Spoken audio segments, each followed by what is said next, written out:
to basically show the receipts. Shouldn't take more than a minute to 20 minutes, knowing me, but we started within 5 minutes, so this is already a pretty atypical call for this server. Okay, let me see if I can do this.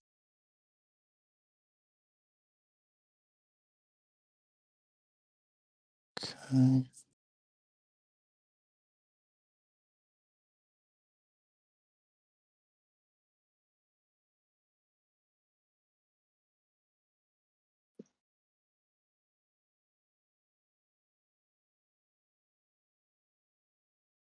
Okay. Right now, what are you guys hearing? It's a bit of an echo, isn't there? Let me see if I can fix this.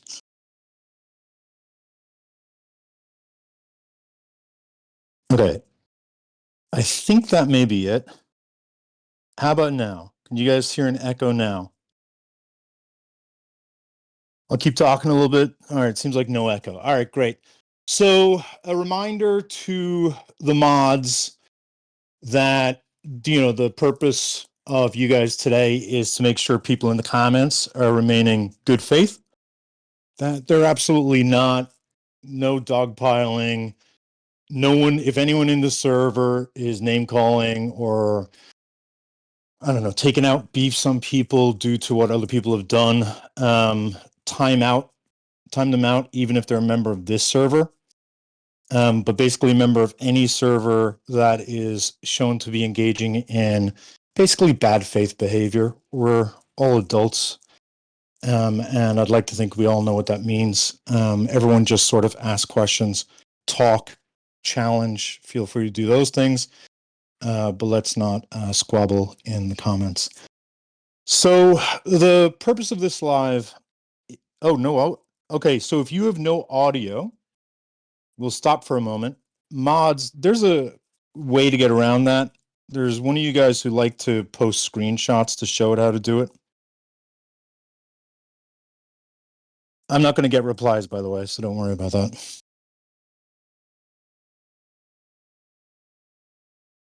So I think what you want to do is you want to basically put your finger on the PFP, the Irish PFP. And when you put your finger on it, options will pop up. And those options are going to include, obviously, volume and such, okay? Also, yeah, updating Discord would probably be a smart idea. I'm going to start in exactly 2 minutes, so you have definitely enough time to be able to do that. Is the audio okay, or is the audio good? I know those seem synonymous, but audio's great. Oh, shocking. Okay, got it. Okay, so I'll basically start off with a overview of what I want to do today. I'm going to talk for I said I was going to talk for 30 to 45 minutes. It may be 20 to 30 minutes, to be honest with you. If after 20 to 30 minutes, I finish on up, if Kenzie's here, she can join. If she's not, I'm just going to end the call at that point. But I wanted an opportunity to be able to address a personal issue and an issue that pertains to this server. And even though I ordinarily do a tremendous number of receipts, I think that probably over the course of 3 years, that's led to dehumanizing me and people not actually paying attention to what it is I'm saying instead of what it is I'm showing. So I'm going to keep this surprisingly brief. I think I'm here today because I started on TikTok in order to be able to do some sort of good. I didn't know what it was going to be. I had no idea what it would look like, had no idea what it would grow into whatsoever. I bounced around from different areas, finally found an area that I felt pretty comfortable in. And for the past 3 years, I've been pretty much focused on doing the same thing. And that is rape culture lives. And that would be the primary thrust of the lives that I do in TikTok. And then obviously on the side, I think a lot of people know that I help a lot of people who come to me personally. And that's usually SA victims or people who found P-Treatios who want advice and or help getting arrested. And I do that sort of stuff off TikTok. Sometimes it's called out on TikTok if people are involved in TikTok. And people in here in the server help do that. And I think everyone in here knows what the past 3 years have been like. It's been horrible. It's been genuinely horrible. We have reported multiple pedophiles in the past 3 years. We've helped multiple women report to the police, filed multiple police reports with them. We've, I think, combated a lot of really horribly disgusting people and chased them off the app. We've exposed others.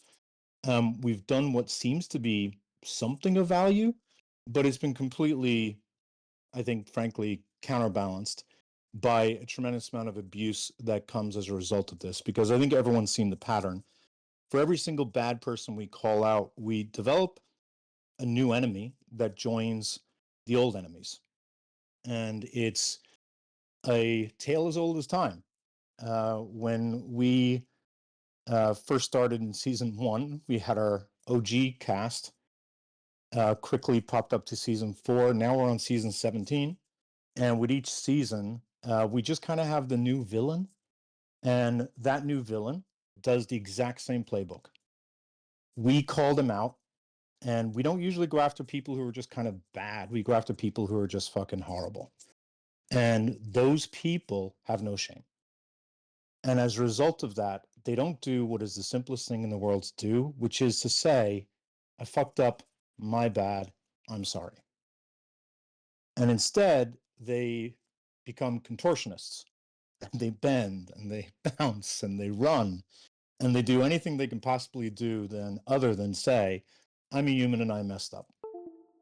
And in their desperation to avoid looking like a human who makes mistakes, they engage in inhuman acts where they hurt not just themselves in the long run, but lots of collateral damage in order to save their own skin.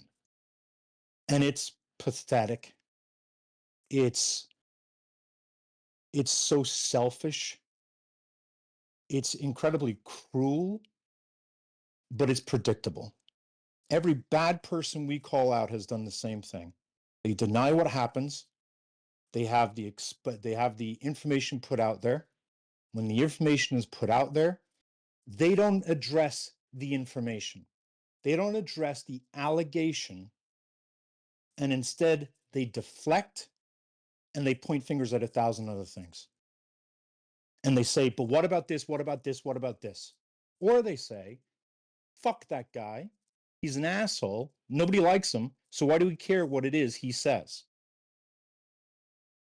Who's he to judge me? They say the same stupid shit.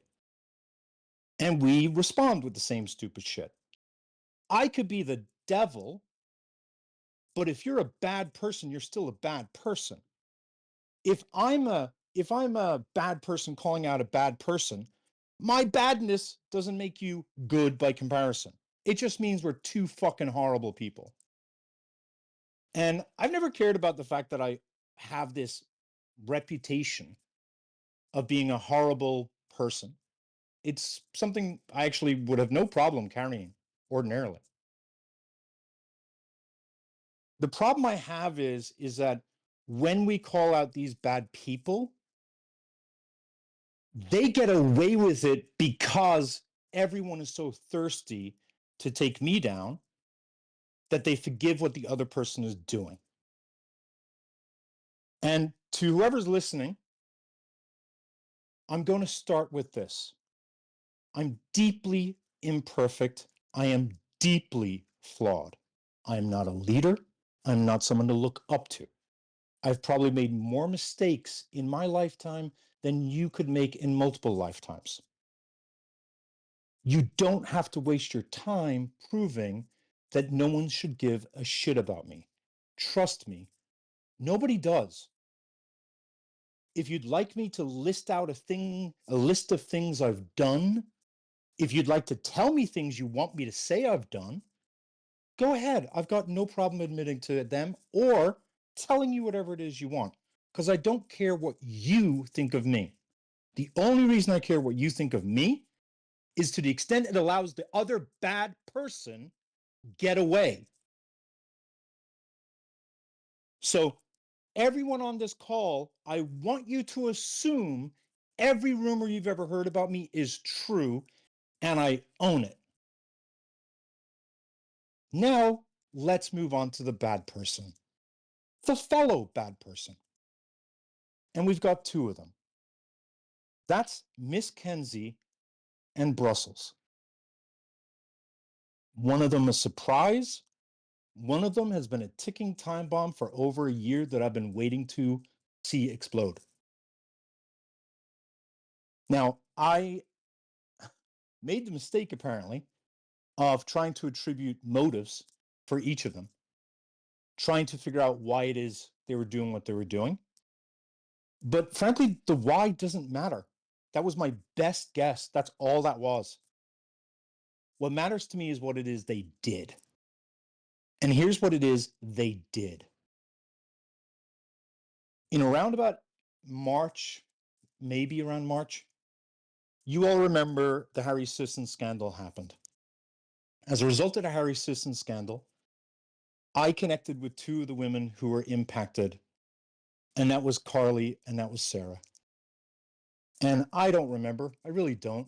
I don't remember who put me in contact. I know I don't go out finding these people. They come to me. But I ended up finding out about them, and I ended up being asked to help. And in so doing, I met with those two people. I talked to them about their concerns at depth. I talked to them what it is they wanted. I made sure I had a firm understanding of what their needs were. I had a firm understanding of what their concerns were. I had a firm understanding of who they were as people, because I've been through this process so many times. I know how damaging it is. And when I took all of that together, I realized I'm not the right person to do this by myself. And that's why I went to Alina. And Alina was kind enough to lend us her platform. So many of you attacked her for that. I want you to remember that. A lot of you attacked Alina for allowing us to use her space.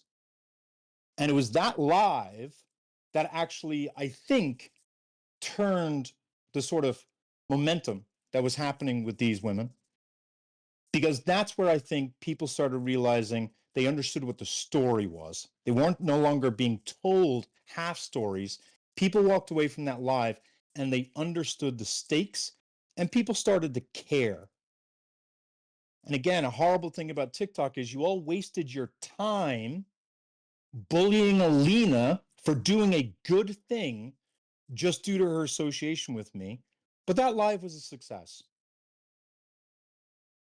Now, as a result of that live, I got to know Sarah and Carly well. And following that live, and during that live period, as I was leading up to the Alina live, it takes weeks to be able to build these stories. It takes weeks to be able to do lives in general. And so as I was prepping for that, I was also doing lives on the side where I'm talking about the Harry issue, but I'm not really saying that I'm working with anyone. I'm not really saying that I'm representing any of the people who are involved. I'm not really saying what the purpose of or whether or not there's a goal attached. Usually those are tester lives for me. I'm usually seeing what is it people are saying, where are they getting hangups. That's helping me understand where people are getting stuck on the stories. During one of those tester lives where I'm already engaged with Sarah and Carly, I end up bringing up a former friend of mine who I don't have to name. She joined. I'll just call them Person X for now. Person X joined, and Kenzie joined. And during this discussion regarding Harry and the people who Harry has hurt, Person X said some things that, in my estimation, were victim blamey. Whether or not they meant it didn't really matter, but they were victim blamey statements. And I interrupted Person X multiple times and said, tried to steer them around, tried to steer them away from the victim blaming statements they were making. And I tried this multiple times. I corrected them multiple times, and they would not take the direction. And finally, after 4, 5 times, I really don't remember, they wouldn't stop, and I had to drop them. And that was the first time I'd ever dropped that person. They and I had had a long-term friendship, and it ended on that day because I dropped them. Now, I didn't drop them in a bad way. I was actually very nice to them. If anything, I was overly nice. But they didn't like that I dropped them from my own platform. Okay, whatever. I can live with that. Kenzie remains on the live. And after I've dropped this person, after interrupting them multiple times saying, I think you're engaging in victim blamely rhetoric, please stop. I can't have it on this platform. Please stop. After I've dropped them, Kenzie joins. And almost the first thing out of her mouth is, I agree with Atlantic on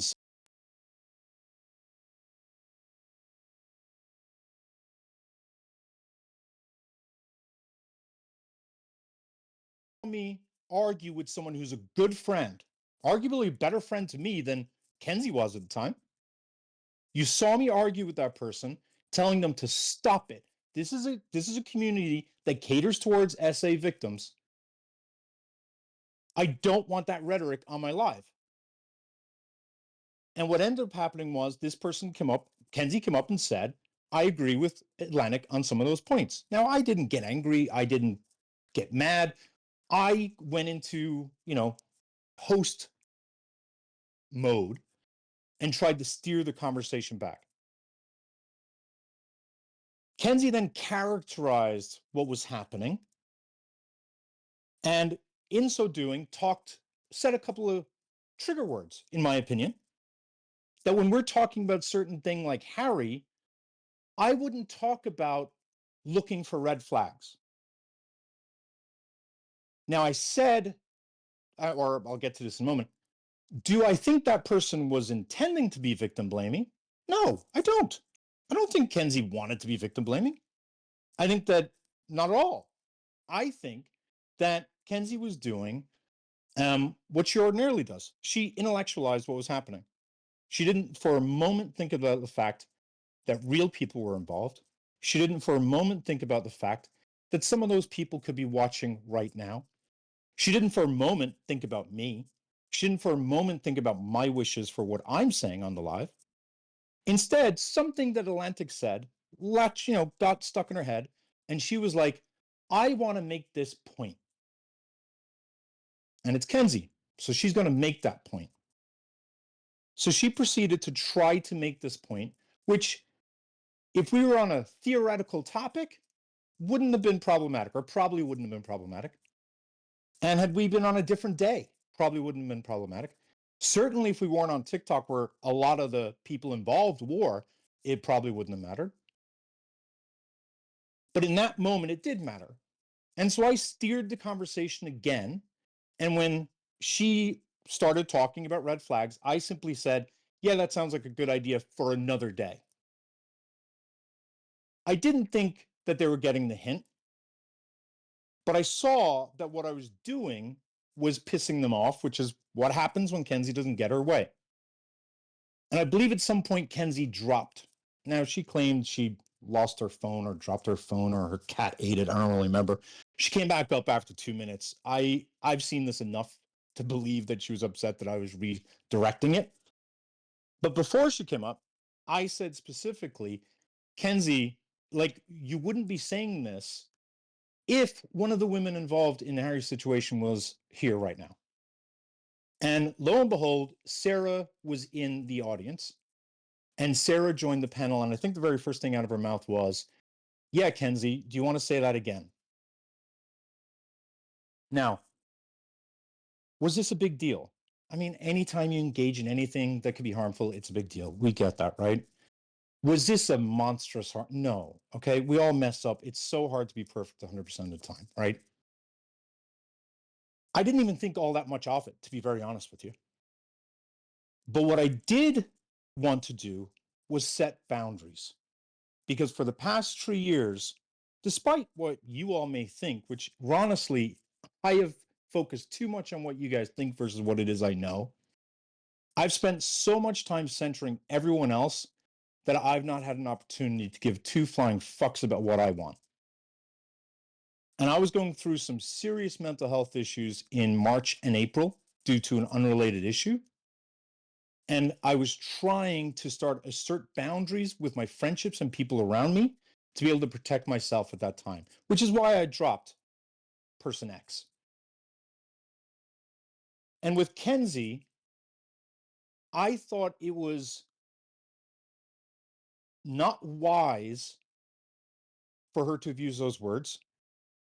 I didn't think, and I don't know what the right word is, deferential maybe to a host. I feel like if a host is saying we want to go in this direction and you're going the other direction, whatever word you want for that, I don't like using the word respect, but you would ordinarily allow the host to move. Now, Kenzie doesn't like that. For 3 years, I've known that, and that's okay. Kenzie's hard-headed. She has to do it her way. Okay, fine. It was no longer fine for me. And I was starting to assert boundaries with her where I felt as though my energy was being sucked away by her, that her needs were constantly being prioritized over my needs, and that there was just very little respect. There was very little concern. There was very little thinking in any way what it is that matters to me on my own platform. And some friends are like that. Some friends are selfish, and we take them for what it is they are. And I would have been fine with 80% of who it is, 50% of who it is she is. But I needed to start creating some boundaries.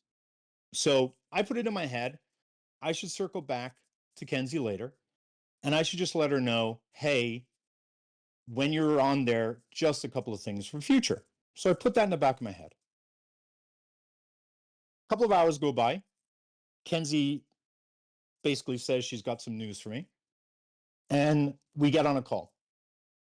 Now, the start of that call was her bragging about a guy on TikTok that she'd gotten with, that she was hoping that I would consider exposing. And it was a nothing burger. It literally was 4 minutes, and it seemed like it was more so to brag about that she was able to engage with this person. And I just skipped over it because, another issue, but she routinely would like sort of brag about her accomplishments in a way that like was just weird to me. And as soon as I realized she was not approaching me for a call out reason, even though it was framed like that, and this was more about, look at what I'm able to do, aren't you proud of me? I quickly moved the conversation on. Now, I cannot remember what the segue was. I just can't. What I do know was that Kenzie said something about Mac not being able to take criticism. Now, Kenzie's told all of you guys outside the server, Irish flipped to shit. He was like, oh my God, how can you say Mac can't take criticism? Now, for everyone who knows me, including Mac, if you come to me and say Mac can't take criticism, I want to hug you for the validation.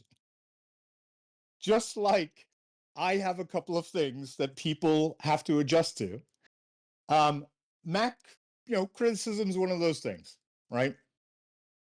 Now, Kenzie, I don't know, her wild story is I got irate or something. If you guys think I could ever be irate with Kenzie and get away with it, like, I don't know what to tell you at that point. But basically, she said something about Mac being critical. I was like, yeah, no shit. Yeah. Now, on the topic of being critical, and I think I put in a joke about like that was a bad segue or something. On the topic of being critical, I did want to talk to you about the live that just happened. And so I segued into the live. And what I told Kenzie was as soft as it could be. And if she says otherwise, she's just lying.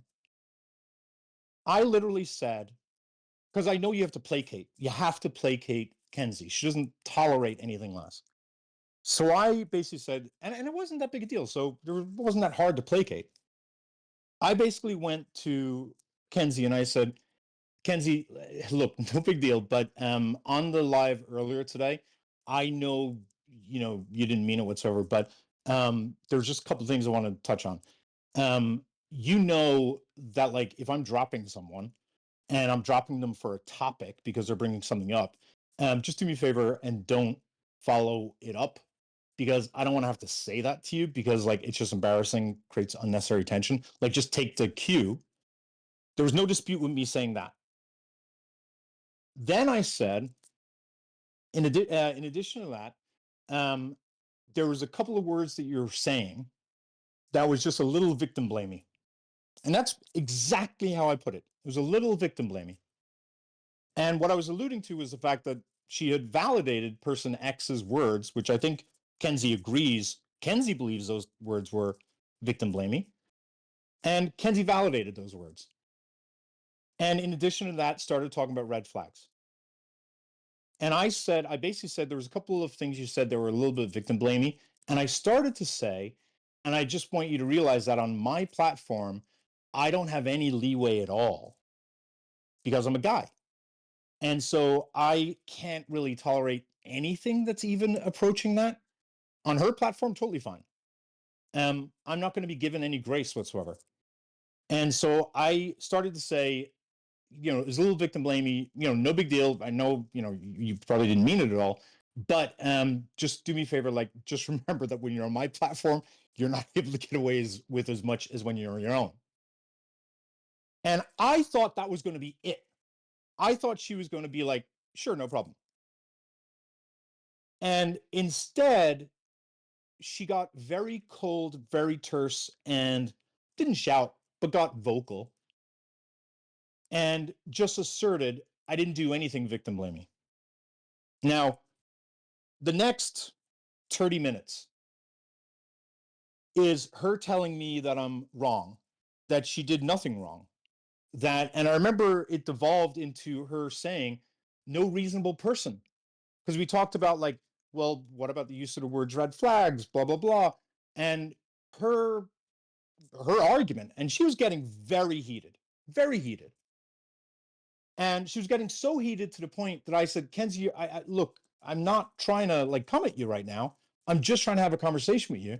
And I understand, like, I don't understand why you're getting defensive. I'm literally just trying to tell you on my platform what my concerns are. And she immediately turned around and said, I remember because I wrote it down. I can't be defensive if I'm not wrong, Irish. Said it in a louder tone. Now things escalated. After about 30 minutes of this, and now it's become arguing one-sided. She's irate. After 30 minutes go by, she then evolves because I kept saying, I know it wasn't your intent. I know you didn't mean it. I get it. Like, I know you didn't mean to do it. Like, I'm not saying you're a bad person for it. She then flipped into, well, here's what I wanted to do. And here's where I was going with it. And here's what the next things I was going to be saying on the live. And I listened to it for like 5 minutes. And then I was like, I mean, come on, this is so stupid. We know the difference between impact versus intent. So I simply said to her, look, Kenzie, I get it. You didn't mean to do it, but you did it. You did it. And I'm just trying to simply say, or, from my perspective, you did it. And Kenzie started to like gaslight me into thinking I was wrong to the point that immediately after the call, because at the point I'd gotten into the habit of writing stuff down from calls, I wrote down a transcription. I transcribed what had happened. And in it, the notes I wrote down, which I still have, talked about the fact that I had said, you know what, maybe I am wrong. Maybe I did fuck up. And as soon as I started saying that, she was like, no, it's not maybe, you did fuck up. And that's when she started saying, send me to live, send me to live. And I was like, okay, I'll get to live. So it's 30 minutes of her saying she did nothing wrong. Then it's about 10 minutes of her saying, I didn't mean it. That's not what I intended to do. Here's what I wanted to do. And that's when I start to get more focused on the fact, impact, impact, impact. And I start saying things that are vague. I start saying, what if, you got to think about the fact that there may be women who have been impacted like the women impacted by Harry. You got to remember that, like, even the word red flag in this space could be triggering. And I was kind of keeping it vague, talking about why it could have a general impact. And she was like, it didn't do that. She did like some sort of snicker, as she does a lot. She just dismisses a lot of what I would say. And so then what she said was, Irish, I didn't have an impact. Nobody was hurt. And it was the moment she said nobody is hurt that I said, okay, listen, I'm not trying to fight with you right now, but I'm telling you right now, one of the people who were impacted by Harry were watching and they were impacted.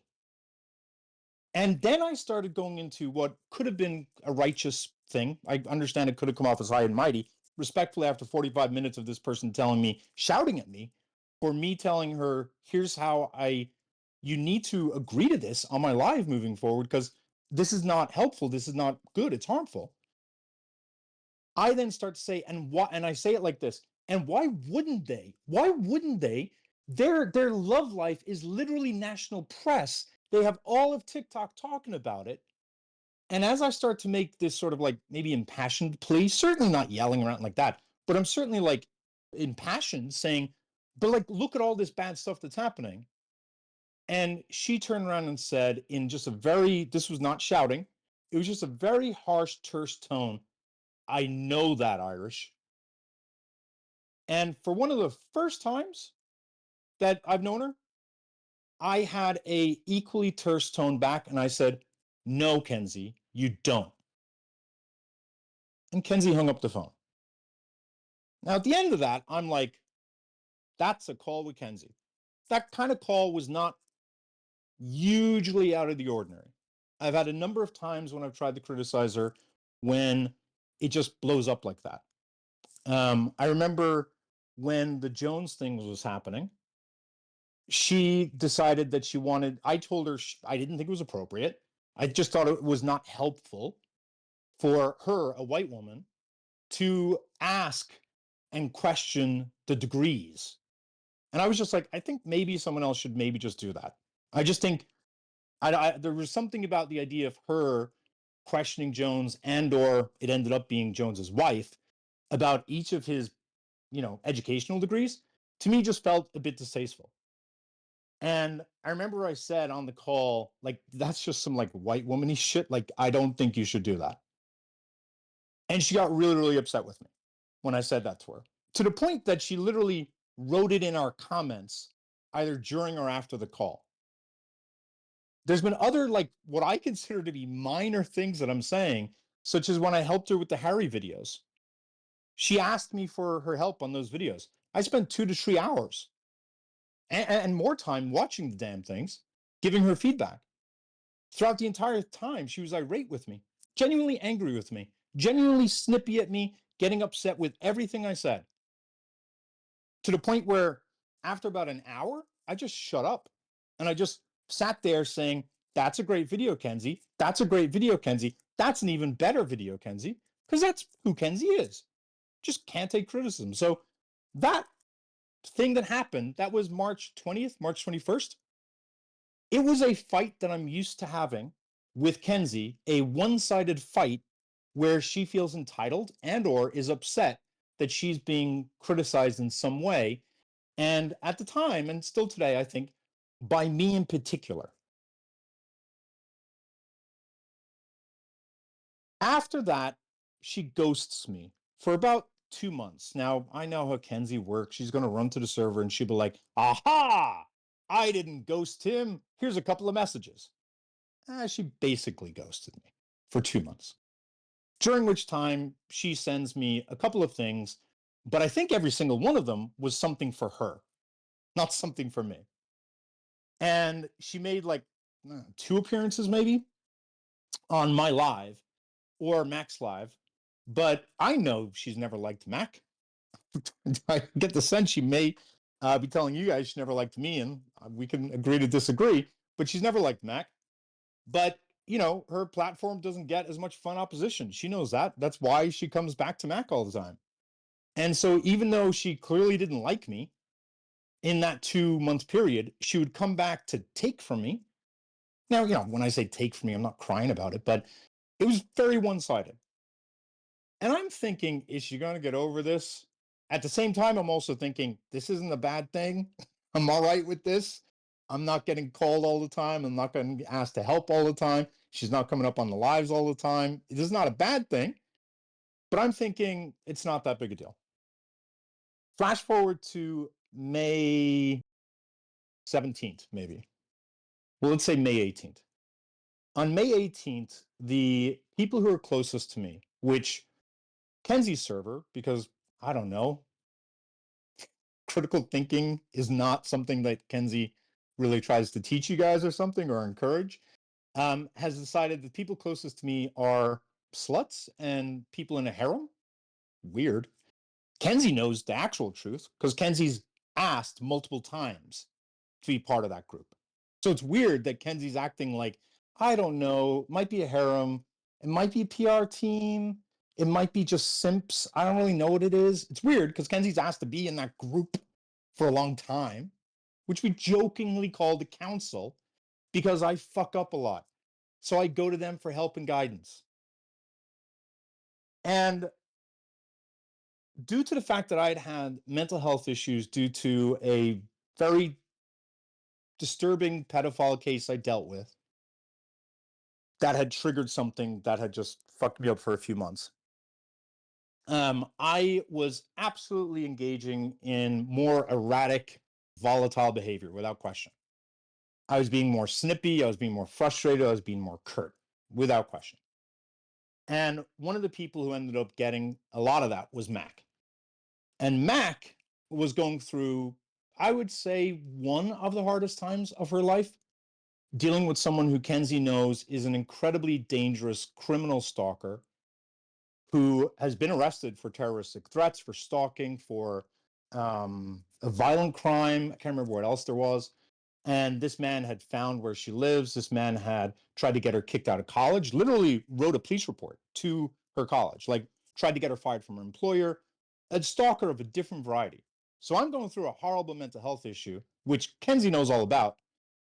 Mac's going through a horrible time with this stalker, and the two of us are not in a position to support one another. The two of us are not in a position to prioritize the other one's needs. And so we're having a call on May 18th where we're going to talk about, bro, you need to take a break. And yeah, no shit, I did. And on top of that, we need to talk about like some of the things you did as well, because like that's not cool. Now, Kenzie has framed this to say, oh no, this was all about calling out Irish. This was an internal live. This was an internal accountability live. Well, I mean, Kenzie's a liar. Ask the people who are hosting it, not Kenzie, who intruded on it. It was meant to be an intervention. We all cared about each other. We all wanted the best for one another. That's what it was meant to be orientated towards. And we're going to call that the intervention.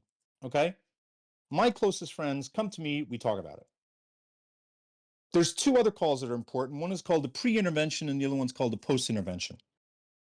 Pre-intervention is a 7-hour call that precedes the intervention, and then a 7-hour call afterwards called the post-intervention.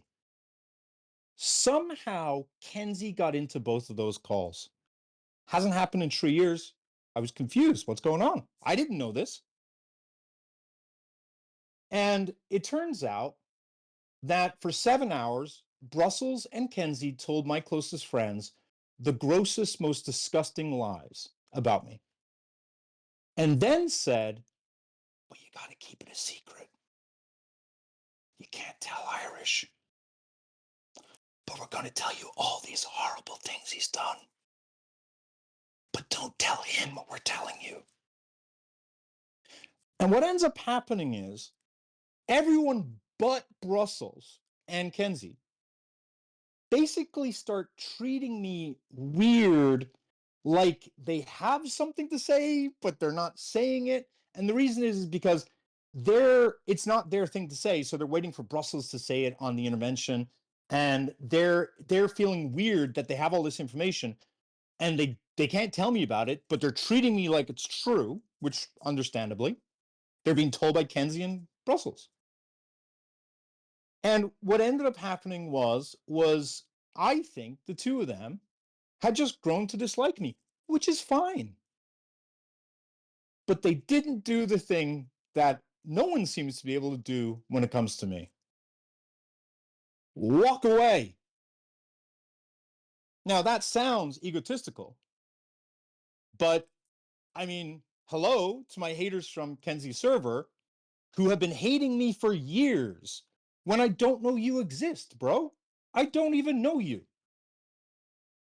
And for some reason, when people encounter people they just don't like, they can't move on with their lives. And Brussels and Kenzie, instead of walking away, they wanted to hurt me, which is fucking weird. And so for 7 hours, they told my closest friends these horrible lies. And then we had the intervention call.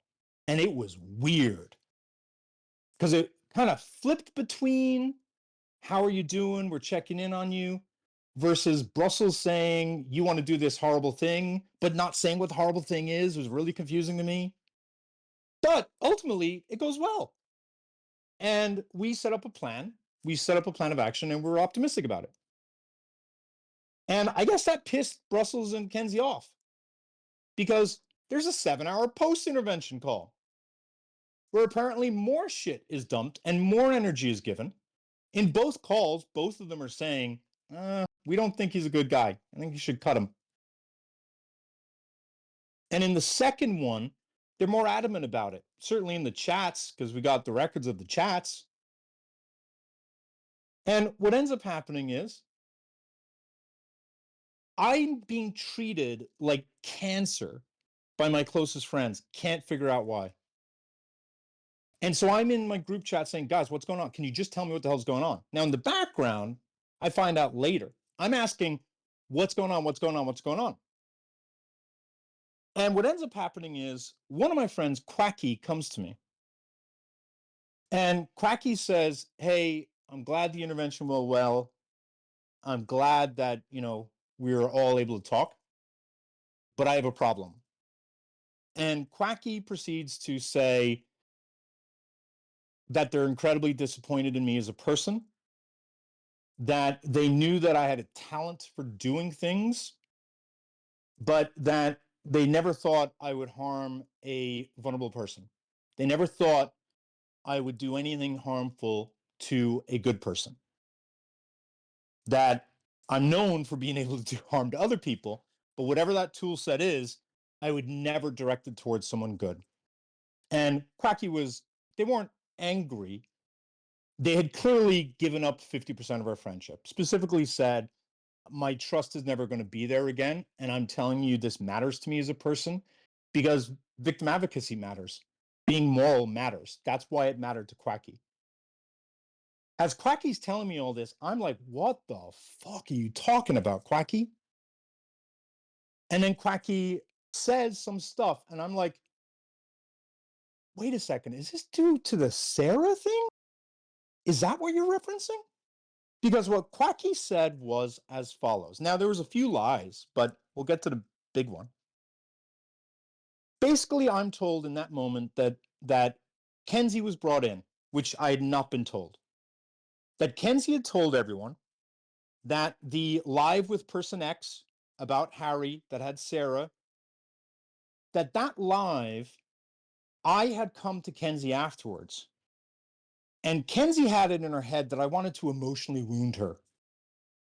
That's who Kenzie is. She centers herself. She thinks she's so important that when she gets criticism, she thinks it's because the person wants to mortally wound them. And she tells them, Irish created a scenario that did not happen. Irish said that a victim, and that's the word Kenzie used, and you all in Kenzie's server are arguing over the word victim versus vulnerable person. I've been using the word vulnerable person because that's what Sarah agreed with. Kenzie called her a victim. And Kenzie said that Irish was representing a victim, and Irish pretended that victim came to him in confidence. and pretended that that victim said that Kenzie had hurt her with her words, and that Kenzie had thoroughly investigated it, that she had reached out to everyone it could possibly be, found out that it was most likely to be Sarah, and that she had gotten Sarah's DMs to confirm, and that she'd reviewed the DMs, and that it didn't even have her name in the DMs. Kenzie then said that what actually happened was that that victim, that's what Kenzie's saying, came to Irish because of his moderation. Now, I want you to think about this, right? Whether you call it moderation or the guests, they're synonymous. Kenzie, because she's a manipulator, is hoping you guys don't get that. So she's hoping you don't understand that if someone has a problem with how you moderate guests, they have a problem with your guests. So my narrative is that Sarah came to me about my guests, wanting me to wrangle them, right? But she wants me to wrangle them because they're saying bad stuff that's hurting her.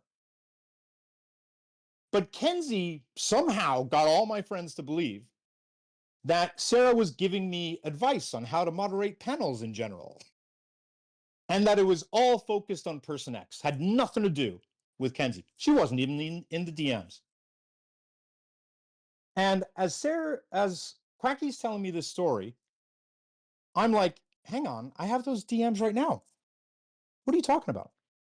And Quacky says, I don't remember how it was phrased, whether we like played a dance to figure out, like, do we really know who we're talking about? But it was confirmed that Kenzie had said it was Sarah. And I was like, okay, then yeah, I definitely have those DMs. And I get those DMs to Quacky while I'm on the call. Quacky looks at the DMs and she's like, what the fuck is going on?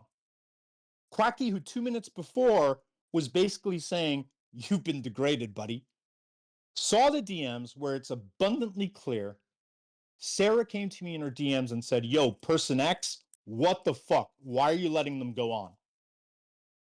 And then said, yo, why is Kenzie doing that? And is very clearly indicating they're upset. They're hurt by what both of them are saying. And the DMs also show, and I was very honest about the time frame. I could have lied about it. I didn't. I showed that I then had a call with Kenzie. There's 4 pages of DMs. And I go to show that basically I disappear for an hour because I go talk to Kenzie, and then I come back and I report back to Sarah what happened. And I say, we just had a big fight. And I say that she just told me that I need to apologize to you on her behalf. There was some confusion about what she thought I meant by that, which I understand. And Sarah's like, apologize. And I say she didn't think she was victim blamey or something like that. We have the DMs, we can check. Sarah confirms, well, yeah, of course she was. And those were the DMs. You had Sarah showing that she was hurt. You had Sarah later agreeing, well, yeah, she was victim blaming. That's how it felt to me. And that was it. Quacky saw that and she was like, what the fuck is going on with Kenzie? Now, a day goes by. We're now May 20th. And Quacky says, have at it. Now inform the rest of the group. So I joined a group chat, and Brussels, a few others are on the group chat. And I'm eager to tell them, yo, Kenzie told you guys a huge lie. And I show them the screenshots. And Brussels doesn't seem to care. It was really weird. Instead, Brussels turned around and basically said, kind of pivoted pretty much immediately after learning that Kenzie had said that she had ended our friendship of 3 years because she found out that I lie about victims, which, by the way, she also said, Kenzie did, that we all know Irish helps all these SA victims behind the scenes. Irish is probably lying about what they say so he can emotionally wound other people, guys. Kenzie was basically saying, what he did to me, he's going to do to you using these poor innocent SA victims. And by the way, if there's anyone who's on that call So, Kenzie, you can make your pitch if you want in the comments. But if there's anyone on the call who wants to start saying, yeah, that's what happened, start letting them know so that they know you're here. So I find out Kenzie's doing this. I get on a call. I tell Brussels, I'm expecting Brussels to be like, whoa, that is not okay. Brussels is nonplussed, doesn't even care.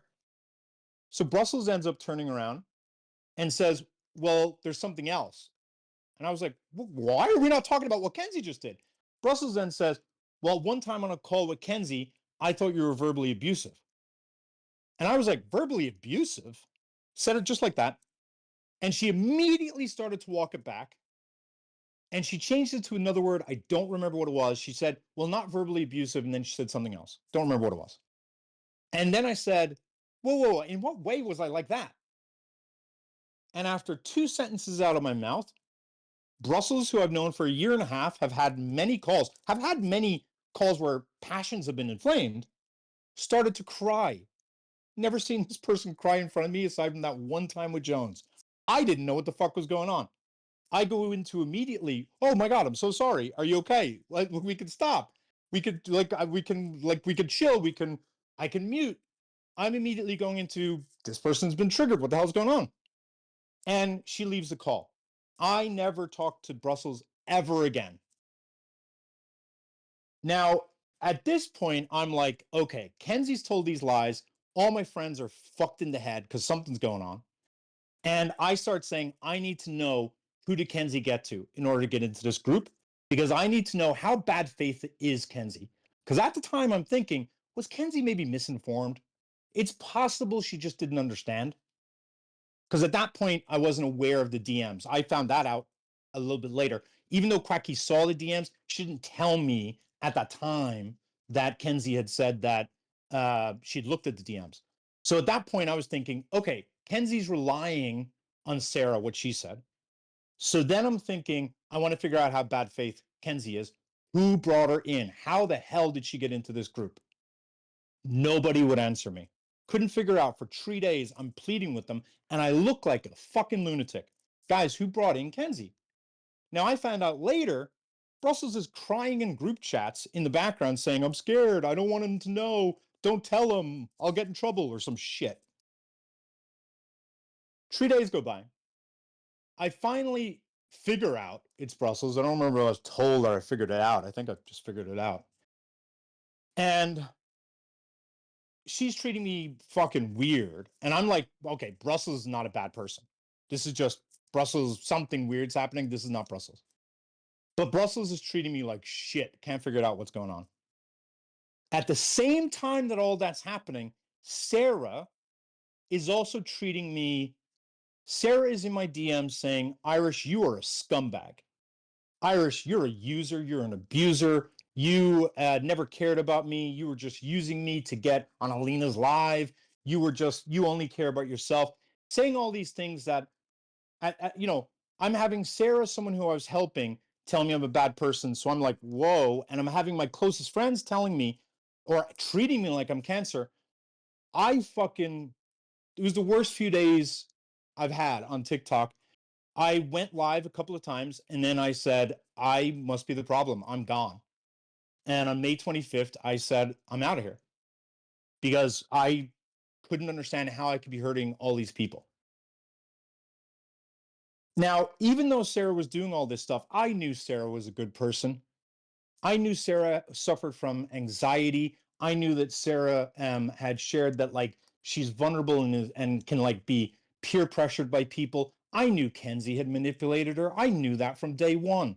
In fact, the very first weird DM I got from her, I literally said, this looks like it was written by Kenzie. I literally called it out, which she denies, but I know it was written by Kenzie and or Brussels. And But even though Sarah's saying all these things, I know she's a victim of Kenzie. So I'm not going to get mad at what she's saying to me. So I keep treating her with kindness. And over the next few days, I don't know, she starts to think maybe I'll talk to him and we get on a call. And at the almost beginning of that call, she gets flustered and she says, I want to get Kenzie on the call. Now, when she said, I want to get Kenzie on the call, I was like, oh my God, Sarah is a liar. Because if Kenzie's manipulating Sarah, the last thing Kenzie wants to do is to be on a phone call with Kenzie, me, and Sarah. Because Kenzie knows I'm smarter, sharper, and I'm absolutely more on point than she is. And she wouldn't be able to withstand 5 minutes of me being able to pull apart her lies. So the moment Sarah seemed okay with having Kenzie, which I assumed Kenzie would have told her, I assumed Sarah's a liar. Fuck. We get on the call. I start kindly. I start kindly because I'd been messaging Kenzie asking for a call because I wanted to talk it out. Kenzie opens with a horrible attitude, just terse for no good damn reason. And for the next hour, I see one of the biggest things Sarah was saying is, I don't want to be in the middle, Irish. I don't want to be in the middle. You're putting me in the middle. You're using me. This isn't fair to me, Irish. So when we get on that call, the number one priority I had was, don't let Kenzie talk to Sarah in order to make her do her dirty work. Every time Kenzie turned to get Sarah involved, I said no. She doesn't have to be involved. This is you and me, Kenzie. But Kenzie kept on trying to get her involved. Now, at the time, I'm thinking now, Sarah may be actually worse than what I thought because, like, why are we on this call? But Kenzie then turns to Sarah and says, she frames the question in a way I know she wishes she didn't. She said, Sarah, were you hurt? I know she meant to say, are you hurt? That one error is what fucked it all up. Because when she said, Sarah, were you hurt? Sarah said yes.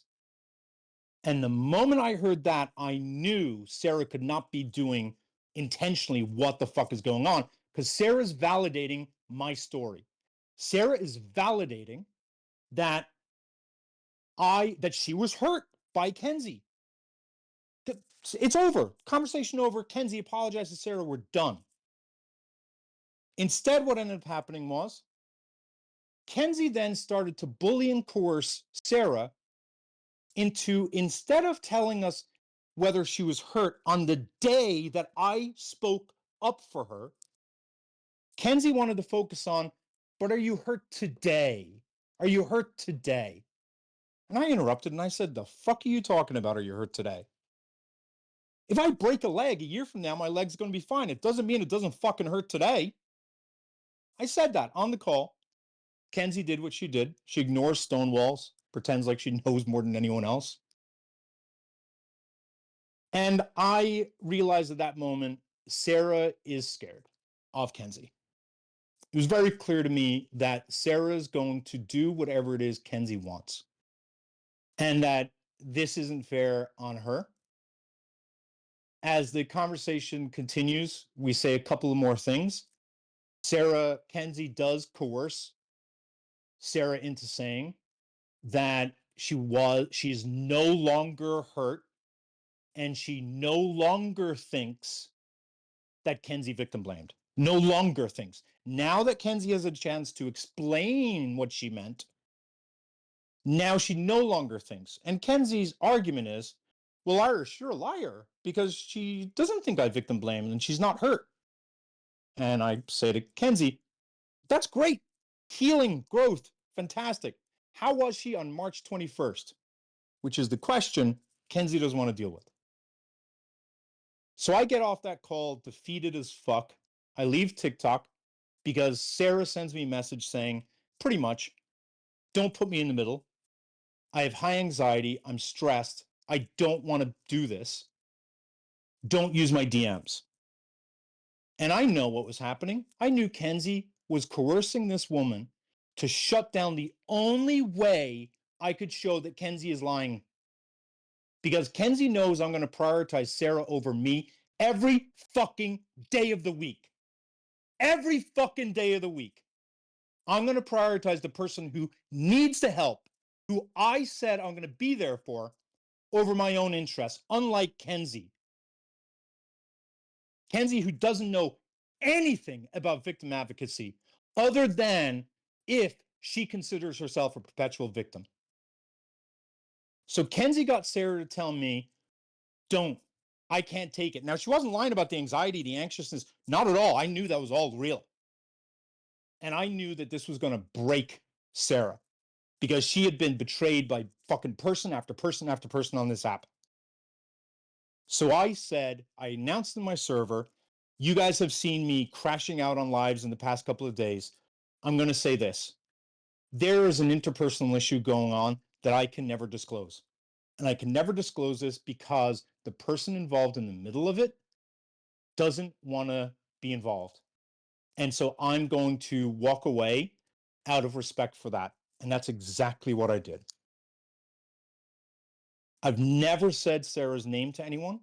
I've never said Sarah's to share her DMs after the day when I didn't know at the time, right? She didn't tell me not to share them at that point. Couldn't share her DMs and couldn't tell the story. So I was, I'm the guy with the receipts. I had no receipts.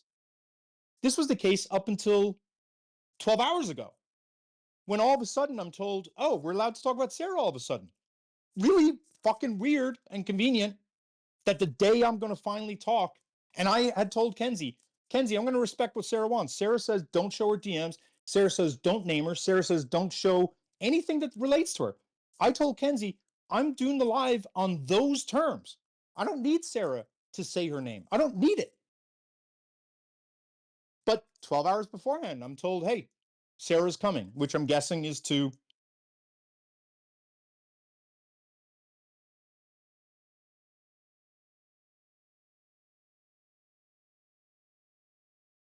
that's the story. The other lies that were told, Kenzie told a vicious lie that she said that I coerced her, pushed her, encouraged her to lie to an SA victim, or a victim, a victim, an abuse victim. And I'm using the word abuse broadly. Kenzie is telling people that I coerced her, bullied her, encouraged her, but that she was super honest because she's Kenzie, full of integrity. And that she took fell on the sword for her mistake because she had made a mistake with regard to this individual. And she claims that I said to her, you know what, the best thing to do is just lie to the victim, and then you can just kind of get out of it. There's a whole bunch of other stupid lies that Kenzie has said. I think lying on Sarah's name, that's a big lie. I think that her putting a woman who was vulnerable, who Kenzie was apparently meant to be helping with regard to the video series she did, if, the 5 of you who watched it. And I was prioritized. She put that person in the middle, knowing her anxiety, knowing she'd been betrayed, got that person to sacrifice the only person who I think has routinely showed up for her over and over again, in order for Kenzie to just hurt me. Like, it's fucking weak sauce. It's weird, man. It's weird energy. And she ended up using Sarah as a token, just as she's used so many people as tokens. It's kind of crazy how many people she's hurt in order to hurt me. All of your server, to all of Kenzie's server, the amount of women that you've attacked, you're cowards. You're bad people. Now, I'll rephrase that. You're doing bad things. Whether or not you're bad people is up for you guys to figure out by the end of this live. But you've done demonstrably bad things. All of you have denigrated and degraded, humiliated and bullied the multiple women who've gone in there to try to tell you the truth. They didn't come in calling you names.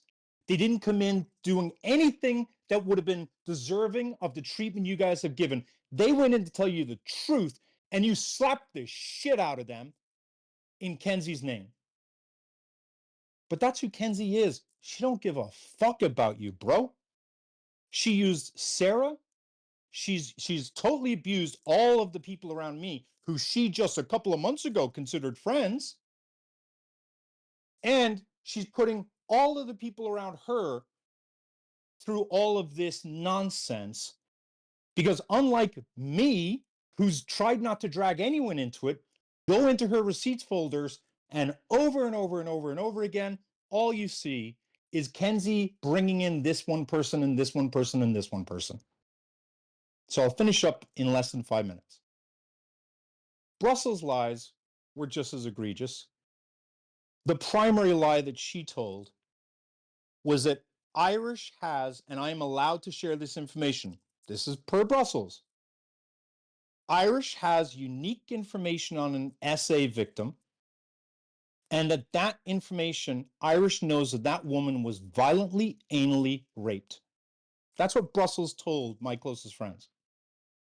And that Irish is engaging in behavior that will demonstrably not only hurt that woman, but will hurt her in a way very much related to her trauma. My close friends, Quacky, Ernesto, Schubity, Mac, they were like, are you sure? Because that's wild, Brussels. Brussels says, you betcha. You betcha. In fact, she shouted, she was raped. She shouted. Brussels shouted, she was raped. And Irish doesn't care. Now, she's told a couple of other stupid lies, but to me, those are the most egregious. So that's what happened. Everything I've told you right now, stack of Bibles, that's what happened verbatim. I don't have the receipts to be able to show you any of it. For 3 years, I've been nothing but receipts.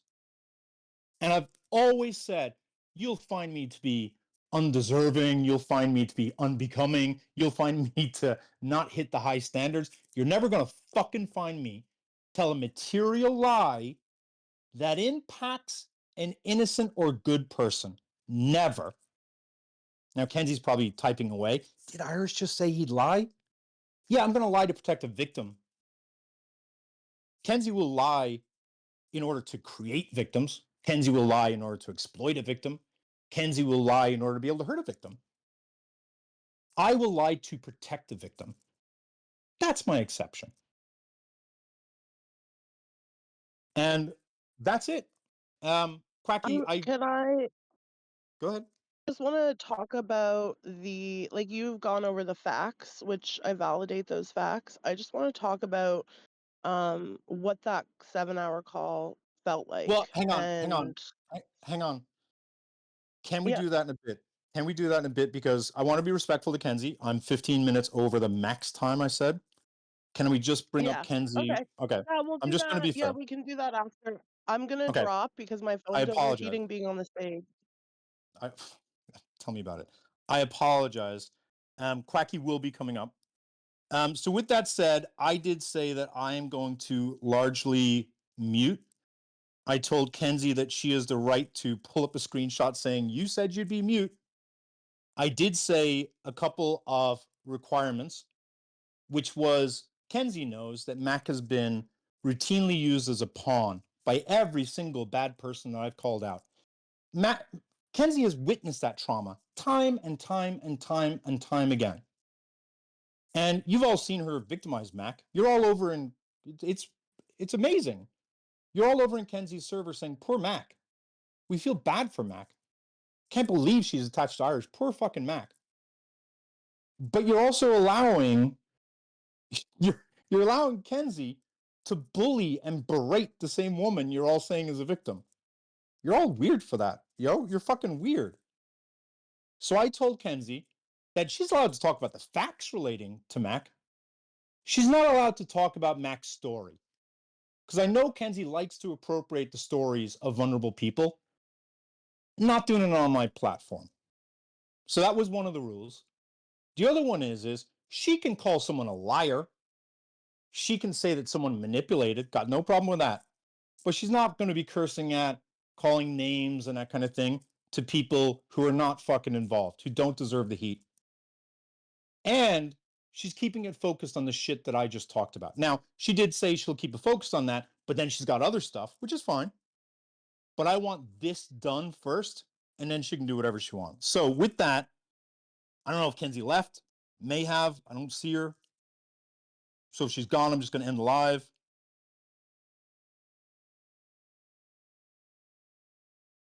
Yeah. All right. I'm not seeing her.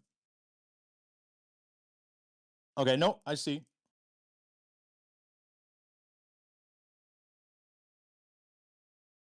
Uh,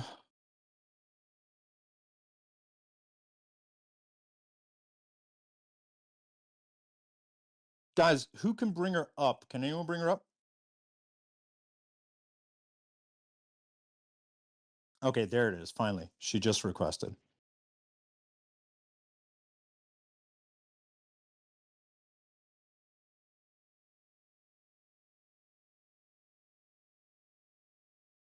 Great. I'm going to mute now. You can tell me when it is you want me to unmute. I don't think I need you to mute. Um, I think I just kind of want to discuss everything you just said. Um, Man, that 20 minutes felt a lot like an hour. I apologize. Are you familiar with the term gish gallop? Yeah, the abuser who stalked and terrorized Mac for a while liked to use that word, as I'm sure you're aware of because you were on the live when he used it. I'm assuming you're using it for that reason, but yeah, I'm aware of it. Do you think that's what you just did? No, I told my story, so if you'd like to respond, go ahead. Okay. So, just so the audience knows, like gish gallop is when someone like overloads you with a whole bunch of points, which makes it difficult to respond to all points. And I absolutely think what Irish just did is absolutely gish galloping because he said so much. Like I have been typing to try and keep up with questions in order to clarify a lot of things so that we can have some transparency. And I wish this would have been more of a dialogue rather than an Irish diatribe, followed by me trying to scramble and go back to points. Because if it would have happened, like if he would have talked and we could have had conversation as it went, I think there would be more clarity. So I'm going to do the best that I can. The first thing I want to ask you is do you consider yourself a paranoid person? I'm not going to be answering questions. If you'd like to tell people what your side of the story is, feel free. You're not going to answer any questions. No, I'll answer questions. I'm not going to answer them at the front. Why don't you tell people a response to what it is I'm saying, then I'll happily Because I want, engage. like, I will tell people when I think it's necessary, but I don't know why you get to have a hour preamble when you said it would be 20, 30 minutes. And What's then the name of the now, server, Kenzie? It's my server, oh, that's why. so let me get this straight. You get to dictate the terms. You get to manage me. Is that right? Tell me how that's good faith, Irish. When you get to dictate all the terms and when you get to manage how I respond to your statements. Tell me how that's good faith.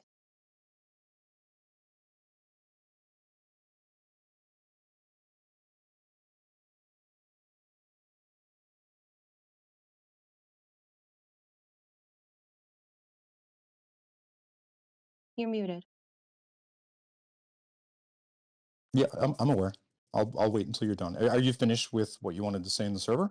Because as I said, I set my boundary, and as I know you're not used to doing, um, I'm going to make sure you respect my boundary. I know that's always been a problem with you and I, because I've set boundaries with you multiple times, and you haven't cared in the past either. So I'm really glad we started today with it being very clear that I set certain boundaries to you joining this call. You asked to join this call. I didn't invite you. You came Yes, you into my did. DMs. You came into my DMs. You come into a different group chat, right? I said, you're welcome to join. I don't need you here. If you feel uncomfortable being Mhm. here, or if you feel as though this isn't going the way you would like, you're very happy to leave, right? I stated that if you're going to join, here are the terms. You respond to what I'm stating and avoid those certain things. And that's it. So I'm going to mute again. You're going to try to deflect again, which is what your plan is. And then, once you look a little bit more silly, then I'll chime back in again. So okay, so that's the first thing that I do want to highlight is Irish saying that I asked to be here and he did not invite me. If we look at the receipts within my server, he absolutely did invite me. Kenzie's welcome to join. Brussels is welcome to join. In fact, in his 10 screenshot dissertation or legal briefing, that I'm sure it took him hours to complete, he literally said, this is how they're going to respond. They are either going to say, I'm above this, and I don't need to address him. They are going to pretend that they are so traumatized and overwhelmed that they can't speak to me. But what they're not going to do is come into my space and answer questions, because liars crumble under truth. And yet here I am, willing to have dialogue, willing to ask questions and have questions answered, which he even also said in his server that he hoped that would be a mutual thing. And now the format has changed. Like, wild work. So I guess I'll start. The thing that I want to start with, the first, I'm going to try and be as concise and linear as possible, because like I said, this is a lot of information over a long period of time. And I want to make sure that everything is handled with great transparency. So let's start with the Jones Live. Um, Actually, let's just start like December, January, because I think that's kind of an important time to highlight. Like, this is when I would say that Irish's personal well-being started to crumble. In December, he was not replying to DMs. And I want to say from probably like maybe May until October, give or take, there was a lot of how do I put this? Like, emotional support that he was providing me. The summer of 2024 was probably one of the worst summers of my life. And he was a great friend to me during that time. So to kind of have him pull away in that aspect made me worry for him. I'm pretty sure he did post these messages in his Discord of me saying, hey, is everything okay? Are you worried? You're not replying to me, so on and so forth. I do want to highlight that he did not post the responses of him coming back in January, which when he did come back in January, he did not tell me that, I'm uncomfortable with you. I feel that you're over sexualizing me, or you're crossing romantic or sexual boundaries. Like, none of that. He said he was struggling mentally, he was overwhelmed, and he just needed to take a break. I even asked him, as a friend, how can I help?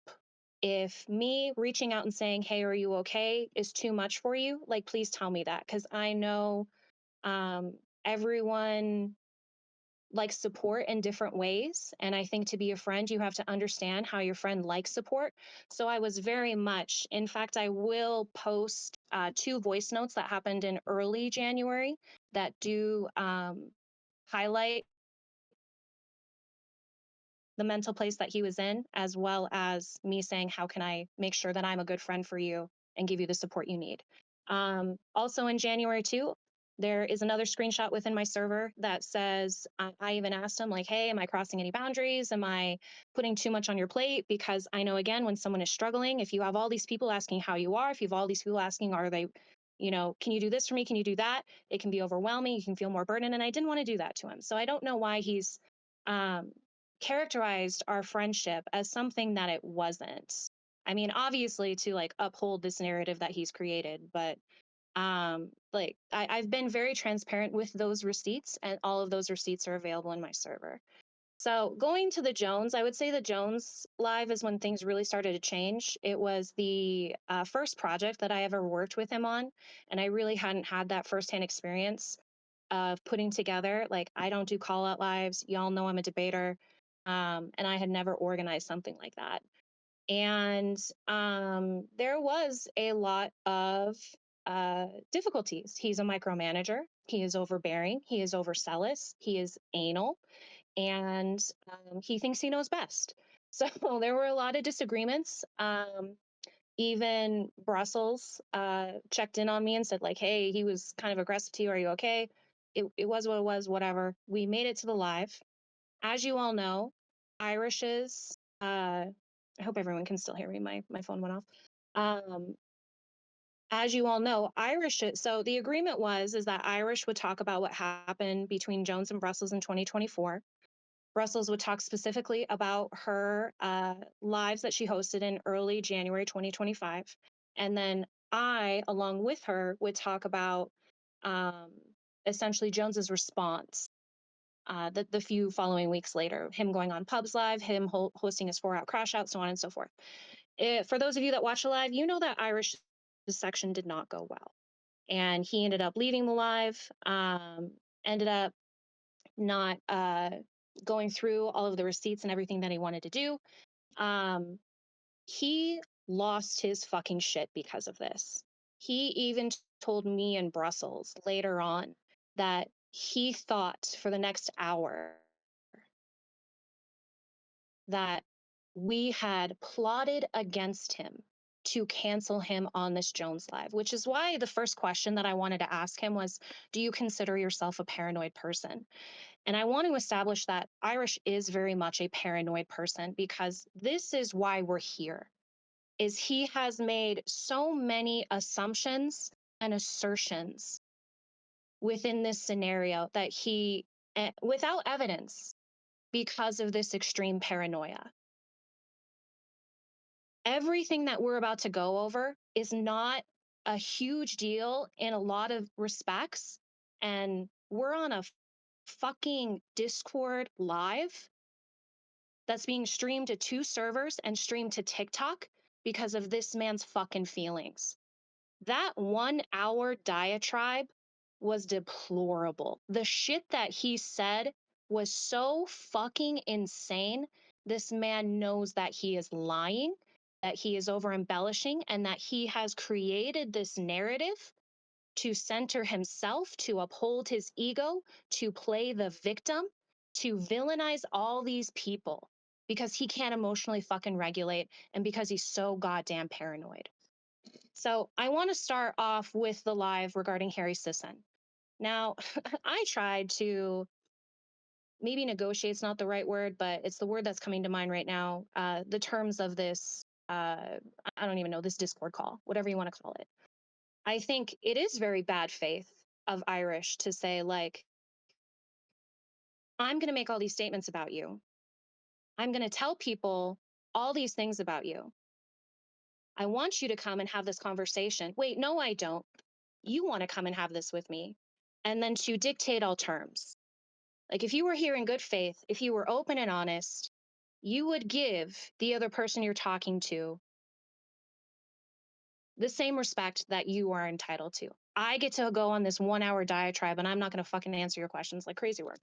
So originally, when I was trying to negotiate these terms, there was one creator that I might have needed to reference, and I said, can we call her creator X? But now, for some reason, Irish has given that name to the other person that was on the live with Harry Sisson. So I guess I'll just refer to that person as creator X. There was a lot of mischaracterizations within that live. I do believe I was actually on the live at the same time as creator X. I don't think I joined later. I forget how long the live was. I forget how long I was on the live. But I'm pretty sure, if I had to guess, it was about 2 hours. And, as some of you know, when I'm a guest, I like being a guest because I can do other things while I'm on the live. I can clean my house. I can make coffee. I can do all these things. So again, please forgive me. The live was four months ago. I'm doing the best with the memory I have. I don't think I was paying as much attention to what Creator X was saying as he thinks I was. I feel like I remember coming back to my phone at the end of her getting kicked. I do remember some of the statements that she made. And she had made one statement talking about red flags. I don't know what it specifically was. I will agree with him that, yes, she was doing a lot of victim blaming shit, calling the women stupid for not understanding that, you're on Snapchat. It's not that deep, blah, blah, blah, blah, blah. And I want to say that Irish defended this person. After he kicked her, he said, I still fuck with her.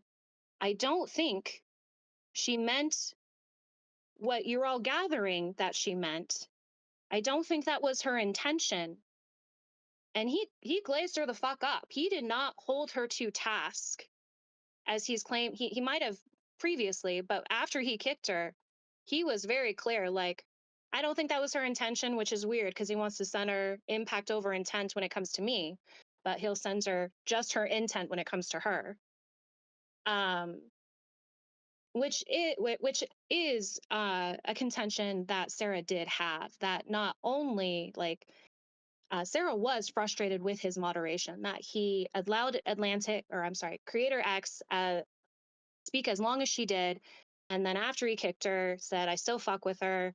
I don't think she meant what she meant." Blah blah blah blah blah. So she was mad about those things and his lack of moderation.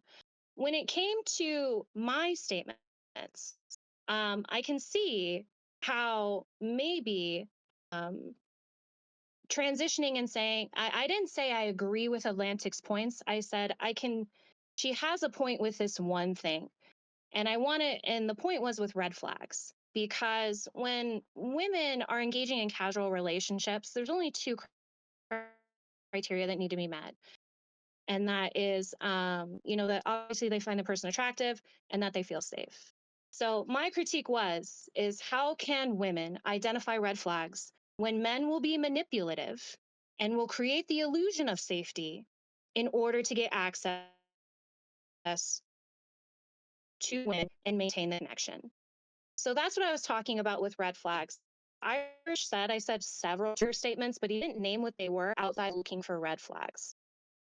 So I just highlight again, he really embellishes things. She said so many trigger statements and then he only names one. So that was a question that I had for you that I guess he's not going to answer. And then I I have watched this live. I have extracted the transcript from it. I have ran it through ChatGPT. I have talked with Brussels about it. Like I have reviewed this live. And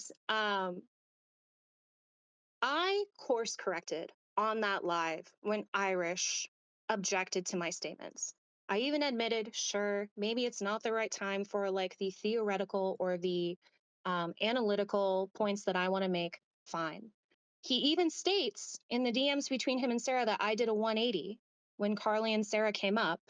And I would think that would be the fucking point. I would think that would be the result that he wanted because he didn't like how I was behaving and therefore I course corrected. That seems like to me, I was listening to him. I was respecting his platform and I was changing my behavior. He said that Sarah said something snotty to me when she came up. That's not true at all. I have no recollection of that. If she did, I did not hear her. Because my memory of that live is when Sarah and Carly joined, Sarah was fangirling. Like, I love you, Kenzie, blah, blah, blah. Like when they joined, I centered them. I affirmed them. I uplifted them, did all the things because that's what they deserved. So I don't know what he's talking about. I don't remember how the live ended, but we did get on a phone call. He said that we got on the phone call because I had bragged about hooking up with a creator that I wanted him to do a call out live on. I have no fucking idea what he is talking about. Like, I don't remember why we got on the call. I don't remember the first part of the call, but that's just fucking wild to me. Like, you all have been in my Discord. Like, I don't hook up or have relationships with people on the internet. I've had two in the 3.5 years I've been on TikTok, and they haven't they've been short-lived because I get fucking bored.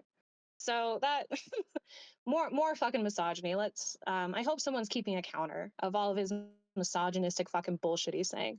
So I don't remember the first part of the call was. When we were talking, I don't know how it transitioned, but no, I didn't bring up that like Mac can't take criticism. I criticized Mac. I criticized something she said on a live, and that triggered the fuck out of him. That's what happened. I criticized her. So once I said that, all of a sudden, so my criticism is that she said something I found very misogynistic on a live. And then he's like, well, speaking of misogyny, what was that shit you did on my live? And I mean, even the misogynistic language that he uses, this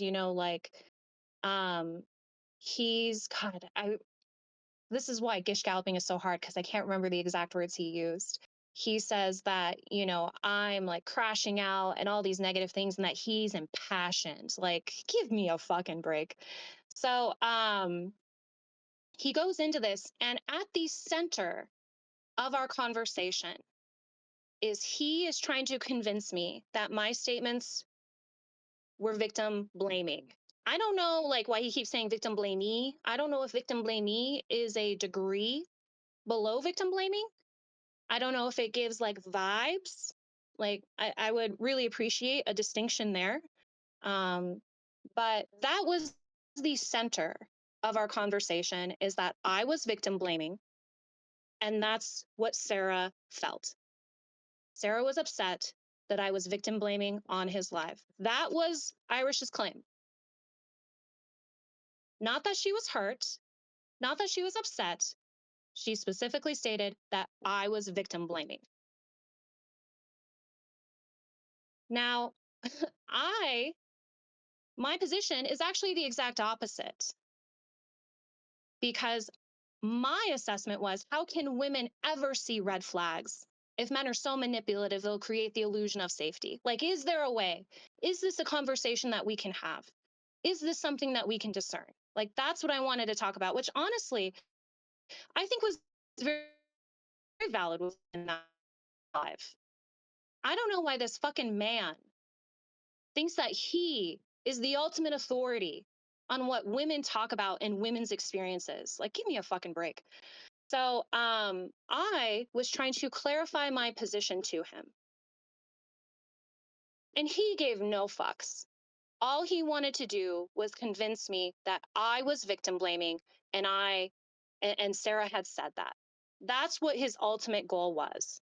He kept telling me, you're showing no empathy, you can't take criticism, you're getting defensive. I don't know why he's saying that I kept begging for him to send me the live. He kept berating me to watch the live, which you can see in our DMs after the call. Because I said, told you several times, I'll watch the live, I'll watch the live. And you just kept going on and on and on.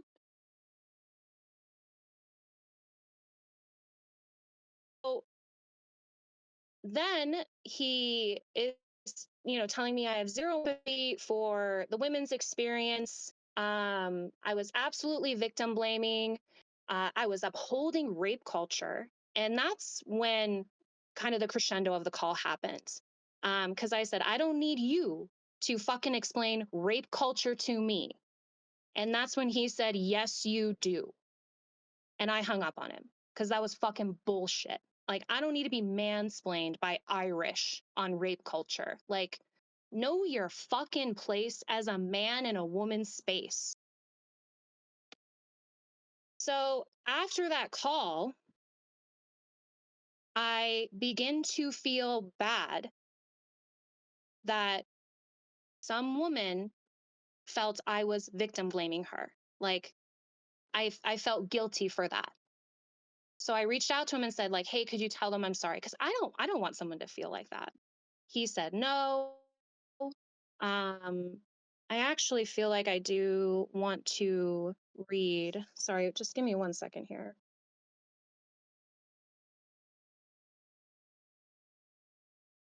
Irish, are you posting receipts and responding to what I'm saying in your chat?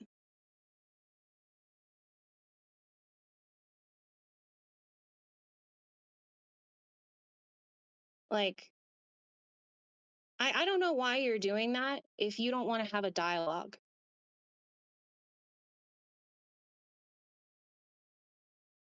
Okay. Sorry, give me 1 second. Let me scroll.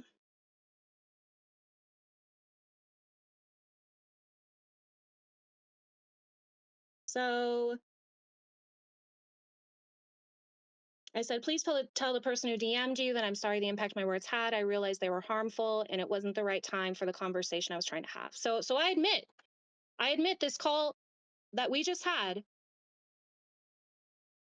that I was wrong, and I apologize. So I give him everything that he wants. He says, I won't be doing that. And I said, okay. And then he starts typing. And I say, please don't type a novel. Which is interesting that Irish is like, I'm going to stay on mute. You respect my boundaries. And I say, please don't type a novel. And his response is, don't criticize me for talking too much, Kenzie. That's who I am. The options my mutual have is to tolerate me being a long-winded monologue bore or not to tolerate it and move on. Like crazy work. Because again, this is what Irish does. He overwhelms you with his fucking diatribe monologue so that it's so mentally and emotionally taxing for you to respond. So then he talks, you spent 30 minutes arguing with me that what you said in the lie was not accurately described or fairly perceived as victim blaming, and were insistent that my constructive criticisms were wrong. All of that is correct. And rather than focusing on what you did, i.e. the potential harm, you focused on what you intended to do. Nope. That's not. I do want to talk about impact over intent, because I feel it is very misplaced and he's actually using it incorrectly within this situation. As soon as I reminded you this isn't theoretical in nature and try to get you to emphasize with that, you interrupted me to tell me you get it and you hang up the phone. That's not necessarily true. So I said I was not arguing with what was perceived. I was clarifying the point I was trying to make. I told you several times I'd watched the live. So again, that message right there says that I was not asking for the live, that he was trying to push the live on me, and all you kept doing was pushing. Then you continue to criticize me that I accept feedback poorly and relate it to Mac taking criticism. So even in our call, he brings up how Mac can't take credit. Mac can't take criticism. Kenzie can't take criticism. Nobody can take criticism other than Irish. Then this is a continuation of our DMs. Then you mansplain to me how someone else is feeling, and when I tell you I don't need to hear it, you tell me I do. That's why I hung up. And he said, mansplain to you. Okay, this is just bad faith. And I said, my feelings are bad faith. Crazy take. And then here again, he says you showed zero empathy or consideration for the woman on the live, either during the live before they joined or during the call. It's not mansplaining for me to describe the pressure they're under and why I was going out of my way not to shame them. And again, I was not shaming them. I want that to be very, very clear. So to summarize this call, I want to tell you that at the center of it, Irish was convincing me that I was victim blaming and that Sarah had reached out to me and said she was hurt because I was victim blaming. Those are the two main points. Now, I want to tell you that I bought this bullshit. I bought it fucking hook, line, and sinker. And I felt so bad that I thought I need to atone. Man, I can't believe I victim blamed women and I hurt them. Like I'm a fucking feminist. Like that's the last thing I want to do. I felt so bad that I reached out to Sarah and said, hey, you know what? I don't feel like anyone's getting this Harry Sisson shit right. I want to do a series. What do you think? And she's like, yes, I would love that. The reason that I reached out to Sarah is because, like I said, when Sarah joined the live, she was fangirling. I thought we had a really positive interaction. Carly seemed a little bit more tempered and didn't seem like she knew me. So I honestly thought the person that had reached out to Irish was Carly, because if I had hurt Sarah, I think that's logical, like that, I didn't think I hurt Sarah because she came up on the live and, was fangirling and saying, I love you. Like, that doesn't seem like a hurt person to me. So I assumed it was Carly. So I reach out to Sarah. We agree to do the series. Carly comes in, and then we work on this together. Now, Irish says I ghosted him during this time. I can't, like, I have a job, I have a child, and I took on a very big project. That series, probably over 100 plus hours. So I'm working it on the weekends. For those of you that watched it, the 5 of you that watched it, I made tons of infographics. I was on the phone with Brussels. I did, outlines. I filmed takes and retakes. Like there was a lot of work that went into it. So I wasn't reaching out to anyone. I don't like to say I ghosted him is just him fucking centering himself again in someone else's existence. Now, when you work on a project like this, you're going to get close with the people you're working with if they're not raging fucking anal assholes. And Sarah and Carly were great. Like anything I asked them for, they gave me. We kikied, we talked about so much. We talked so much shit about Harry. Like it was great. Such, girl bonding. Loved it. It was in early May that I was on the phone with Sarah. And I said, I have something I want to tell you. Um, because I want your advice on how I can approach it because it's very sensitive. I told her, like, one of the reasons I did this series is because of, I felt very guilty. I felt guilty about this live back in March, where Creator X had done all these things and Irish told me I was victim blaming and that someone reached out to him and said I was victim blaming and that it hurt them. I think that's Carly. And now that we've gotten so much closer, I felt our relationship was really positive. I said, I feel like now I can approach her and be like, hey, this has really been bothering me. I felt a lot of guilt about it. I'm hoping we can talk about it and I can know exactly what I said that was victim blaming and apologize for it because I certainly don't want to do it again. And waited that long because if, I didn't want to go to Carly when I didn't know her very well and bring this to her because I didn't want her to feel like I was attacking her. Like, how dare you reach out to someone and say this about me? Like, I was really sensitive on how I approached her. And when I brought this up to Sarah, Sarah's first response was, I don't think Carly would do that.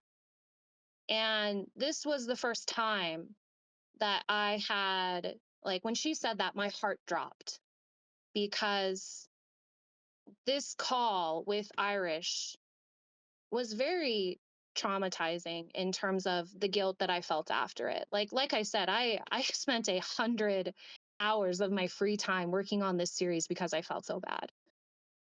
And then to hear that, it's either Sarah or it's either Carly. Sarah's not saying it's her and she's not saying it's Carly. So to me, that was the first moment that I suspected that Irish had lied to me. So the next day I called Carly. Carly was great. It was a fantastic phone call. She said, I'm so glad, like she told, nope, I never did that. I'm sorry that, I told her like I felt this rift between us and I wanted to get, it cleared up. It was a wonderful phone call. She was such a sweetheart, such a wonderful person, so supportive. And so then I go back to Sarah and I'm like, you're right. It wasn't Carly. Like this doesn't make any sense. Like, did he fucking lie to me? And then we start to go through Sarah's DMs and I realize that he's talking about Sarah. And so when it comes to these DMs, there are two sets. There is the first set where she reaches out to him and is pissed about his fucking lack of moderation on the live. Then, like he said, there's that gap where we had that phone call. And then there's a second set. In the first set, Sarah does mention me, which I've never claimed she doesn't. But in that first set, nowhere does she say Kenzie was victim blaming. She said it was gross I continued the conversation, but she did not say that I was victim blaming. And since that was the crux of our conversation, I look at the second set and Irish plants the seed in the second set. I told her that a woman said she was being victim blaming. If you look at those DMs, Sarah doesn't even realize he's referring to her because he makes it so general. That is him planting the seed to get her to agree with it so that he now has it in paper, even though that was after our phone call. So it is my interpretation that Irish was triggered because I said something critical about Mac and he wanted to put me in my place.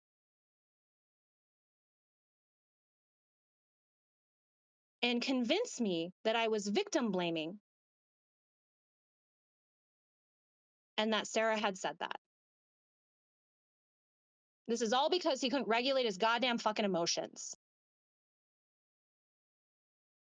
And I realized that, like, so then I go to the live. I'm watching the live. I realized I wasn't victim blaming. He was just shutting down the conversation, which is fine. I realized I course corrected and I am having these conversations with Brussels and with Sarah. Like, we are figuring these things out together. And Sarah is upset that he went to me with this. I talked to Sarah about what I said on the live, and I explained to her my position. And she says, you know what? I would actually really like to have that conversation. That actually makes me feel better. And I want to highlight that this is why we have to be careful of men and women's spaces. Because Irish drove out of his fucking lane. When Sarah said what she said about me, he should have said, hey, you know, I have a personal relationship with Kenzie. I'm not sure what she was doing. I think she was doing this, but maybe you should talk to her. Because if me and Sarah would have had a conversation in March, she would have felt better in March. And I wouldn't have been fucking gaslit and forced to carry guilt for the next 8 weeks. But no, because Irish needs to be the fucking moral authority police. Not only does Sarah get to continue to feel like shit from that live, but I get to feel like shit too.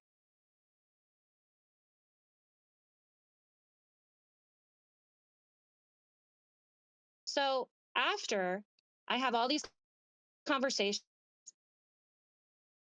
I reach out to him because I think when you have a problem with someone, you should give them the courtesy. If their relationship means something to you, you should give them the respect and consideration to explain themselves. So I did. I told him I wanted to talk to him. I told him what I wanted to talk to him about. He said he wasn't in the mental headspace. I didn't push it. I said, okay, that's fine. Let me know when you are. Then the next night, I'm on a live with him and Mac, which, by the way, I want to highlight. I didn't go to Mac's lives because I have a problem getting ops. Like, bro, you're so fucking desperate for any dig. You'll say the most outrageous shit. I go to Mac's live because she's live at night. And I'm not live at night. Like, be so fucking for real. We're debating a man about rape culture, duh. And Irish is walking him down a thought tree, and I forget what the guy said, but he said something. I'm like, wow, you just upheld rape culture. And Irish crashes the fuck out. You stole my point, Kenzie. What the fuck? And then drops from the live. Like, again, fucking man-child unable to regulate his emotions. So I DM him and be like, wow, I'm so disappointed. That was so, I think I said that was so childish. I would have to read again the specifics.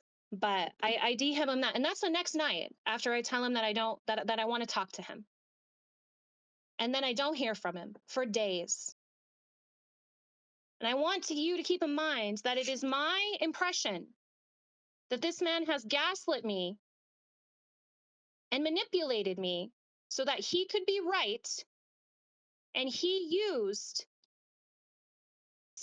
another woman to make me feel bad about myself. Like, I've said it so many times. I've made feminism my whole fucking personality.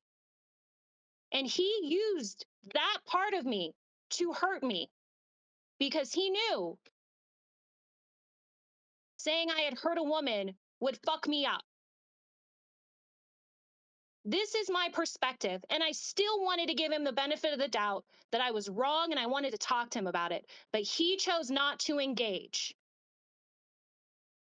So this is the early part of May. There's still a lot of Jones shit going on. And Dill is hosting a live. I don't know what he expected. If you're not going to talk to me, and this is my perception, then I'm just going to say perception's right. And if my perception was right, why would I want to keep that fucking friend around? That's it for me. You lie to me, you gaslight me, you manipulate me, I'm done. So because he chose not to engage, I decided I'm done with a friendship. So in a live Dill hosted, someone was criticizing my association to Irish, and I said Irish and I aren't friends anymore. And only then did he reach out because I said something in the comments of a fucking TikTok live. Couldn't be bothered until then. And I want to say that was like May 14th. Again, I would have to check my DMs. Then, you know, Brussels is aware of everything that's happening. Just like Sarah, Brussels, Sarah and I had lots of phone calls. Brussels is centering Sarah's feelings, validating mine.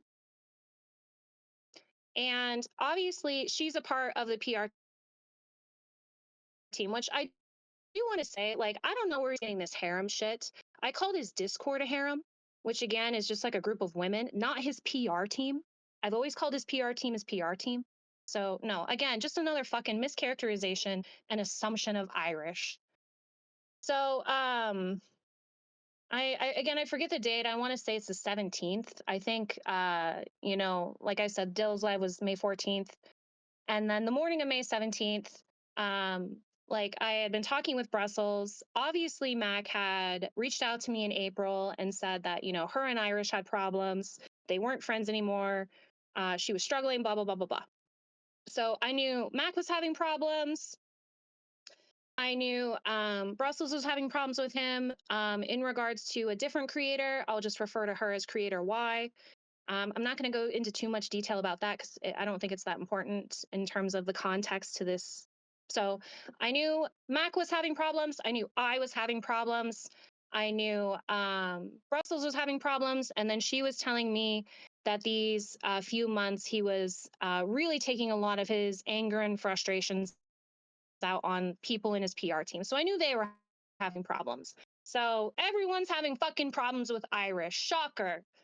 And the morning of the 17th, she, I think she had told me that he had mentioned in like the PR chat, hey, I don't think I'm gonna like invest in my relationship with Kenzie anymore. And like no one reacted. And then he said it the next day. And then Brussels was like, yeah, you said that yesterday. So I don't think he was getting kind of the reaction from the PR team that he wanted. So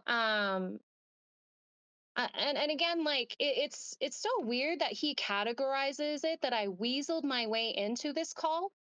I've posted receipts in my Discord that shows like I was invited to the call, and then I'm even like, I don't even know why you want me there. Like I did not structure this call. I did not organize this call. I did not ask to be a part of this call. Please, Irish, provide any fucking evidence or receipts or whatever the fuck you want to call it that proves otherwise. I was asked to join this call. And yes, the center of this call was Irish's behavior. Brussels was frustrated. The PR team was frustrated. And they wanted to hear from me what happened. That's why I was asked to join. They wanted to hear from me what happened. So I explained to them what I just explained to you. I don't know if I did it as well on that call back in May, but that's what I explained. Everyone was talking about their issues with Irish. Mac was, you know, Mac was talking about hers, and Mac's were pretty egregious. And a lot of people on the PR team were very unhappy with how he was treating her. So, me having the knowledge of what she shared in April, having the knowledge of what she's sharing on the call, having my own knowledge, yeah, I like, and I want to like say, I framed it by asking her, do you like what is your goal with social media? Do you take that seriously? Do you want to grow a platform? Do you want to have an audience? And she said yes. And I told her, like, you're so young, you're in your 20s. Your like life is going to change for you. And there will be a day when you and Irish separate. It's inevitable. He's fucking old. He's gonna die one day and you're still gonna be alive. Like, So if you want to do it, like you should do it now if you're having problems, because the sooner you do it, the sooner you have your goals achieved. She's saying that within her statements that I just recommended she cut him off, and that's not true. I um I will say, you know, I might not be the most sensitive person. I might be very direct, and I've been told from several people, even today, that I'm intimidating. So maybe my tone and maybe my demeanor was more callous than Mac would prefer. I'll concede to that.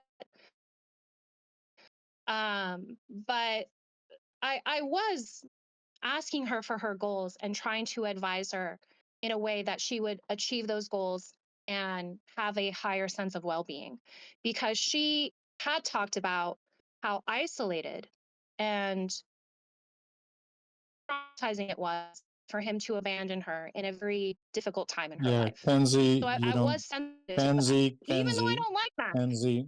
Kenzie, you're more than welcome to rejoin. I would like you to rejoin.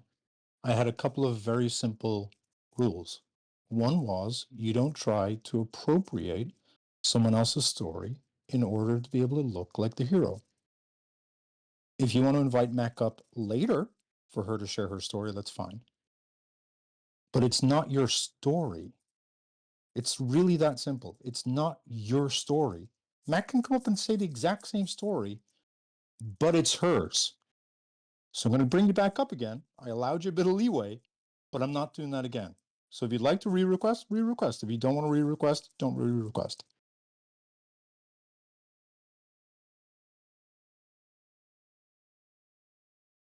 Okay. She's gone. I think she's gone, yeah? Oh, you don't know how to request. Sorry, let me bring you up. Am I back? Yes, you are now. Okay, great. Um, so I asked her.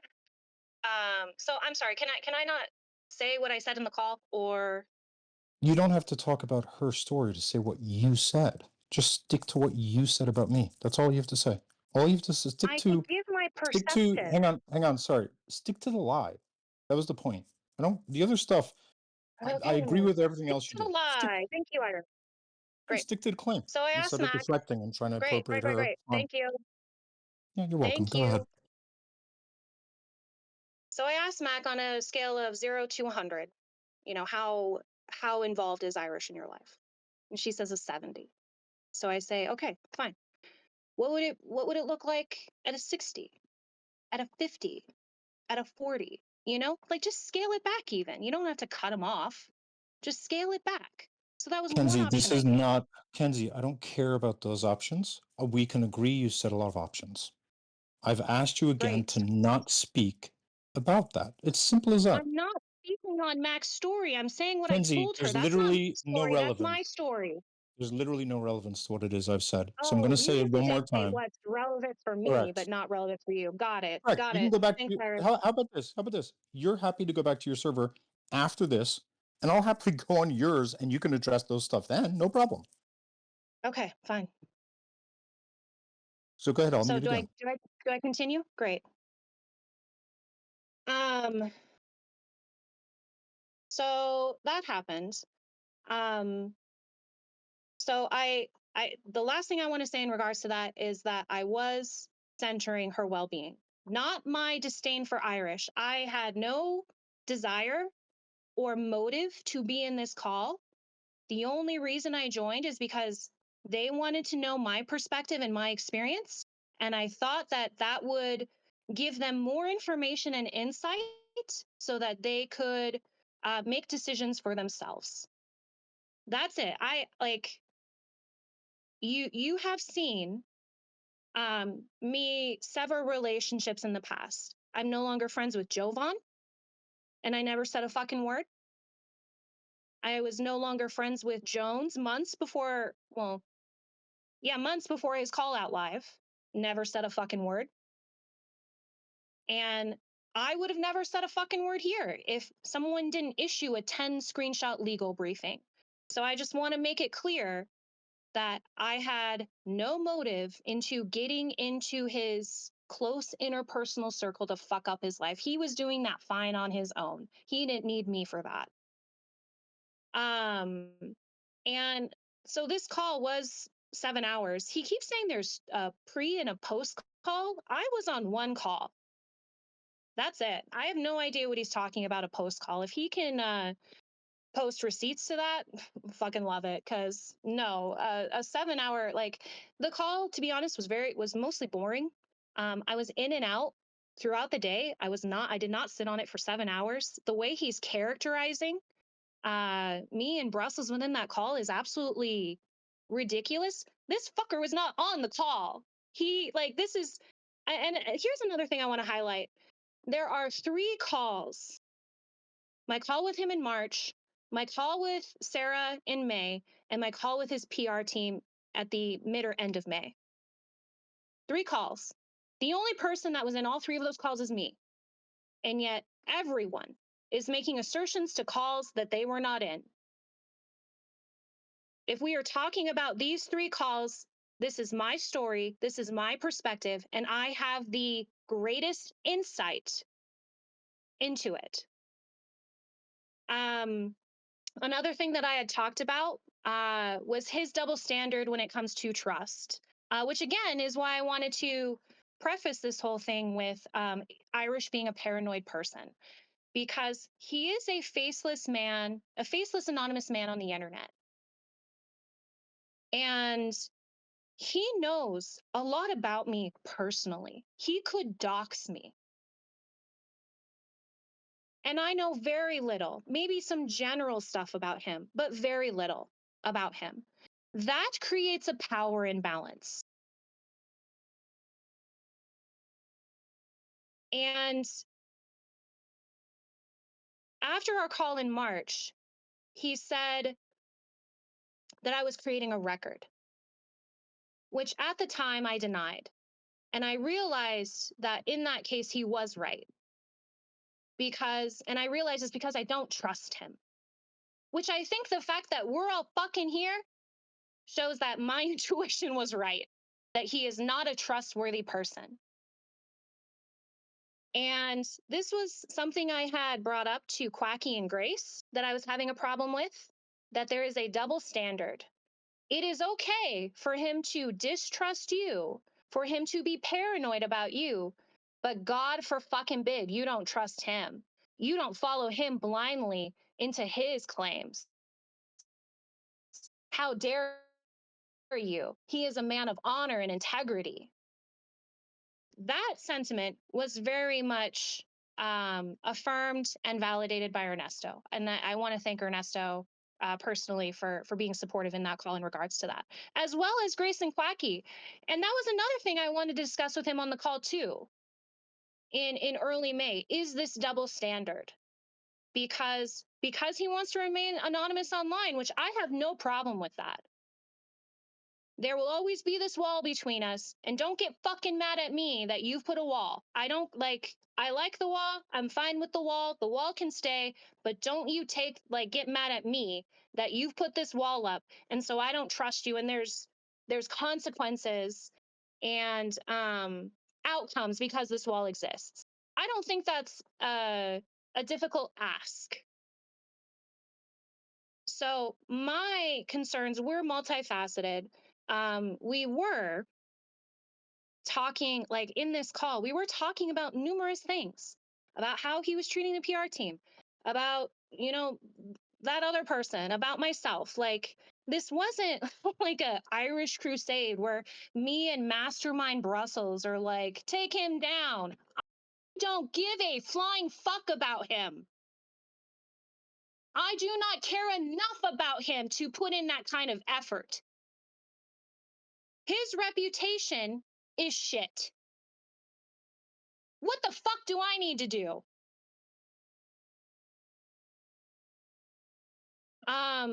So after that call with the PR team, not much happened after that. Like, I had the call with them. Oh wait, no, I'm sorry.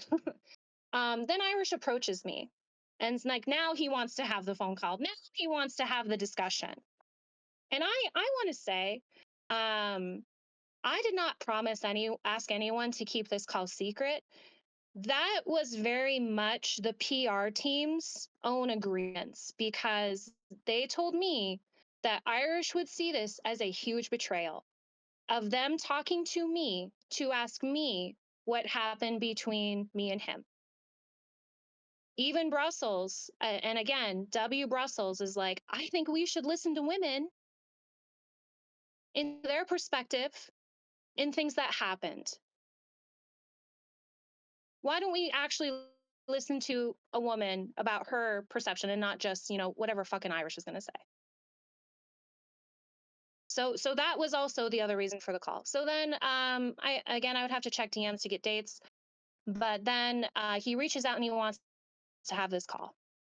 And he's already telling me I'm making false statements. And I want to say, like, to Quacky, which I've already said in DMs, her going to Irish is a breach of the privacy and trust within that phone call. It's fucking ironic that Irish is up here virtue signaling, saying, like, don't tell Mac's story, when Quacky literally told mine without my permission, without my consent, that has put me here, as well as Sarah. He wants to center Sarah's fucking feelings, yet he's not going to talk about how Quacky violated that too. It's so wild to me how Irish drives out of his lane and everyone who seems to fucking follow him does too. That was not her job to hold him accountable for what he did to me and for what he did to Sarah. And because she stepped out of her lane, she's caused harm to me and Sarah, which she has admitted and which she said she will apologize for. Not to me, but to Sarah, which is fine. So the hypocrisy within this group is just wild. I also want to highlight too that Mac doesn't give a flying fuck about Sarah. They've all made these assumptions of what's happened, and not a single person's talked to Sarah. Irish makes it seem like I've manipulated her. She is a grown-ass woman with her own thoughts and feelings. And I think it's super misogynistic for him to remove her agency, remove the capacity that she How about you has. let her complain about that? How about you just speak for yourself, please? Thank you. Wow. How about you I'm let not how about speaking you let for her her. how about you allow I'm how not about you speaking for allow her. how about you allow the woman to speak for herself rather than you speaking for her, Kenzie? It's a I'm not simple speaking for boundary. her. I'm giving I've asserted the critique boundary on what multiple times. you. I've asserted the boundary multiple times. I know you don't like me setting boundaries. It's a simple one. This is not a boundary, you Don't fucking moron. speak. This is you Do managing not me and speak. controlling me. Do not speak for Mac. Simple as that. Please continue. I wasn't speaking for Mac. I was talking about Sarah. Are Don't you speak for tracking? Sarah either. Don't speak for I'm Sarah not either. speaking for Sarah. I'm giving a critique I on you thought saying you I'm just said you're manipulating her. speaking for Sarah. I'm giving a critique on the fact that you said I'm manipulating her. Can I not address that statement? I would rather you don't use a living being to give a critique, perhaps. She's a real person, so perhaps you shouldn't do that. Wait. You can speak for her and say that I'm manipulating her? No, she told me, and I just repeated what she said. It's really that simple. It's So just that you can speak for her. So wait. You can speak for her. Is that what you're telling me? no, the difference is that I listened to her better than you did. You didn't listen to Oh, her. please. Kenzie, Please, don't fucking gaslight me. Kenzie, if I can ask you a question. No. When we got pulled into that call, okay, I'll mute up. No. Continue. I'm asserting a boundary, Irish.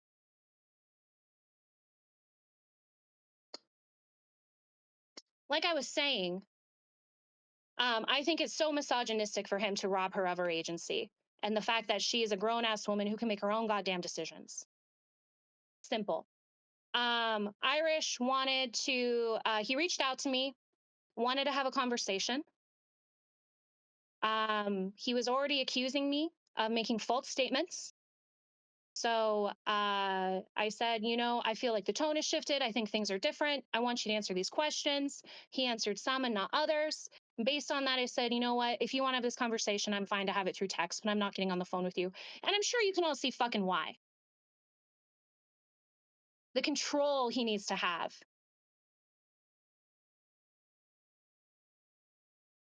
So, again, he doesn't respond. I don't know how him and Sarah got on the phone. I don't remember. I know she was very frustrated with him because he was centering his feelings and his experience and not thinking about her, and that this turmoil between me and him was affecting her because she felt bad about it. So she's talking to him on the phone. He's saying shit, and she's like, I think we should get Kenzie on the call.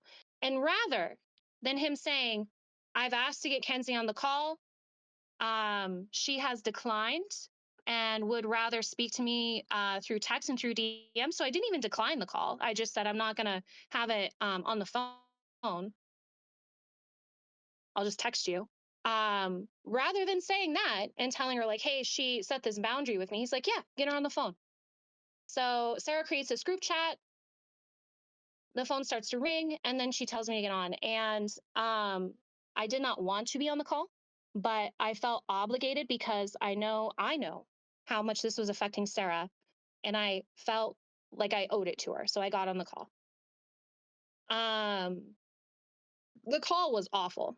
I think I must have told that man to stop talking like 25, 30 times. Because this is what Irish does. He steamrolls.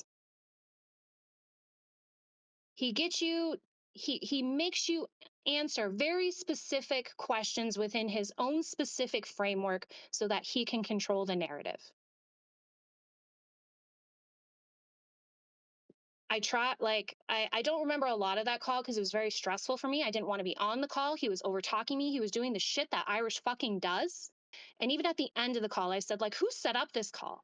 Why didn't you tell Sarah that I don't want to talk to you? So it's crazy for me that this man is like, I establish boundaries that you never fucking respect. Projection. Like, this man projects everything. Everything he said about me is true about him. Projection is a goddamn love language.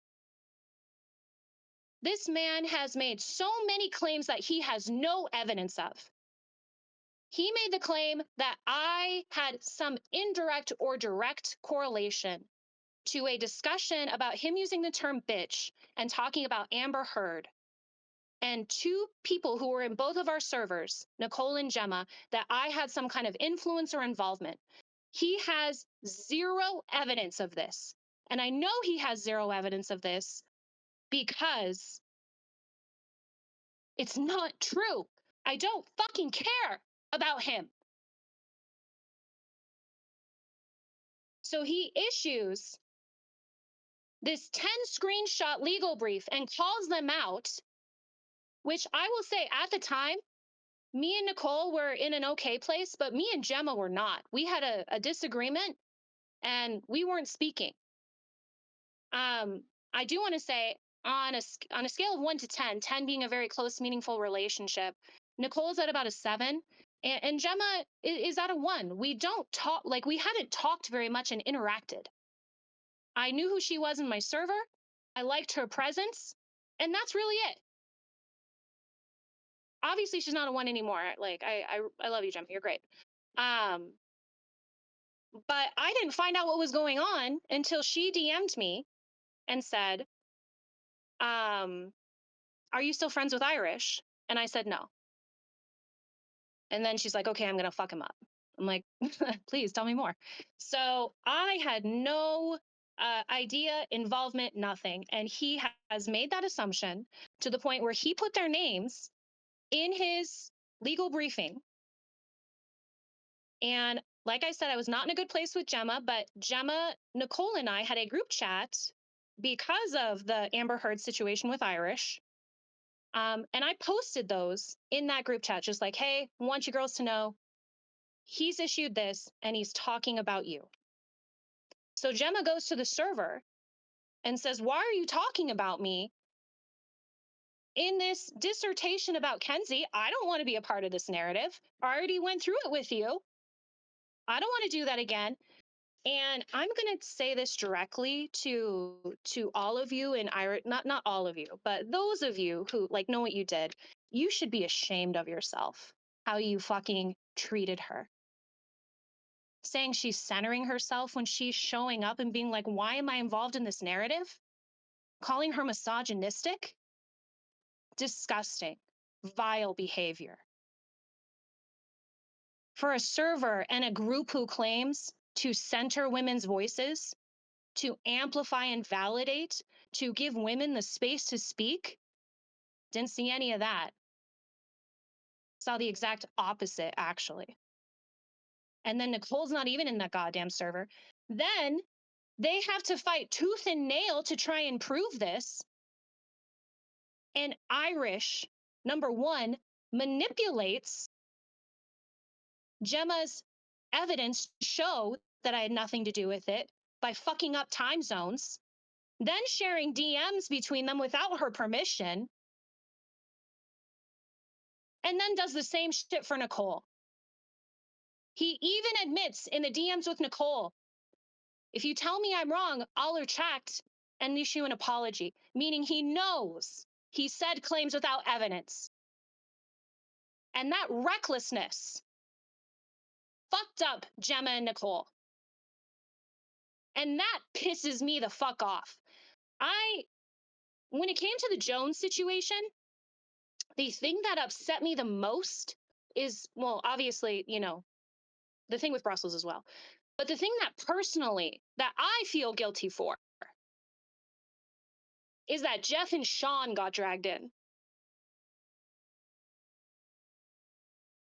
And now, to watch Gemma and Nicole get dragged in too? By another fucking man?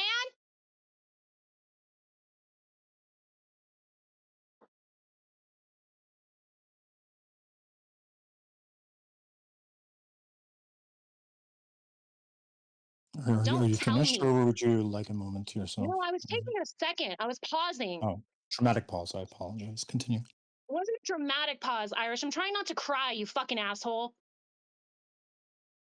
I believe in you. Get fucked. It's so That's what you interesting used to to ask me. me for. That is true. Shut up. Oh, shut the fuck up, you beta bitch. It's so interesting to me that Irish wants to come up here and grandstand about Sarah's experience, about Mac's experience, and gives a zero flying fuck about Gemma's experience, about Nicole's experience, about anyone that's not in proximity to him. You mean I don't give a fuck about you? Is that what you mean? Shut Is that up. what the issue is? Shut Okay. up. You Yeah. said you'd be fucking quiet. Be fucking quiet. I was speculating. It's been an hour and 10 minutes. You've had longer than me. I was just speculating. I Are didn't know you that almost I had a wrapping up, or do time you need a limit, bit more time? asshole. I didn't No. set a I'm time happy. limit. No, that's fine. I'm more than happy to keep going. Do you just want to give us a little bit of Shut the fuck guideline? up. Okay, I'll just mute myself. Great.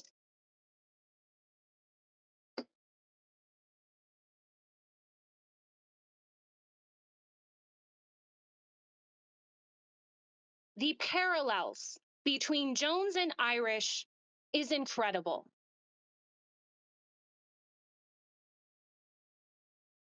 The last point that I'm going to make is his hypocrisy. Mac has said some things about me, and he wants me to consider her feelings Yeah, I know it and her kills you that I traumas. prioritize Mac over you, right? It has always Shut been a. the fuck up. Do you I'm need not. to post a screenshot where you said that you would stay on mute?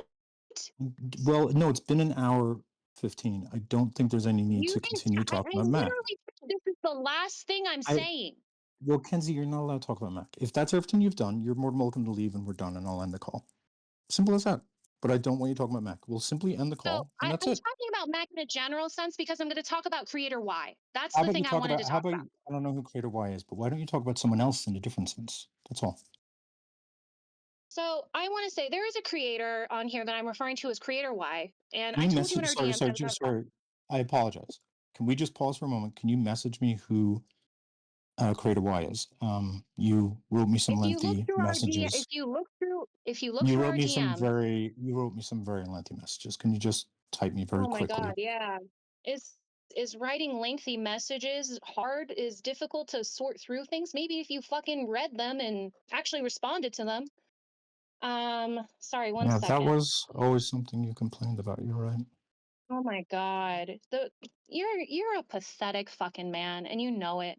You That is you partially true. absolutely you absolutely know the Hmm. lying, the Hmm. manipulation, everything you have done and everything you're doing now, you know you're the piece of shit in this scenario. And the Hmm. fact that you have the audacity and the arrogance to perpetuate like you're not, you are either in such severe to fucking denial or you get off Hmm. on this shit. Got it. What was the arrogance in me doing it, or was the arrogance in me turning down You the don't great get to Miss ask me Kenzie? questions, sir. Oh, Shut the I'm fuck up. sorry. I'm telling you who Creator Y is. Internal monologue. I apologize. Good. So, Got it. Okay, please continue. Although, Creator hang on. Y, Wait. Stop. Creator Y, just to be clear, has informed me that they don't want to be talked about in any sort of substantive way or any way that could potentially identify them in any way. they are not going to be identified. It's very, very general. Okay. Did you Creator even Y reach out said to Creator something Y to about ask? Creator Y said something about Did you even I reach out respect to you. Creator? Did you even reach out to Creator Y to Yes, ask? I You have talked didn't. to Creator Y. I have In the talked to past Creator Y. week Thank to you. ask them? To ask Yes, them? yes, yes. I have talked to Creator Y. Yes. Don't Okay. pretend you care about them. Don't pretend. Don't fucking feign that shit to me. Yeah, please continue. Creator Y said something on a live that Irish didn't like, and he wanted to have a discussion.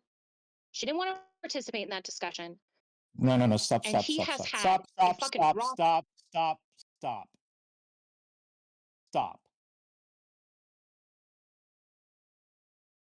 I literally told you she specifically has a boundary. She has a boundary. I'm respecting her boundary. I already know what you're saying right now is absolutely too much, too close. And if that's what you're thinking is safe, I'm not comfortable with you continuing with that part of the story. So you can talk about that story in your server.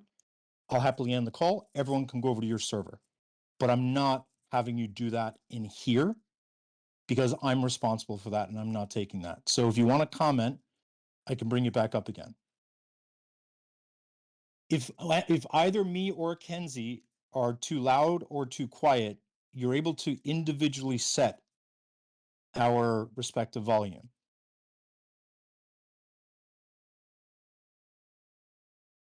Kenzie, if you just say hi, and if not, if you want to tell me that you want me to send people over, I'm more than happy to do that as well.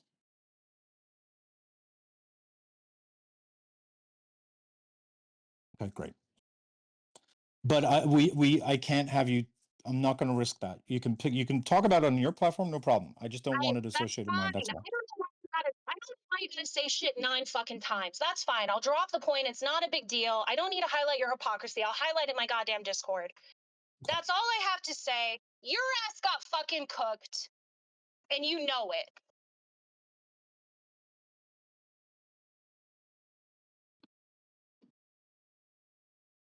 Okay. Am I meant to be bringing up Sarah? Because I see her. She's in a request. I would prefer not to. I I, assume you're done and you're finished, correct? I, if Sarah wants to come up, bring her up. I guess you don't respect her agency. I'm not tracking. You're saying I should bring her up or I should not? She texted me and said, "Bitch, bring me up." Do you want to see the text? Do I need to prove that to you? No, that's fine. I'm not seeing an option to bring her up for some reason. Does anyone else see that problem? Can one of the mods look? Because I'm seeing.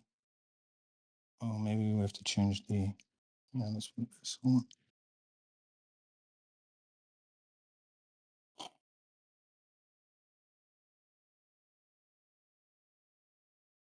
Okay.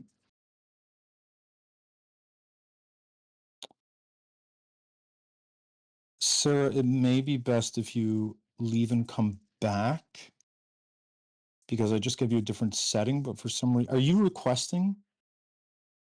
I swear I saw you and then you're not there now. Can someone in the comments direct her on how to click it? Oh, comment in the comments. Sarah, say hi in the comments.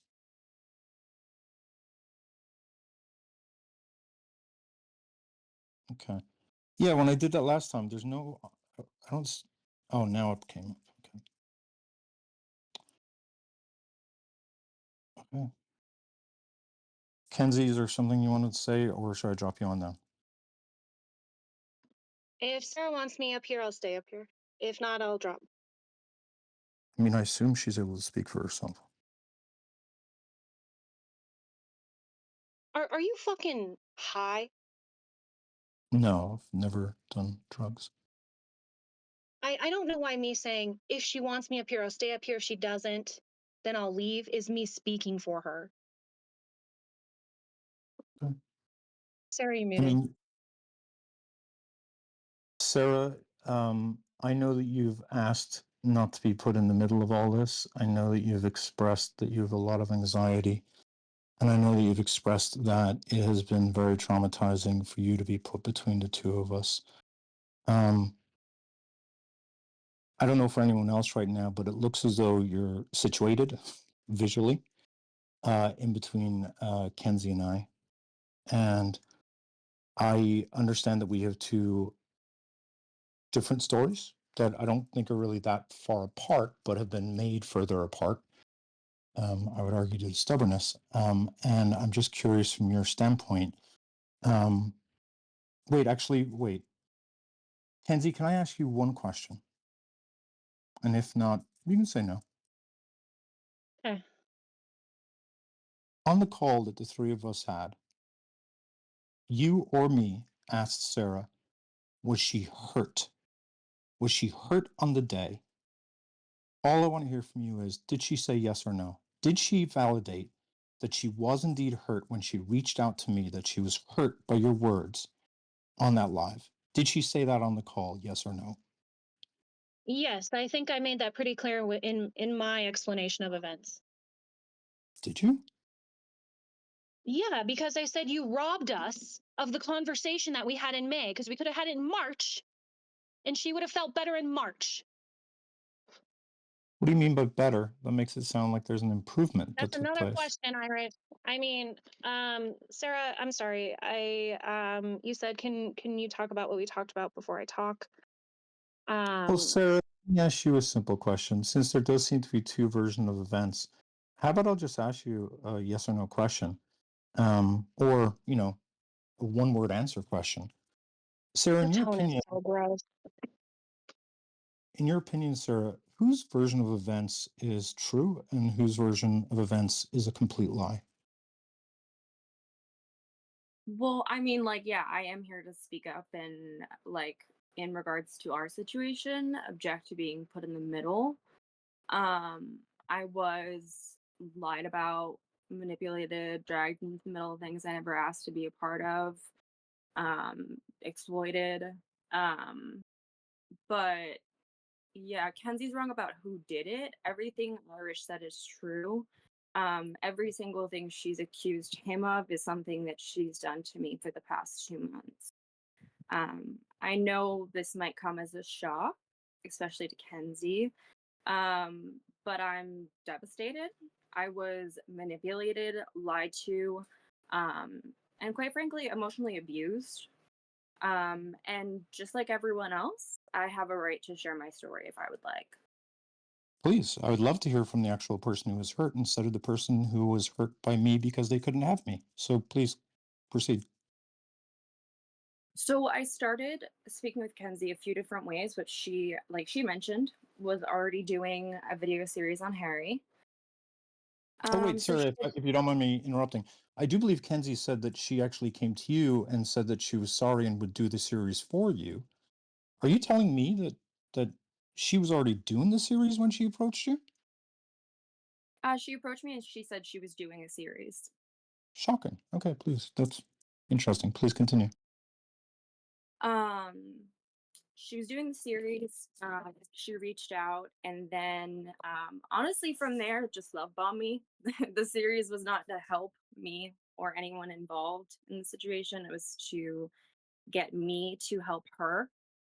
In regards to the call that three of us had, Brussels and Kenzie had me in a group chat since early May, where the point of the group chat was genuinely just to take Irish down. In that group chat, they gaslit me, they used me, they got me to write things to Irish that weren't true. I felt a lot of pressure and stress, which they both knew. As Kenzie has mentioned, she knows that I have a lot of anxiety. And I mentioned that in our chats. I'm stressed. I don't feel comfortable saying these things. They did not care. Kenzie consistently said, be meaner, be meaner. I want you to be meaner to Irish. And the call was. I just want to interject here. Can you let the This victim speak for a moment instead of is speaking over the the victim and victim. for the One victim? second, one second. I will interject. And Please continue, Sarah. Yeah, thank you. It's important for you to actually have your voice prioritized instead of appropriated and hijacked by a narcissistic person who doesn't know how to take no for an answer. Please continue, Sarah. And also just to clarify, as Kenzie said, I am a grown woman. I have my own thoughts.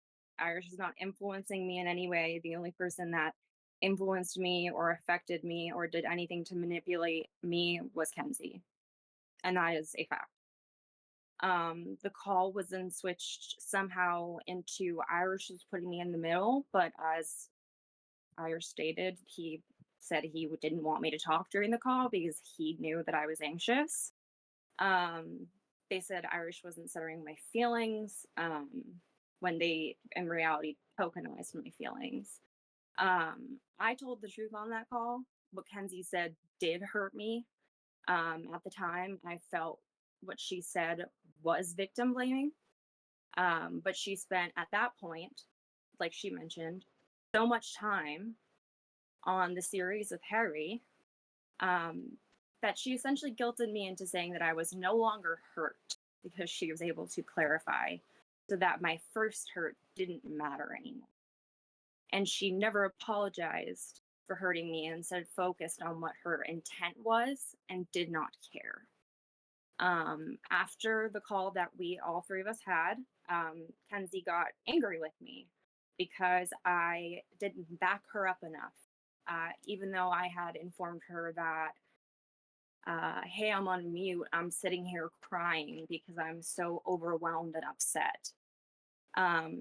To which then Kenzie essentially kind of bullied me into abandoning the friendship that I had with Irish when there really was no need. Kenzie, aside from Irish, has hurt me in many, many ways. Again, in regards to the Harry series, it was always about her. She complained about not getting views. She didn't care at all. We didn't care about the other women, not helping the other women involved when they asked to not be involved. It was on live with, I believe, Alina. Can I interject for a moment on that specific point?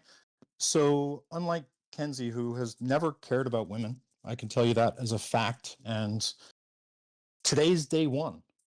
I will be doing a couple of these because there's so much that I have to be able to show on who Kenzie really is, since I now have access to everything that she has ever done and all of her chats, coincidentally. And so this will take a couple of days to go through. But I do think this is a good time to interject just because this dovetails on something that Kenzie had claimed. If you all remember, Kenzie said, I went to Sarah to help her. I wanted to do a video for the women hurt by Harry. Now, if you watched the video series, all five of you, and you watched and paid attention, the key theme of that series was these women were hurt and their stories were appropriated.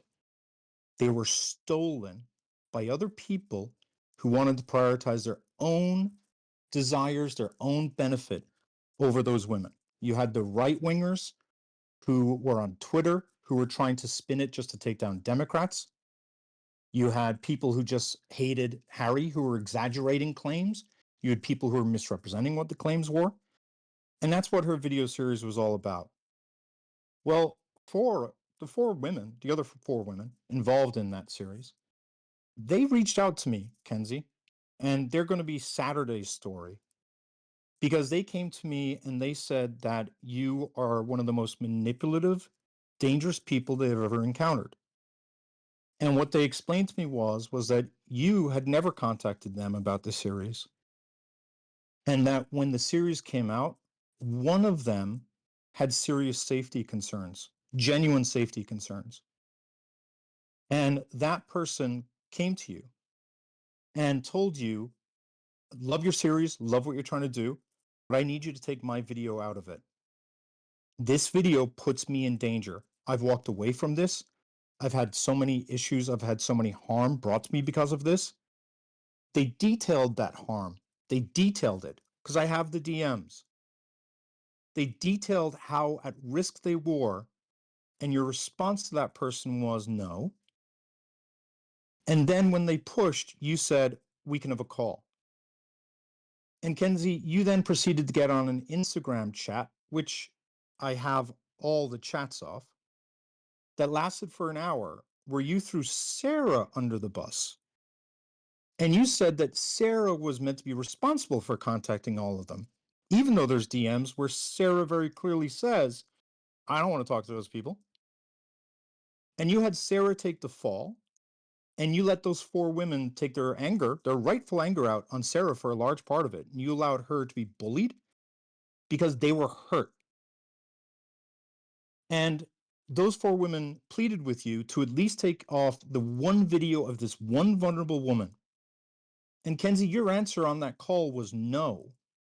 It was no, which then caused all four women to say, in unity, because they're girls.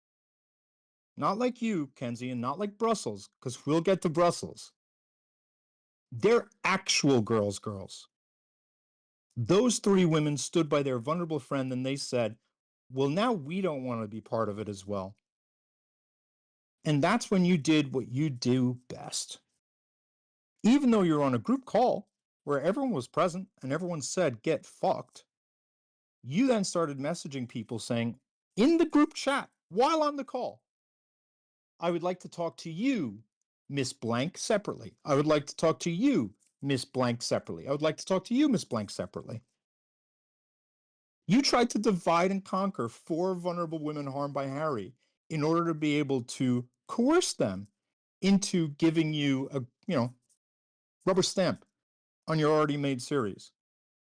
And one of the women said, what are you doing? And you then ended up coercing her into getting her to agree. And one of those women joined a live with Alina, where she literally pleaded for people to give a shit. But because of Kenzie's credibility on this app, and because of all of the esteem and credit you guys give her, because of her reputation and not her actions, you all agreed with her. And so I was asked to share that specific story, because it is important for the rest of Sarah's story for context, because that was another instance of where Sarah got abused on behalf of Kenzie. So I'm going to mute it now. And Sarah, just tell me when you're done, and I'm just going to remain silent for the rest of it. Yeah, I mean, that was pretty much what I was going to say next, was she put me in a group chat with those girls and just let me get berated for an hour when she knew that I didn't contact them. A couple of the other things, she had coerced me into sending money when I told her that I was struggling. At the time, my boss was sexually harassing me, and he called me drunk while I was on the phone with her. And I was like, I have to take this call. Like, I don't know what to do. And she said, if you talk to him for more than 5 minutes, you owe me $50. And I just didn't think much of it. I didn't think she would say something like that and mean it. So I got off the phone, took the call, and the call with my boss was like traumatizing, to say the least. And The next day, I woke up to a text from her. And I can read this to you. She said, this was a little bit into our conversation. She said, "Are you at work? I'll send you my Cash App." And I said, "Kenzie, I'm poor," and told her more about the way that he spoke to me. And she said, "You made the deal, hooker." And I said, "I'll send you 25. Gimme," like her Cash App. And she said, "Bruh." And I said, "It was a traumatizing night." And she said, "Yeah, if only someone had told you not to take his call." Didn't care about what I had gone through at all. She also put me down as a sex worker. I don't know if the other day in the live you guys were there when I said I was getting ready for work and she said ew. I find that a little hypocritical because she herself is a sex worker. So I don't really know where she stands on that anymore. She faked receipts of her getting gifts to try to create like an illusion that she was better than me at the sex work aspect of what I did. She would message and call me until I would answer. And if I didn't, she would text me things like, "Oh no, I deleted the series by accident," or "I need you," or SOS, or things like that, just to get me to respond, which actually also, it did include Nicole. She did have Nicole DM me about getting help with the same sex work that I was helping her with to see if I'd respond. Which I'm under the impression they're both anti-sex work. So to me, that seems a little hypocritical. Convincing me that sharing Destiny screenshots on Tom's live was bad. For Irish doing it for me. She made me think that it would look bad if he shared them for me, when in reality he was just trying to help me because I wanted the screenshots to be seen. Also little things, Irish trying to promote the Harry videos, and her saying it was bad and that I should be mad at him for doing it. And I think also one of the things, Irish, I don't know if you want to talk about it, but Well, we're Jaden. going to be sure. Let's go there. I don't. There was. He just made me feel very uncomfortable, and I was on a trip, and he wanted to meet up with me while I was on the trip. Initially, I had said, "Yeah, that's fine. Let's meet up." And then I had just changed my mind. And he would not leave me alone. He was messaging my friends. He was cash apping me. He was doing everything he could to get a hold of me. And he also messaged Kenzie and said, like, what's going on? I can't get a hold of her. And Kenzie essentially just kind of thought it was funny. Irish helped me. Even though I was in the middle of actively hurting him by sending him the things that I was being told to send.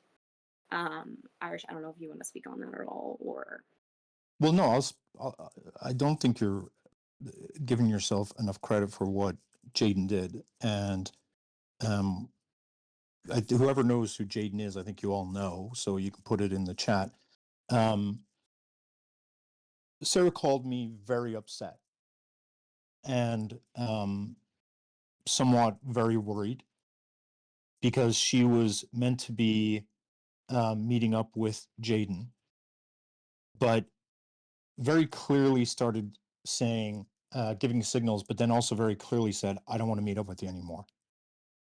And after saying that, he then moved on from simply trying to text message to then trying to going on Instagram, to then saying he bought a gift after she said no multiple times, to then contacting the woman Sarah was staying with to offer the gift to her. And Jaden would have to driven for an hour. I know that when Sarah called me, she was panicked as fuck. panicked as fuck. So I assume she was the same when she spoke to Kenzie. And from what I saw, Kenzie was laughing about the whole thing and talking to Jaden like they were good friends when he was not taking no for an answer. He was not. And I've had a call with him and he did apologize. He did say that he did miss some signals. I guess the signal was the very clear message that said, I don't want to see you. And he did say that this was a one-off event. And he did say that he's learned from this event. But the relevance of this is the fact that Kenzie thought it was a joke and funny. And we can share that story a bit more in detail over the weekend.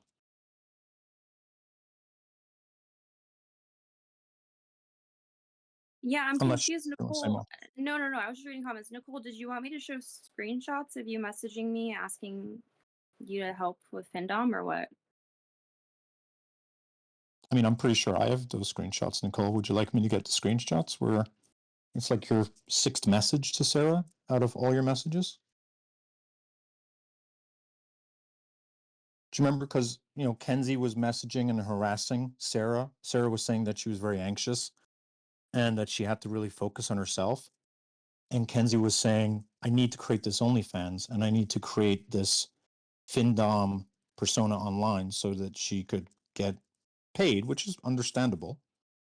But when Kenzie was not getting what she wanted, essentially, Nicole, you popped out of nowhere asking for the exact same thing. Or it could be a coincidence. It totally could be a coincidence.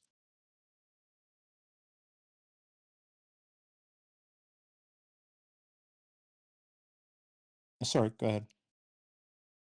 I'm just not sure what's confusing. Nicole. I don't think Life is hard for some people, I guess. thoughts are hard. I get it.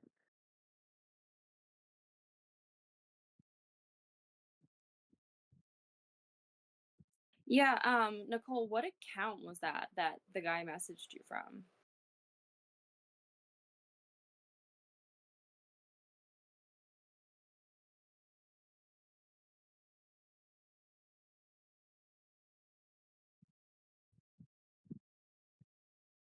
You have no idea. Not one that you have any clue. I'm inviting you up, Nicole. You can ask Sarah if you'd like. I honestly have no idea. It was just some random guy on TikTok who sent me a message. He actually sent me another message last night. Well, I had blocked him, and then he sent me a PayPal last night asking me to unblock him. But he was just some random guy on TikTok. I joked about him. I have no,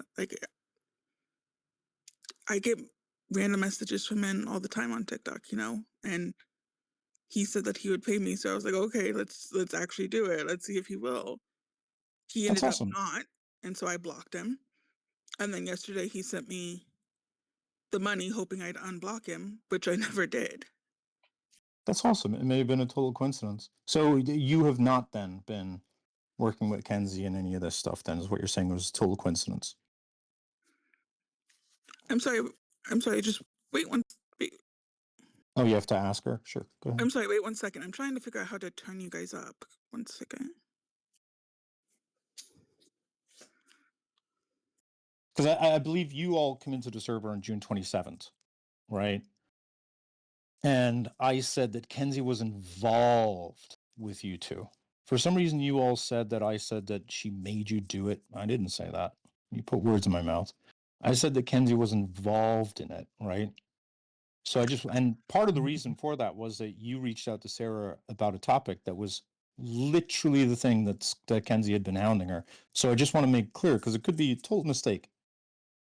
You've not been working with Kenzie at all, or in any sort of like real way with regard to anything negative towards Sarah or myself.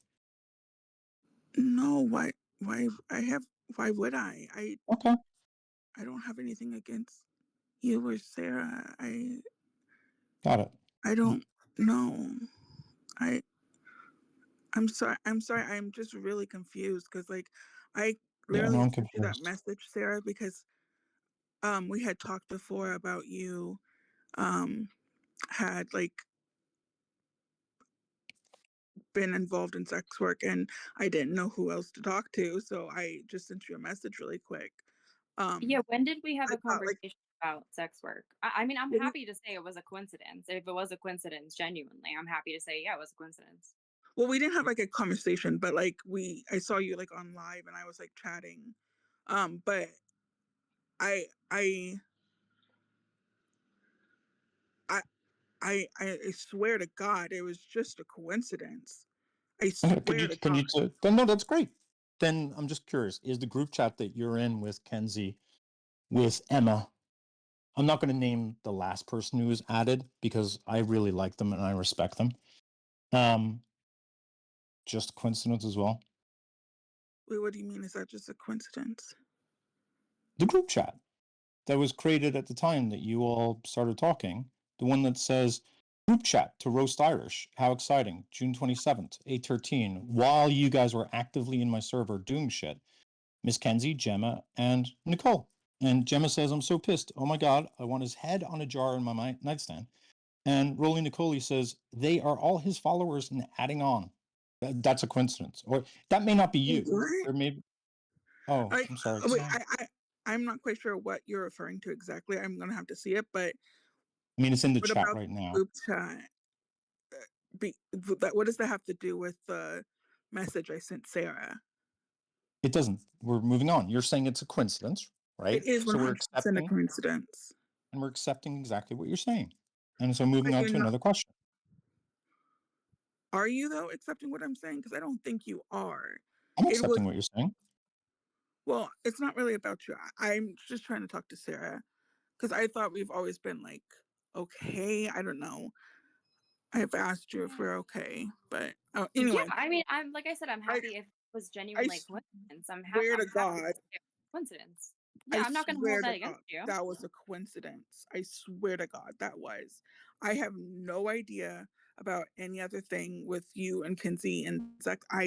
I've never even heard about that. I, I've never Yeah, heard about that. no, that's okay.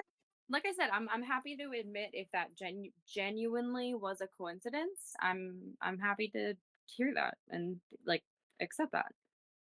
I literally can show you. I think I might have sent you the messages he sent She's me. literally, she's literally accepting it. Oh, okay. I'm just saying I can send the receipts of all that I have. Like I'm telling you, like that was a coincidence.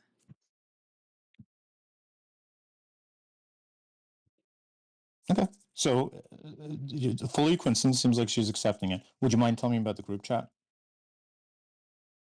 What about the group chat? I thought you and Gemma were traumatized by my very simple statement that said that Kenzie was involved with you and Gemma in regard to the blow up that took place. That's all I said. And Kenzie came in So here and said that you two are suffering mental health issues or acted as though you two are, that you've had a I, horrible time, that you've been doing really none of that badly, was that you've been really sorry if I could just finish. And that it's been really traumatic for you guys because I was paranoid that I had made it up. Remember, Kenzie started by saying, Irish, you're just paranoid. Irish, you make shit up in your head. But it does appear as though you guys were in a group chat where yeah. it literally says here to roast Irish, and the 150 screenshots I have off the chat, all 1,000 messages, 950 reference me, which is like appreciated, but it seems like you're all very talky about me. So when I say that Kenzie is involved in it and Kenzie's telling you guys what to say, Kenzie's telling you whether or not you should stay in the chat, Kenzie's talking about what it is you guys should write. Kenzie even gives you guys a ChatGPT script. Do you remember that? So when I said that Kenzie was involved, do you think that that was a false or bad Did she characterization? did she leave or did you drop her? Oh, I think she dropped her. She may have dropped herself. I certainly didn't. Oh, she's still in request. Mac, just give us a little bit of time if you don't mind. Because Mac, no one's going to go anywhere. Just to let everyone know, I want Sarah to finish what she's saying. And when she's finished, the actual thing that people will be talking about is the very last thing we're going to do, just so everyone's aware. So I would not leave, because if this has been interesting to people, the finale is spectacular. Sorry, go ahead, Nicole. So so the group chat. So yes, the things that happened in the Amber Heard and the bitch topic happened. Gemma was. I'm sorry. Sorry, One second. Nicole. I don't want, Nicole, because I don't want to stress you out or take up too much of your time. And I know that Kenzie's blowing up your phone right now. What I'm saying is, do you agree that my characterization that Nicole and Emma, when I said that Kenzie is involved in the blow up that occurred, do you think that that's a fair characterization? No, she wasn't No. involved. No. Okay. Do you Because understand the distinction? Do you wait, understand the no, let me distinction? finish. Well, sorry. Well, no. Because that's not what happened. I'm just going to finish the question. So I want to be clear. I don't want you to mistake that she was the reason it happened, because it was a long event. Didn't happen. It's not that we're looking at the start only. We're looking at everything that happened from the beginning of it until whatever fallout ended. And so my question is, do you think it's unfair? I'm literally showing people the screenshots of Kenzie going to ChatGPT in order to draft up notes for you guys. So I just want to make clear, you're saying that it was traumatic for me to say that you two were involved, correct? That was an unfair characterization? What are you trying to say, that she drafted up GPT comments based on what you said? I realize, maybe we'll just continue. Thank you, Nicole. It's been a pleasure. Sarah, do you want to continue? Or I'm not sure what else, where else it is you wanted to go with this. I'll mute up if you want. Yeah, I mean, the last thing I want to say is anyone kind of switching up because it's against Kenzie. It's really disappointing when you stand on a platform that wants to believe women. Even though it's hard to, because I struggled realizing that Kenzie was manipulating me, because she also is another woman that I'm not in a romantic relationship with. I think it was hard for me to realize. So I think anyone that wants to say that I set her up or I'm manipulative or I'm all these things, no, I'm just letting people know that Kenzie is not a safe space for women because I trusted her and she betrayed my trust. And she's not a fucking safe space. She came up here and she crashed out because she knew she was wrong. She can say whatever she wants to say from now on. I said my piece. I have receipts. I'd be happy to answer any questions. That's who Kenzie is. Sarah and Mac, I do apologize. Mac, I'll bring you up, but I do want to, we got like still more to go, if that's okay. So Sarah, up to you. Would you like to take questions, or do we want to play that thing? Up to you. I don't mind, to be honest with you. Wait, message me what you mean. Sure. Let me grab it right now. 1 sec. Oh,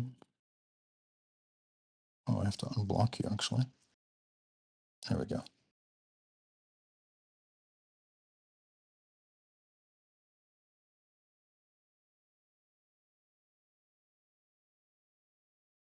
Yeah, and also just to be very clear, I was not speaking or friendly with Irish up until very, very recently. So anyone that wants to say it's been like this big conspiracy, fucking spare me. Yeah. So what we were going to play was because we suspected that Kenzie would do. In fact, does anyone want to update us on what's going on in Kenzie's live? Because I'm actually wondering we may actually keep that. Now that I'm thinking about it, Sarah, I think we should keep that. Kind of curious to see where she goes. Sarah, Yeah, is there? Sorry, go ahead. no, I was gonna say I agree. That's all I need to say. Kenzie's a dangerous person. Everything she said about you, she quite literally did herself. And that's pretty much it. You can drop me. No. I'm not going to drop you for God's sake. So, look, guys, this is obviously confusing, surprising, and all those kind of things. I will happily go live on Saturday and Sunday to take any questions, but I can tell you what happened was gross. It was so gross. Kenzie took me criticizing her because there's a longer story, and the longer story is Kenzie had been making incredibly unwanted sexual advances towards me that I was not interested in. Now, let me be clear. I don't think Kenzie's a sexual predator or any of that. Like, don't go around overstating or misstating or exaggerating. That's not what I'm saying. What I'm saying was they were unwanted sexual and romantic advances. That's it. And they did make me feel very uncomfortable. And they had escalated, especially over December and January, to a point where I'd reached out to multiple people saying, I don't really know how to handle it. And it continued through till March. And I think what happened was that I had been very good to Kenzie the week around my TikTok birthday, March 17th. And I had helped her with the Whatever podcast. I'd helped her prep for it. I'd helped her during the live. And we, again, I think grew a little bit close because of that, because I know that she was having a lot of stress related to it. And then I had like a TikTok live for like my birthday, and it took place on the 20th. And on that date, she read and then sent me a poem that had a lot of romantic and somewhat, intimate overtures. And it just made me feel awkward, and I ignored it. And it just so happened it was the very next day that this big fight happened. And what happened was what I have seen her do is that she has taken the fact that she hurt someone, and it wasn't like, let me be clear, like it wasn't like Sarah was crying. Like, I think that's fair, right, Sarah? Oh, sorry. I was just reading that Kenzie's calling me a liar on her live. Even though she Well, just came up here and called me a great, reliable stand-up individual sure. that speak for herself. But I mean, if it doesn't fit her narrative anymore, I understand. What was your question? Well, yeah, I mean, I don't want to minimize it, but like I'm pretty sure, like we've talked, that like what Kenzie said just irritated you and like hurt you a little bit. Like it wasn't some horrible wound, right? Like it was just, you didn't like it in the moment, and it was just like a couple of words that were not great, right? Um, and like all I'm trying to say is like this was said to Kenzie, and in her head, she's hearing it as though someone's crying in a corner or something. And she couldn't take the fact that she had done something that could have hurt someone. And it wasn't because she cared. She didn't give a rat's ass about the person, not for one moment. And don't get me wrong, there was only a couple of moments where she could have, because I only talked about Sarah at the very, very end of the call, and I barely mentioned her before she hung up like a toddler with a tantrum. And it was at the end of the call that I ended up bringing it up. Prior to that, I was trying to make her feel, you guys heard her. I was trying to make her have empathy for the fact that people were hurt by Harry, and she shouldn't be talking about things that could be hurting them. And she just argued and argued and argued. I'm not responsible for people's feelings. I'm not responsible for people's triggers. I'm not responsible for how it is people interpret me. That's not my job. They're too dumb to have understood what it is I'm saying. And if people want to ask questions to Sarah later, they can, like, because I haven't talked to her, so I don't know what happened, but like I saw it on the call, on the call, Kenzie's argument was, and I don't know why we're having an argument about people's feelings, but her argument was that because Sarah today was no longer feeling hurt, and because Kenzie had explained what Kenzie wanted to do, that somehow meant that what had been said previously is null and void. And I know that sounds astounding, but that literally was what she was arguing. And when Kenzie turned to Sarah, Kenzie asked, "Were you hurt on that day?" Sarah said yes. I genuinely thought the conversation was going to be over, and I thought Kenzie was going to say, "I'm sorry I hurt you." And instead, Kenzie tried to manipulate Sarah on that call to basically say, "But how do you feel today?" As if that had any relevance to what I had told her on March 21st. And I don't know if it's specific to me. I don't know if it's a general problem that she has, but she could not be wrong. She could not be corrected. She could not for a moment realize that something she had said was incorrect. It wasn't that she was like, "Oh my God, I hurt someone. I'm so sorry." That person has no heart whatsoever. Kenzie doesn't care about anything other than themselves. She doesn't give a flying fuck about anyone. And so she didn't care. When she ended that call in a temper tantrum cursing at me, she ended the call and then she wrote, "Please tell that person I'm sorry." And the moment she wrote that, I was like, "What are you talking about, bro? You just spent 45 minutes saying that if anyone was hurt, they're just like, they're too sensitive, that they don't understand what I was trying to say. They didn't understand where I was going with it." And I was like, "I'm not sending that apology. You don't mean that apology." And I was trying to assert a boundary because I was tired of being a lapdog. I was tired of doing things because you don't want to piss Kenzie off. On the topic of not wanting to piss Kenzie off, I do also want to say to all the women who were too scared to say anything with regard to Kenzie, do not for a moment feel bad about it. Because Kenzie has shown that in order to protect her ego over a stupid incident, she had no problem tokenizing and hurting Sarah. She had no problem terrorizing Mac. She had no problem dragging down Quacky. She had no problem denigrating the names of all these people in the server, and had no problem making fun of them, had no problem turning her entire server against them, had no problem having her rabid dogs cursing, calling them names, calling them just derogatory words, humiliating terms. Kenzie did all of that because she couldn't turn to Sarah and say, "I'm so sorry I did that to you." Just like she couldn't say to the 4 women who were hurt by Harry when they said, "Could you not do that?" It's not even that she said no. She didn't even say, "I'm so sorry for not even asking you." She had to throw Sarah under the bus so that she didn't even have to say sorry to them.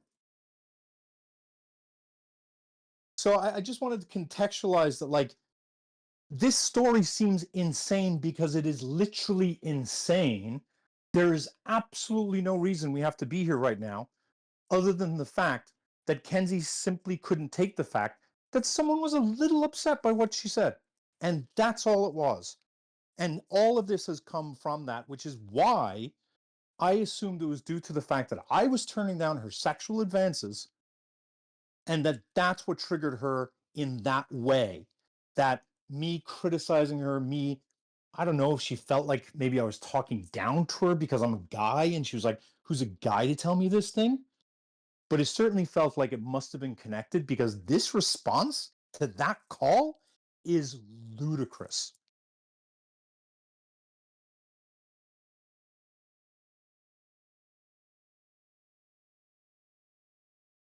Someone just kicked Lore. Lore has just been permanently unable to, I don't know, think since I've encountered them on TikTok. They're just going to constantly be just a horrible, deplorable person. Okay, bye-bye, Lore. You can have a fun time with Kenzie. You will get what you deserve. Is there, Sarah, do you have, we don't have to do anything more. If there's anything else you want to talk about, I'm trying to think if there's anything you told me you wanted to talk about. I mean, I do just want to clarify. I just got a screen recording of her live. She was trying to say that she said ew in regards to me getting ready for work because she was saying ew in general for work. I literally have a message with her that says you can't say ew, and I say because you do sex work. So, I mean, if she wants to claim that it's because I was getting ready for my 9 to 5, I don't really know what to tell her about that. With her live right now, would you prefer to end the call, which I'm happy to do, or would you prefer to I don't know, I could try to figure out how to stream the call in here, or do you want to go into her call, or do we just end the live and just call it a night? I mean, she's not going to let me up. No, she's too much of a Yeah. coward. Yeah, if you want to stream it in here, I'd be happy to hear what she has to say so I can clear things up real quick. Does anyone have the technological know-how of how to know how to stream? Basically, you'd have to do, you know what? Actually, hang on. I think I could do this. I just kicked Nicole because Nicole is just problematic at this point. Yeah, let me see. If there's anyone who's in the server who's able to do a general stream, which would be simply putting on your phone on TikTok and allowing us to do share screen, you'd have to turn off all your notifications. But if we're just going to be streaming, you guys may get bored and you may just want to go away, in which case, let me say this. Today's Thursday. On Saturday at 4 p.m., maybe, we are going to pick this up again, at which point we're going to hear from the people who are on that call, because we're going to let Kenzie crash out, which is what she does best when she doesn't get what she wants. And we'll let her make all of her statements. And once she's made all of her statements, we are going to have a call here in the server, likely on Saturday at 4 p.m., but TBD, where we'll have all the people who are on the call who Kenzie is saying are crazy. And we will also have people do, or not people, screenshots to talk about the, let me word this correctly, how Kenzie's sexual advances were making me feel.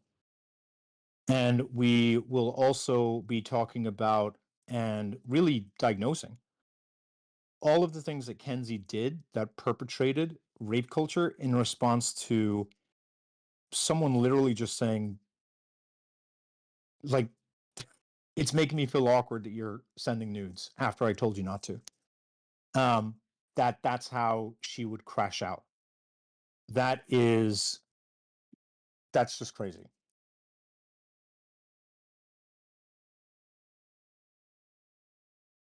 So Yeah, we'll be the doing last all of that. Go ahead, sir. the last thing I want to say is anyone saying like it was scripted and it was also I wrote down notes of what I wanted to say, of course. I have a hard time with public speaking, and I'm going to want to get all of my thoughts out when it has to do with the way that someone manipulated me for months. So I'm not really sure if notes hurt your feelings, or I'm sorry, your fifis. But there's nothing I can really do about that.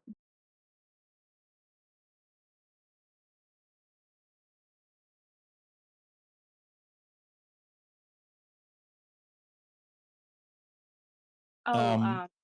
and to I guess there's the TikTok live stream about it. I guess Atlantic is slut shaming me. If Atlantic can hear for a moment, and if someone can tell Atlantic this, because I've got no issue with Atlantic, I genuinely don't.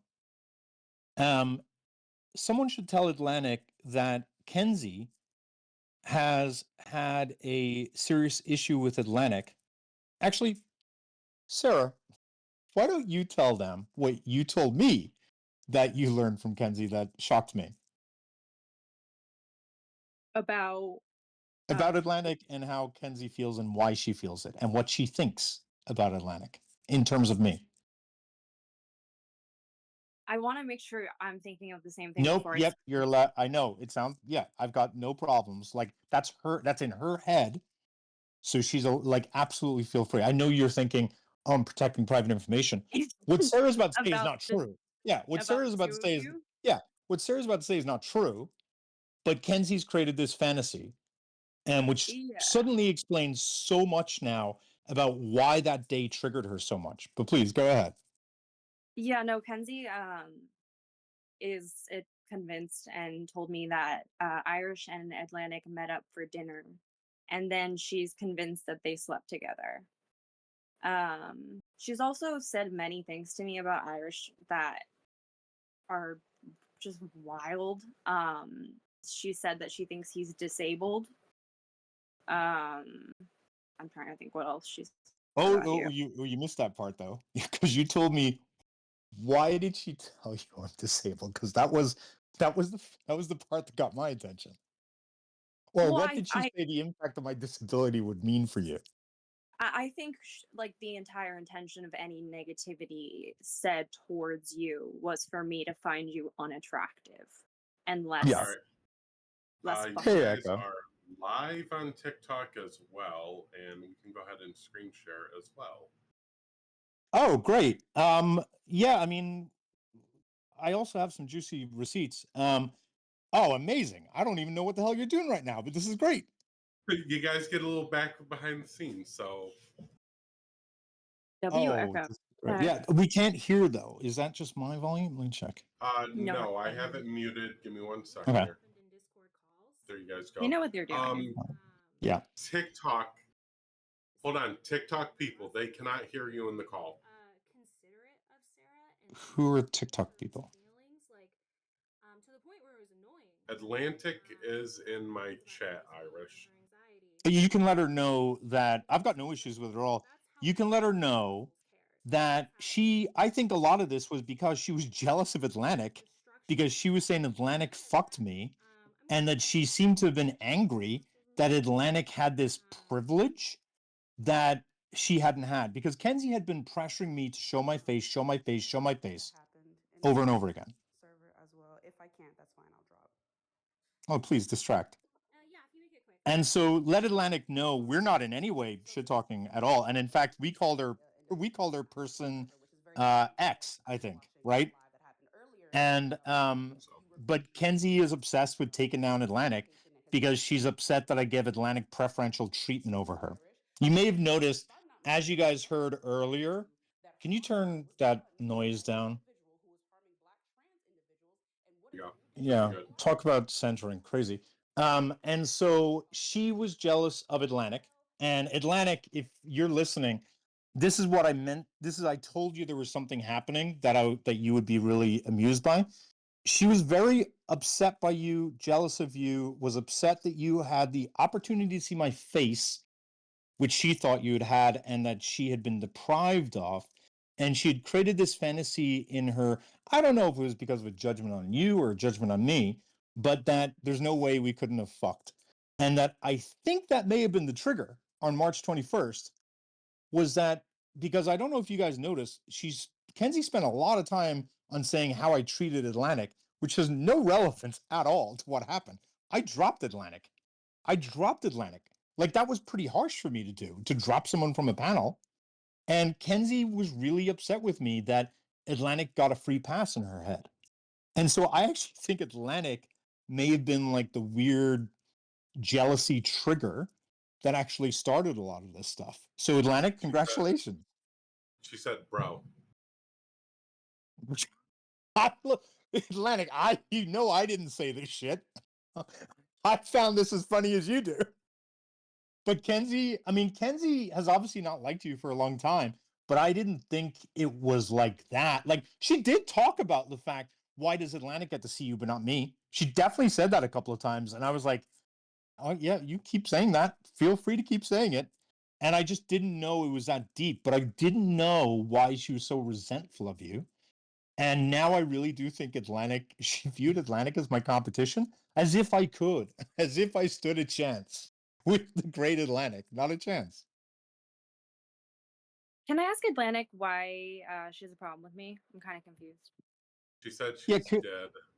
Yeah, can we handle that on another live if we don't mind though? I just can't bridge the audio from TikTok to Discord, but No they can problem. hear you guys on TikTok. So whatever you ask, I can read out the chat for. Okay, Yeah, no I'm problem. watching the chat. Yeah. Okay, how about then we go back to Kenzie and let's just see. I mean, all she's going to do is bring up a different issue, different issue, different issue, different. She's not going to actually address the allegations because that's what liars do. So I guarantee she's just going to bring up every bad person or every person that I have exposed or every person that I've pissed off or every person who's been entitled that I didn't give a space to and give them a place to talk because this is what abusive people do. All shit to say was my bad. Atlantic I, said because you said to her in Geeks Live that she wasn't a victim of Harry's. Yeah, I'm not. yeah, That's Sarah's always been. been Sarah's always been really clear that like the word victim is like for something different. And so that's why every time I worked with Sarah, she didn't like the word victim. She was very clear not to use the word victim with her. So is that what Atlantic's talking about? Maybe? Maybe it is. So I will say that, we have, I don't know, you guys know me. I've got a couple thousand screenshots. I am kind of, Sarah, unless there's something you want to do, I think Kenzie may be a little boring. And I'm thinking I might actually do the sex stuff right now because Kenzie, oh, how about this? Oh, let me tell you this story because Sarah can validate this part of the story. Brussels knew. The people who are in my they call it the PR team, I call it the council.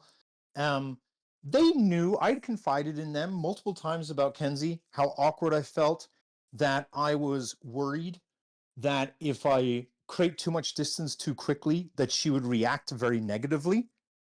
I had learned something about her personal life in the summer of last year that was very disturbing, incredibly disturbing, that to me very clearly showed this woman is capable of incredible vindictive hurt and had no remorse about it. And that's how we bonded, is I helped her through that specific thing. And as I was helping her through it, I was like, oh my God, I'm terrified of you right now. And everyone in my group chat knew about this, but I hadn't disclosed it publicly because I wasn't trying to tear her down. You all loved her, so I shut my mouth about it.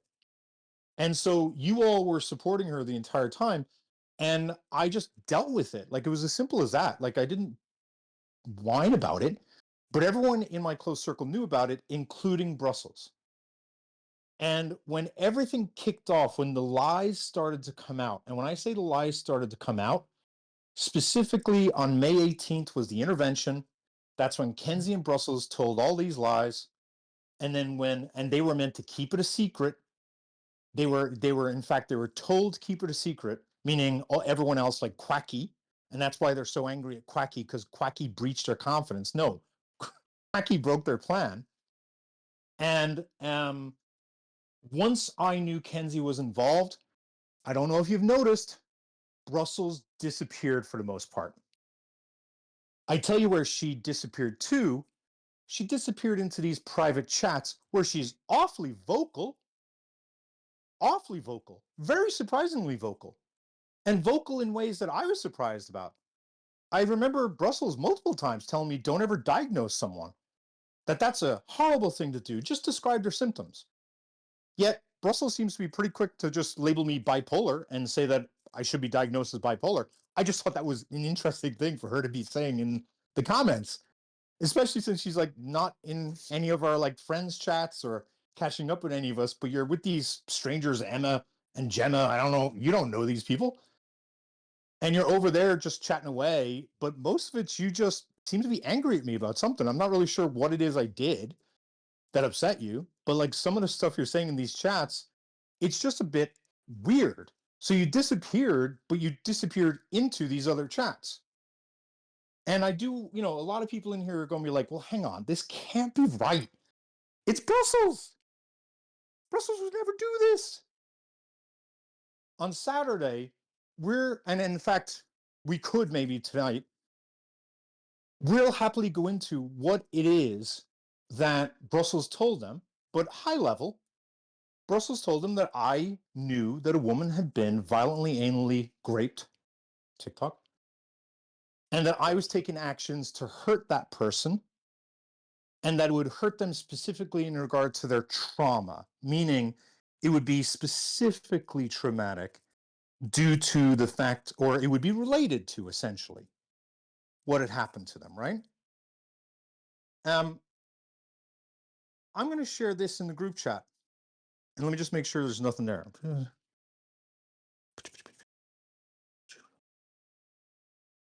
Brussels, I contacted and gave ample opportunity to join this call. She declined. She was too busy in these chats trying to take me down, which was weird. Weird, because she's got a lot going on this week. But she did take time to write a statement, which I'm sure she ran through ChatGPT, which honestly, Sarah, I'm not going to lie, I actually think ChatGPT may be trying to take me down based upon how many people who are trying to take me down are obsessed with ChatGPT right now. But I'm going to share the statement that Brussels drafted. And after her saying that I was basically trying to attack a rape victim who I had special knowledge of, here's what Brussels asked us to share. It's in the chat, her actual statement. Her statement is as follows: clarification on the claim RESA victim. I, meaning Brussels, previously said Irish had been told male perp anally raped woman X. I now realize that wasn't accurate. What I believe was actually shared on a call was that Kenzie said male perp attempted to coerce woman X with anal, but whether or not it happened was never confirmed. This wasn't a disclosure of a direct physically violent instance of rape, but rather a disclosure of attempted coercion involving anal sex directed at someone with known medical vulnerabilities. This wasn't a malicious distortion. It was a genuine memory error. She had a memory error about the victim who had been anally raped that apparently I had had a very special phone call about. It was a memory error. I may have conflated it with a different instance discussed that Irish was aware of, namely contraceptive coercion. Just to be clear, when she's talking about contraceptive coercion, the incident she discussed with me was a man who had tried to pressure a woman to have sex without a condom. Now, I am not dismissing that. That is SA. That person should be held liable. That person should be held accountable. That person clearly doesn't value consent. But she never mentioned a violent anal rape of a woman. And in the other situation, it was also attempted, meaning he attempted to pressure her in order to not use a condom. And she's saying it was a memory error. I will note, and I pointed this out at the time, that memory issue, what I just found kind of a little bit interesting, if she had a memory issue, and if it was all just a mistake, I found it personally fascinating. Brussels never apologized. In that statement, not once did she say, I'm sorry for telling everyone that Irish was targeting a victim of a violent anal rape and hurting her in a traumatic way specific to her rape. My bad would have been a nice little addition, but the fact that there was no apology to me shows this is her walking back what she said because she got caught. And it's gross. It's absolutely gross. Because the things you said to Sarah, Brussels, are an absolute lie. You do not prioritize victims. You don't. That's not me being angry. That is not me being anything other than looking at your history in the past year and a half and really looking at it objectively. Because I've seen that you've prioritized yourself multiple times over other people. And when you talk about trauma-informed care, my God, when Sarah came to you and told you I read it. I read the emails or messages where Sarah's saying, Kenzie's coercing me. Kenzie's making me do these things. And you ignored it. You dismissed what she said and you were like, actually, no, I think it's actually all Irish. She literally told you everything and you dismissed her, but you say you're all about trauma-informed care. And you talk about ethics? What was ethical about any of what it is you did, Russell's? Because I'm trying to figure out what happened. I really don't understand it. The person you told us you wore is not the person that I've seen in the past couple of months acting like this. As much as that's what you're saying about me, I don't understand it at all. I just genuinely don't.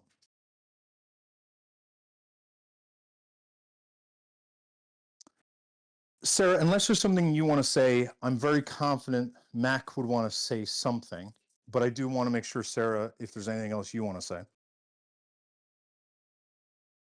And no, I'm good. I just think the switch up is funny. But that's pretty much it. I kind of knew what was going to happen when I went against Kenzie, but You didn't even call her names. Like, that's the crazy thing. I literally just told the truth. I don't know. So I don't know. I'll be in the comments if people have questions. I am happy to share screenshots. Like I don't. That was just the truth. So I'm sorry Well, if I upset people, but can you how about this? Because people are like, this is structured. So how about we make it a little bit unstructured? Where is the Rigby, I believe, had a question on this end. Sure, what is it? Go ahead, Rigby.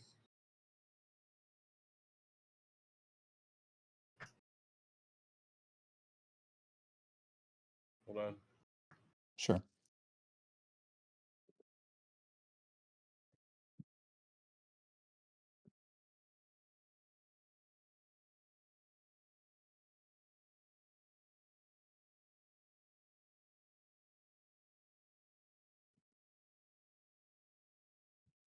Rigby. This better be an amazing question. He Okay. can't hear you unless he's watching the stream, and he's not watching the stream. Yeah. Tell you what, we'll hold questions then.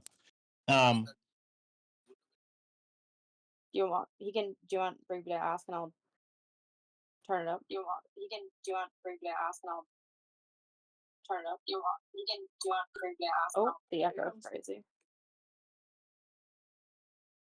Great, so she could play the calls.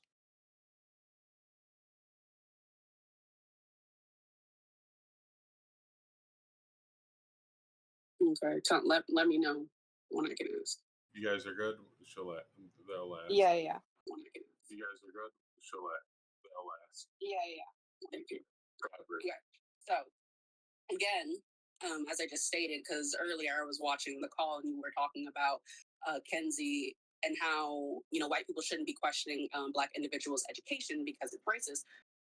My question to you is, why didn't you have that same kind of consideration when two Black trans individuals were actually telling you about the harm that was being done in your server? And instead of you or your mods listening to us, you decided to mute us. You decided to say, hey, we'll get to this in a week. And then to follow up, you said, well, I don't think said white person that did the harm was actually harmful. Sure. Rigby, sure. Rigby, I'll respond very quickly. I will say firstly, it's incredibly centering of you,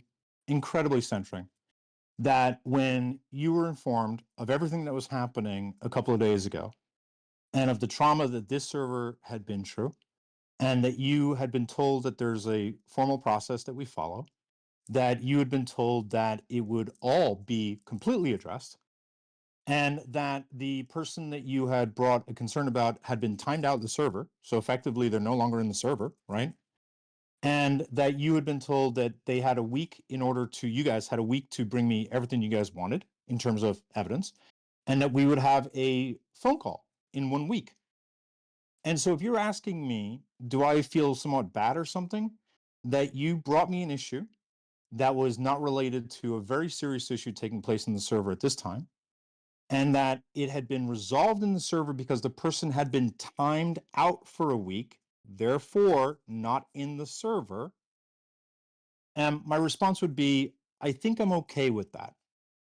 And I would simply say that you really, really need to reflect on how much you center yourself, that you would really have the arrogance to try to suggest that timing someone out when someone has said that this person may be harmful and saying that we will address that in exactly 1 week, that is somehow a selfish, harmful, or dangerous thing to do. That's arrogantly entitled. And I would recommend you reflect on that personally. And if you have any other questions related to that, you can come back tomorrow when it's really, more appropriate, as opposed to trying to center yourself when there's a, very different situation taking place. So that would be the feedback I'd give you, Rugby. Oh, but that would be the feedback I'd give you. So with that said, Mac, did you want to say something? Yeah. Oh, I think you can say whatever you want because, I would keep it PG, but she's going to go Yeah. scorched earth because that's who Kenzie is. She doesn't care. She didn't care from the. Well, where should I start? Like, what should I start with? There's just so much. You've been in request this entire time. I know. I don't know where to start. Okay, so here's what I'll start with doing. I will start by saying that, first of all, I was in this 7-hour call that Kenzie and others keep referencing, right? And I just wanted to corroborate the fact that Kenzie did in fact lie to all of us. I was shown very clearly this lie, and at first I had no reason to disbelieve her at all. And you praise about how much you love Oh, women, can you how like much mute you that? care about women, but let it be a woman you don't fucking like. So all of a sudden she's a bitch. All of a sudden she's a cunt. Can someone Instead mute about that? how Odin's son is in your fucking server. Oh. Let's talk about that. The irony of You want to sit up here and call comment. me Good arrogant, lord, strong, get a insensitive? problem. We I don't brought up know. hoops. All I'm we talking said about was a server. The Yeah, irony Echo, that I'm you're sorry because, literally hang calling. on. Yeah, let me just talk about this for a moment. It is despicable that you would center yourself again when we're literally dealing with an entirely separate issue. The issue that you brought up was dealt with immediately the same day and was asked to be addressed as we normally do within 1 week so that people have time to be able to prepare. And you're renting out on a live right now because a server is not being operated the way that you want. I'm pleading with you to have empathy for other people and consider what they're going through. Because what's been happening in this server for a while right now has been traumatic. And I know there's a competition for trauma apparently right now, but we'd like to center it on this trauma for today. Just for today. You can cancel me tomorrow. I won't be around. So that's a good day to do it. Continue, Matt. Sorry, Mac. Anyway. Sorry. Irish, can you just confirm that you reached out to me 2 days ago for the first time? A couple of days ago. Well, you reached out to me for the Jaden thing. But once Yes, I but realized, yes. yeah, once I saw that she was going to be using you, I thought I'd give another good old college try. Okay, so thank See you. whether or not you'd be. Why? No, because Am I confirming everyone's for thinking you or for it's someone else? no people in the comments. They just think that it's been this long plan of this fucking thing. When Oh, it's been a long decommissioning. Guys, all you have to do is look at the screenshots. So here, let me show you this. Hold on. Here. This right here, I'll explain these screenshots that I just put in the chat. It'll give you a sense of what's going on. Okay. On this day, on May 17th, I reached out to Sarah and I said, Sarah, would you like me to share this screenshot on this live, which was Tomfoolery's live? Sarah said yes. Kenzie learned that I was going to be sharing a screenshot that was going to be used in her video series. And even though Sarah wanted me to do it, I asked, do you want me to do this for you? Sarah said yes. After Sarah and Brussels, that calls Kenzie to say, urgent, Brussels, get in here. And Brussels and Kenzie drafted a response, drafted the literal message for Sarah to then send me in order to stop me from doing the thing Sarah had just said, please do, an hour prior. So if you guys have questions about when Sarah started to see the manipulation, sure, I don't really care. The question is, was there manipulation? I don't care if she flipped 2 days ago or 4 days ago. The question is, was she totally manipulated? And the answer is yes. And I will show you all the screenshots where they're doing it for a few weeks. And I can show you screenshots where Sarah is coming to Brussels saying, please, I'm feeling Kenzie's gotten to a point where this is like scary. And Brussels is just deadpanning her, basically saying, you know what, I'm going to consider these other options as to why Kenzie's not a problem. And in fact, one of her biggest arguments that Brussels had is that Kenzie, Sarah, I promise you she's got good faith because she's doing this all for you guys. Even though Brussels knew that 4 of the 6 women had literally begged her not to do it. So Brussels is telling Sarah, Kenzie has your best interests at heart. She's doing all of this 100 hours. If you heard Kenzie, you saw Kenzie talk about the guilt that Sarah had, right? I'm doing 100 hours for you, Sarah. I'm doing all these series for you, Sarah. But the moment any of the others objected to anything, they were gone. Let me clarify, 200 hours. Sorry. Oh, is that what she said? Yeah, that's crazy. So, and for those of you who are still confused about Brussels, so am I. I don't get it. I don't get it either. But I follow the facts. Brussels was asked and given every opportunity. Yeah, I know Pika Puff. Is that what's her name? Oh wait, Pika Puff? No, maybe not. I don't know. I don't actually care. Right now, what's going to happen is all the people who hate me are going to come up and here's what the funny thing is. All the people right now speaking out, notice they don't go after Kenzie simply because of the fact that they hate me, which is insanity. Insanity. Absolute insanity. And it's shocking to me that would still continue. But what we're going to show on Saturday is probably more scandalous than this. So I think it'll be pretty interesting where it goes. Mac, did you want to say something then? And we might actually wrap up for today. Yeah. Okay, so I'll pick up where I left off. So yeah, so I was in this call, the 17-hour call, not 17 hours, holy shit, 7-hour call. And I can absolutely 1000% say that Kenzie lied to us. And at first, I didn't have any reason to disbelieve what she was saying. I wasn't really, I wasn't really all that, I guess, it wasn't like the hot topic item of the conversation, I guess you could say. So I had no reason to really disbelieve what she was saying. I simply took it at face value and was like, wow, that's kind of messed up. We moved on. And then I was shown the proof that that was actually not, in fact, what was said. And it was a lie. And it was really that easy. And, you know, Quacky saw it too. Other people in the chat saw it as well. And it was shown to be a lie. So I don't know why people in Kenzie's server are, you know, so like pro believing women until it comes to women who they don't like. I mean, clearly, because look at how they're treating Sarah right now. I mean, to name a few, like Edith Puthie, like people like that, they're always just going to believe the wrong people. And I don't know, it's really disheartening because their server over the last couple of days have displayed a lot of disgusting rape culture tendencies, disgusting comments, a lot of misogyny. And it's just really crazy to see the switch up happen on live. The switch up is happening on live right now. and people are still curious as to what type of people these are.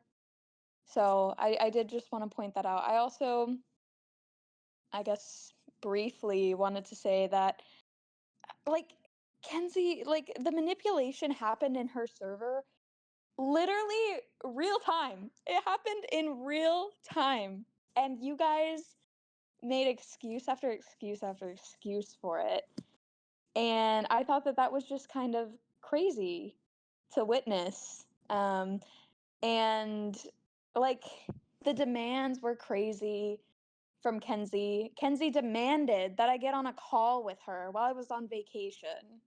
She was like, "Oh, Mac has 2 hours to get in this call with me and clear things up, or else what? Like, you're gonna post our DMs because you did that anyways, girly." So I don't know. It was just like really weird. And I got on this call with her because she demanded me get in a call with her, or else she was gonna post, my DMs, and I guess talk about other things that she's already talked about. So I don't know what the point of the call was, but I mean, she immediately started it out with, "I feel like you just slapped me in the face. Like, this feels like a slap in the face for you to say that you didn't feel like I was being supportive in this call." And so crazy. I don't know, like, that's kind of crazy to me. Like, would you not, like, if you cared about someone's feelings, would you not, like, ask why instead of immediately saying, "Oh, well, this feels like a slap in the face"? Also, Kenzie and I aren't friends. I don't owe her anything. I don't know. Like, you cannot backstab a bitch who you're not friends with. So no, I didn't backstab you, Kenzie. I just came to my own conclusions about your behavior. I don't know why that's an issue, but it was just like so crazy.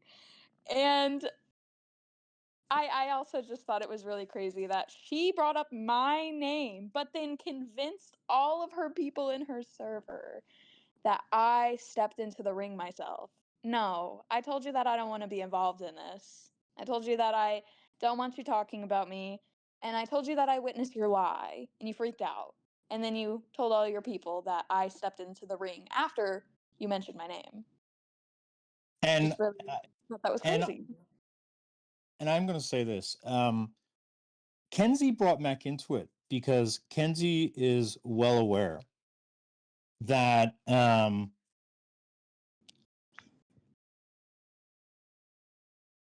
sorry. Kenzie is well aware that there has been a horrible but predictable pattern that every bad person I go after, they can't hurt me, right? As Kenzie made clear to you guys when she ranted for, what was it, 70 minutes? Irish, your reputation is shit. When you have a shit reputation, you don't really vent in the lose. And so that really infuriates people like Kenzie because they're so used to being able to abuse. And so when they're not able to abuse me, Kenzie knows they always go after Mac. It's the proxy to hurt me.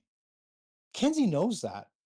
So I like, in all sincerity, anyone who's in Kenzie's server, explain to me why she went after Mac. All Mac did was say, here's what Kenzie said. 5 other people will validate, or 4 other people will validate what Mac is saying. We didn't even need Mac to speak. We've been telling Mac, you know what? You better be quiet because Kenzie's going to come after you.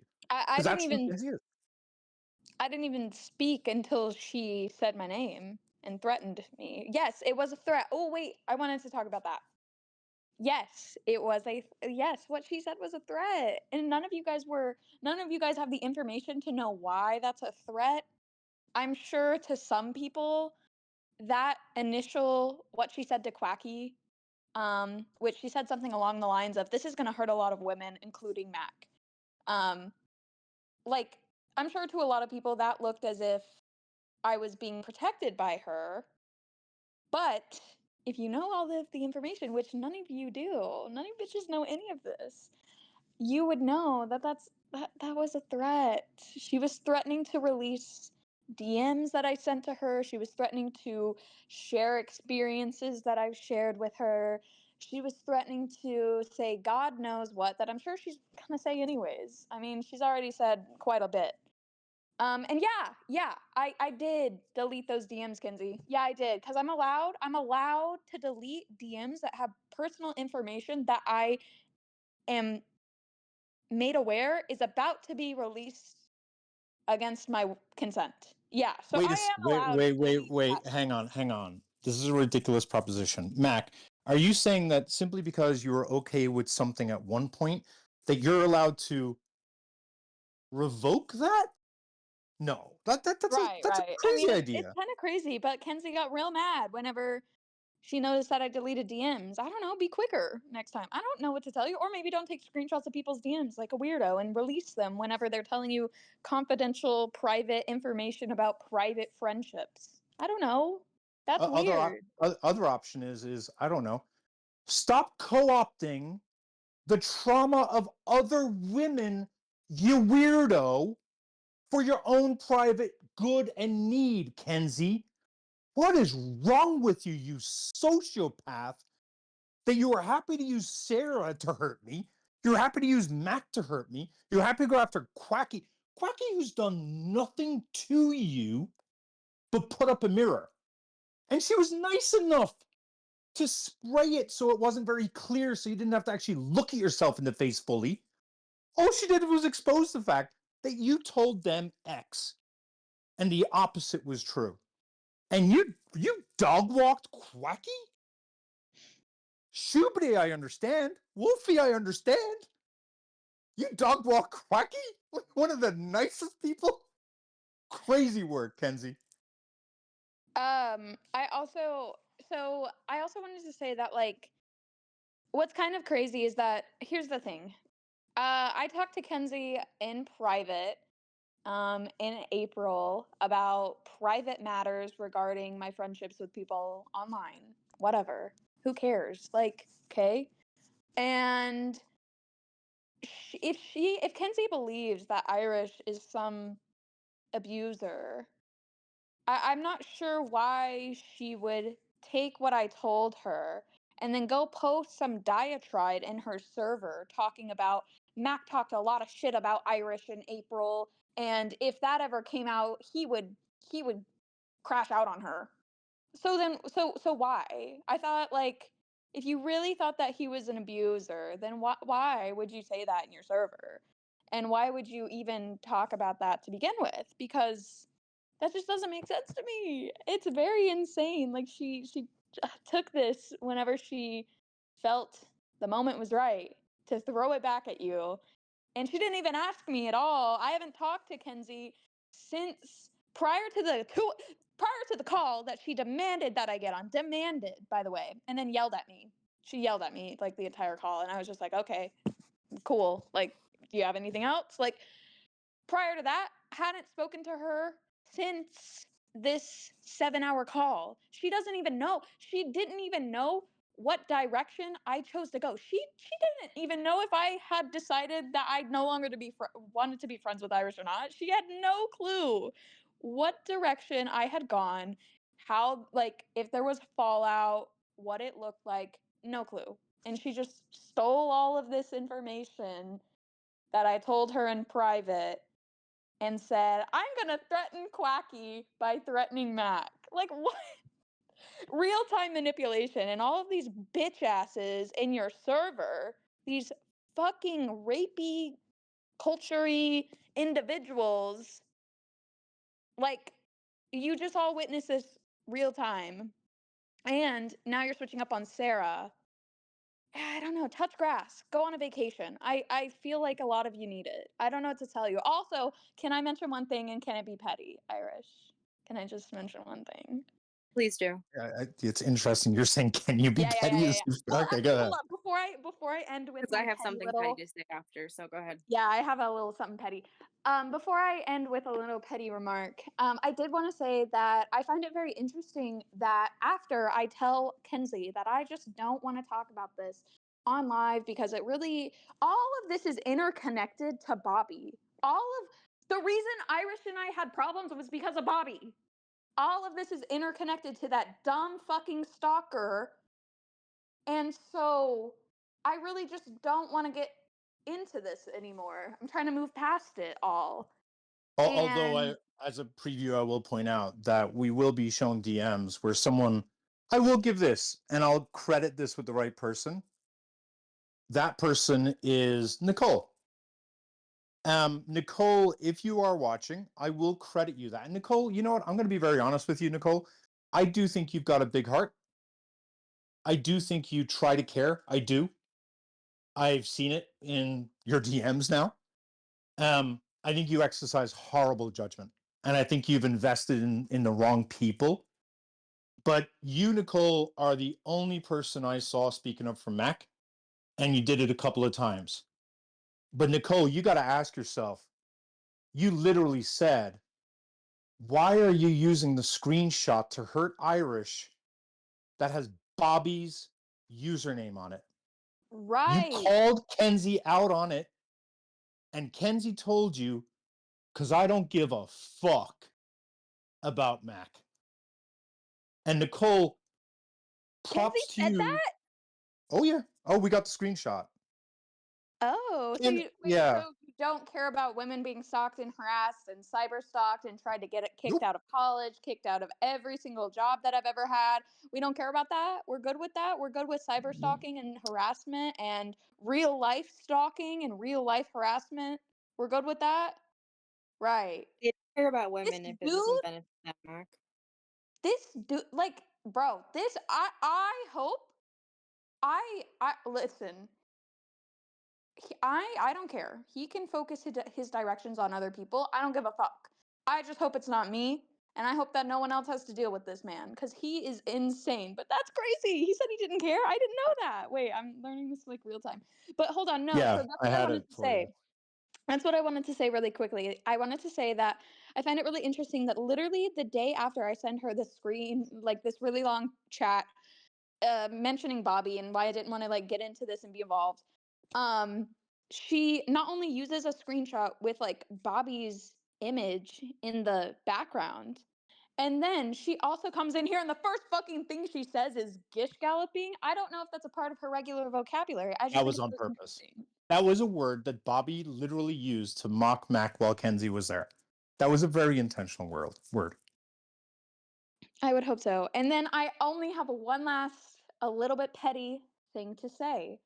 To the person who is a part of Kenzie's crew, who took screenshots of the chat last night and the night before, and who was talking about me in the Reddit, which I think it's so funny to beef with the Reddit. It's so hilarious. It's my favorite. It's my new hobby. Honestly, we should keep the server open just so I can beef with the Reddit. But to that person, are you going to go on the Reddit and call out Kenzie for using AAVE? Because one of the first things she said when she came in here was Kiki, quote unquote. Oh, you know I don't what? know. That would be a question for Gemma, because based on my review of your DMs, you had an issue with Kenzie 3.5 weeks ago, where you tried to call out, if I remember, and I am going to say to this person whose server I will be referencing, I'm leaving you out of this, despite the things you said about me, because I actually appreciate you and I think you will do well moving forward. And I think you're just surrounded by scum and you're just not aware of it.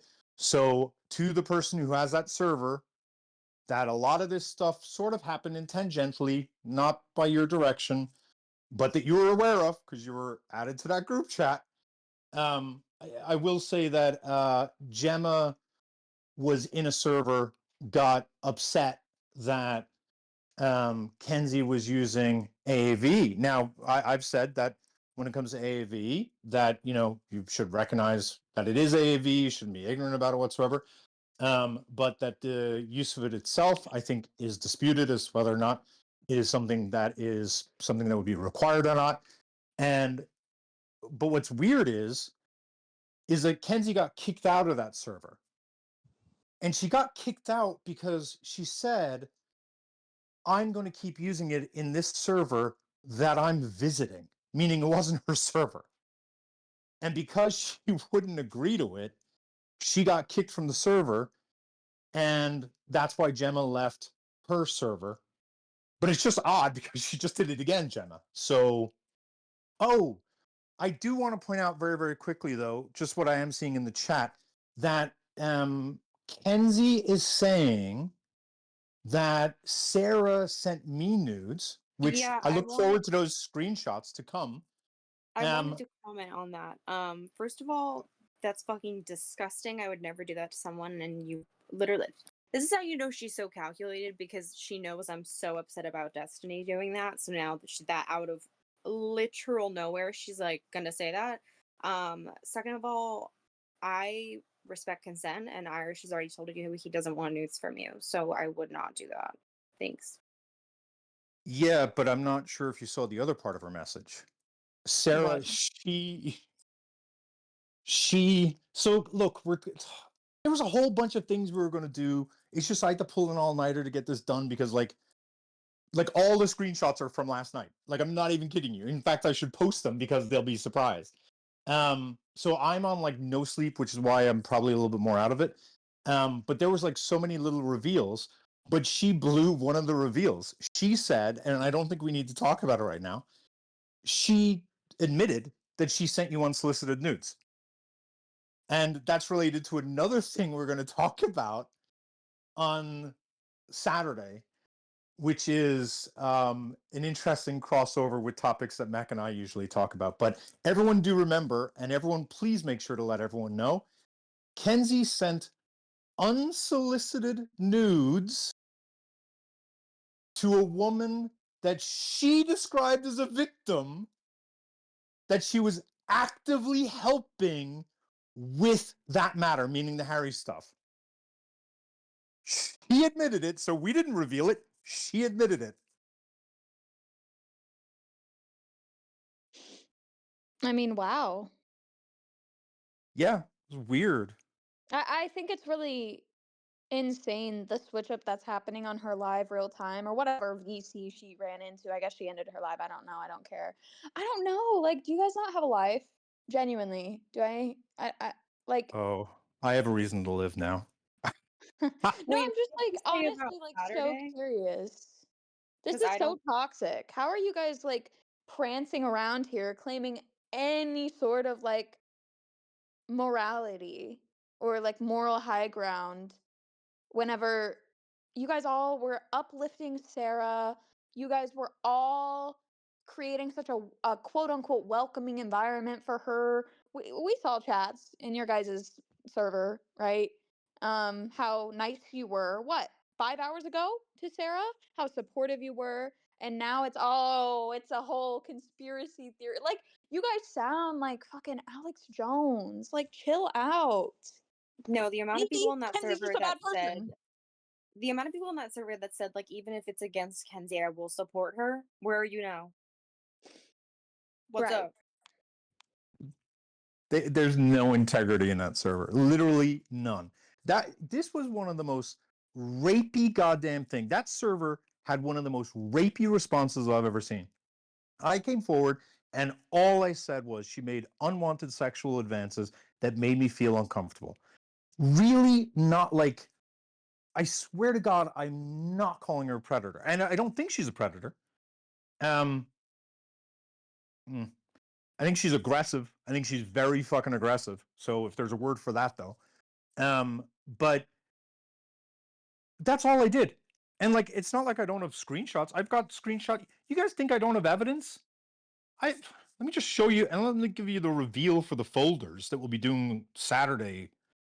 It's just you guys always say there's way too many goddamn receipts I have. So I decided we'd talk a little bit more and catch up. Let me just show you the for tomorrow or Saturday, pardon me. Yeah, wait, what about Saturday? Because Well, whenever to you're, show yeah. y'all this is not set up. Hmm. I work Saturday, so what time? Oh, well, I mean, we could pick a day. Like, you let me know what works for you. Well, yeah, Like, we can talk about it later, but yeah, it'll be a long live because there's a lot to go through. yeah. But this is one of two sets of treads. So each of them has like 100 different screenshots on them. And Kenzie or anyone who's friends with Kenzie, I just want you to know I have every single group chat. I have all of it downloaded. I've already gone through, like, I didn't get through hardly half of it because I've had a little bit of time. and I will be exposing all of what you guys did because there's still illegal stuff we haven't talked about, which should be interesting to talk about.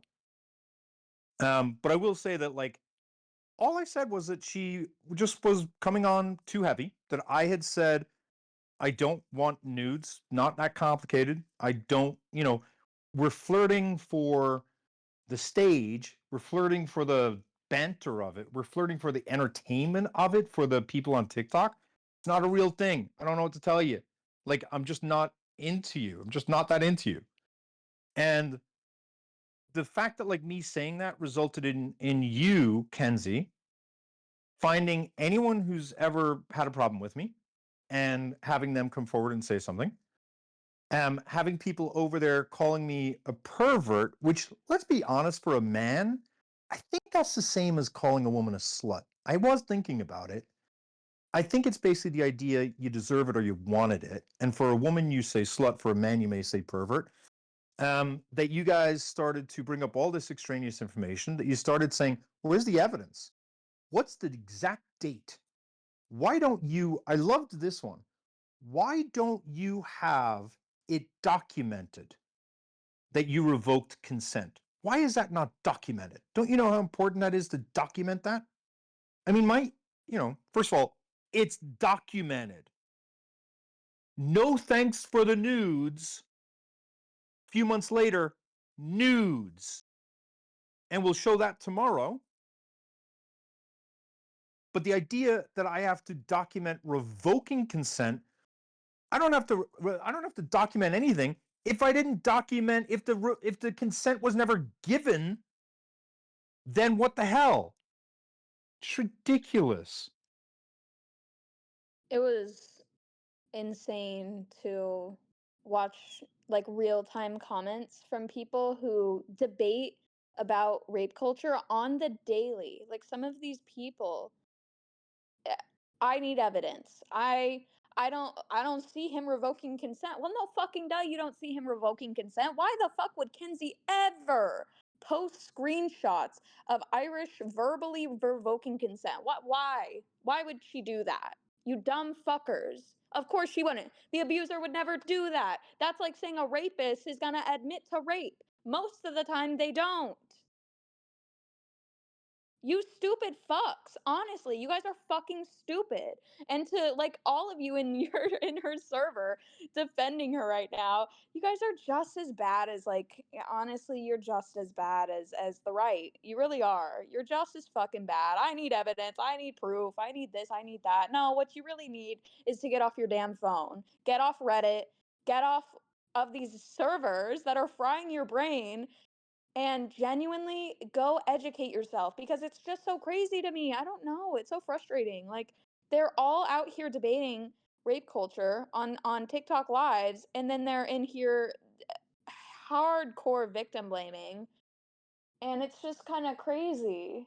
And it's really an unsafe environment for anyone who's been through anything that like even remotely close to like what Irish might or might not have brought up. Like anyone who's ever revoked consent and it wasn't respected, boom, not a safe community for those people. Anyone who's never been able to document evidence of sexual harassment or assault, boom, not a safe server for any of those people. It's disgusting. And you guys want to sit here and cry about Irish and I. That's what's crazy to me. I don't know. Like, get over yourselves. Disgusting. I'm just going to jump in for a moment. I don't have a lot to say, but the things that I do want to say is Kenzie did ask me to address anything. She asked me in her server to address something, um, and I did not go in there because I wanted to have, uh, you know, I wanted to have a space where I could actually speak as opposed to just type it out, and I do want to point out something that was odd that she said in her receipts channel. I wanted to add on the phone call with his PR team, which I was added later on to that phone call. I was added later on to that phone call. She says Ernesto was very validating and supportive of my feelings regarding the power imbalance and double standard. Um, I'm not sure why she would try to use that to confirm anything. I would think that you would want a man to be validating and supportive of an issue that you are feeling. I don't understand why that was going to be why even that was even mentioned in there. As far as I knew, what she was saying, she needed support and validation, which I do. So I don't know why it needed to be pointed out in that receipts channel. I don't understand that. As far as the rest of the conversation, I unfortunately was not there for most of it. I was just brought in towards the latter part of that phone call. I wasn't there for a lot of the things that were probably mentioned when I wasn't here because I was out. And by the way, Fantastic Four is a great movie. Everybody go watch it. But um, if any of it was mentioned, if things weren't mentioned, please let me know. Let me know. I don't want to speak on things that I again was not a part of at the point. I saw Superman 2, Odin, so great movie. But yeah, my issue is I'm not sure why that was being used in there. I I did what I always do. I support people who need support. I validate people who need validation. Uh, I don't know what needs to be followed up with that. I also heard and supported and validated Mac. I also heard and supported and validated Irish when he needed to be heard, support, and validated. That is what you do. So I don't understand why that needed to be addressed, and unless it was just trying to be weaponized. And I don't know if that was the case. If that's how you want to go about it, Kenzie, okay. But to bring me up into the conversation when one, I don't know why. I think you said that because it was mentioned that I was a part of it, that you felt you could bring me up into it. I mean, you could have asked before you said anything. You could have asked, but it seemed like you wanted to do that because, they asked on this side. They said, "Hey, do you mind if your name is used?" And I said, "Yes." So I'm not sure why you could not have done the same thing. I'm in your server because you tagged me. You could have said, "Ernesto, do you mind if I don't understand why that wasn't um, an avenue that you took. Because they at least had the respect to ask me if I was okay with my name being used. And I don't know why you didn't do that. I don't understand that. Um, but after looking at all of the evidence that was provided, yeah, it does seem like I don't disagree with anything that Mac has brought up, that Irish has brought up, that Sarah has brought up. But yeah, I was supportive on that call to you. I was definitely supportive on that call to you. Why wouldn't I have been? But you actually using that to try to, I don't know, validate? I'm not entirely sure what the purpose of that was. I really don't know. But I don't appreciate you not even bothering to ask me if you could use my name or even speak about me. I don't appreciate that. That was it. I appreciate it. I do want to expand on it ever so slightly, which is the fact that Kenzie uses people, period, full stop. Ernesto has value, provided he is saying something supportive to her. The moment he speaks out against her, he has no value. Sarah has value if she is being coerced into saying something she doesn't want to say. The moment she actually has free will, she no longer has value. Mac has value for late night lives because Kenzie's not able to get that type of op. Like you use people routinely over and over again. Kenzie, you view them as a utility and not a person, and it's disgusting. And I know for a fact that Kenzie was name dropping people in that server in order to steal their credibility. Like, let's be super clear. Kenzie brought up RTP in their server. I like RTP. I've got zero issues with RTP. Him and I are cool. But she decided to bring up RTP for what exactly? To create a beef between us? To lend the credibility of his name? Because people think that if they see his name in her server, that means something? And I know you have the names of other people that you've put in there, Kenzie, that I guarantee you didn't ask for their consent. You just dropped them because they had utility to you. And when they don't have utility to you, you're going to drop them again. But this time, not in the server to let people know that they're supporting you. You're just going to drop them from the server because they're now dead to you because they're not able to feed your ego, validate you, or help you escape from something like this. And I do want to say to all the people who helped Kenzie,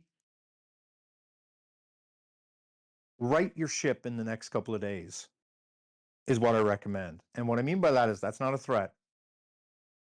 What everyone who's done, who is friends with Kenzie to today, no issues with. Totally understand. She's a manipulator.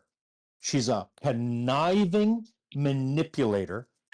And I'm not going to blame someone for being fooled by that person.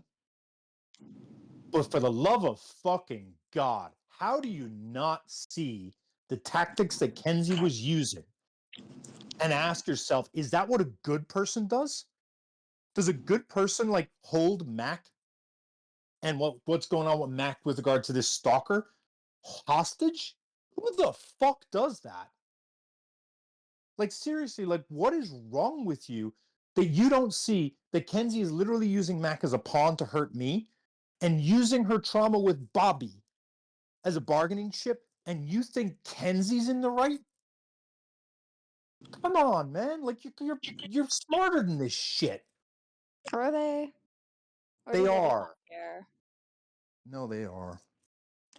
And I do want to speak to one person in particular who I know is listening. Go ahead. To the person in here who I'll just say is associated with Kenzie, who I won't go into details. I'll say this. I like you. I thought we were friends. I really did. I'm gutted by the fact that I'm just like nothing at this point, which is your entitlement. But for the love of God, for a moment realize that I separated due to proximity because I was done with the bullshit that I was putting up with. I smiled through everything. To the person who I'm talking to, you know I've endured a whole bunch of shit. I smile and I ignored it. Kenzie's shit was just getting awkward and her entitlement was getting just really too much for me. And I was just creating distance. That's all it was. When everything blew up, I was like, all right, I'm the fuck out. But to that person, you know Kenzie is hiding screenshots. You know exactly what I'm talking about. You know Kenzie is very much manipulating a narrative about screenshots that Kenzie's able to come forward and fix. You know she could do that, and she isn't doing it. And you also helped her do that with some other screenshots, which you know are bullshit, and which I'll be showing tomorrow, where you guys suggested I have a folder of Kenzie's nudes that I jerked to, when you know that those were emotes.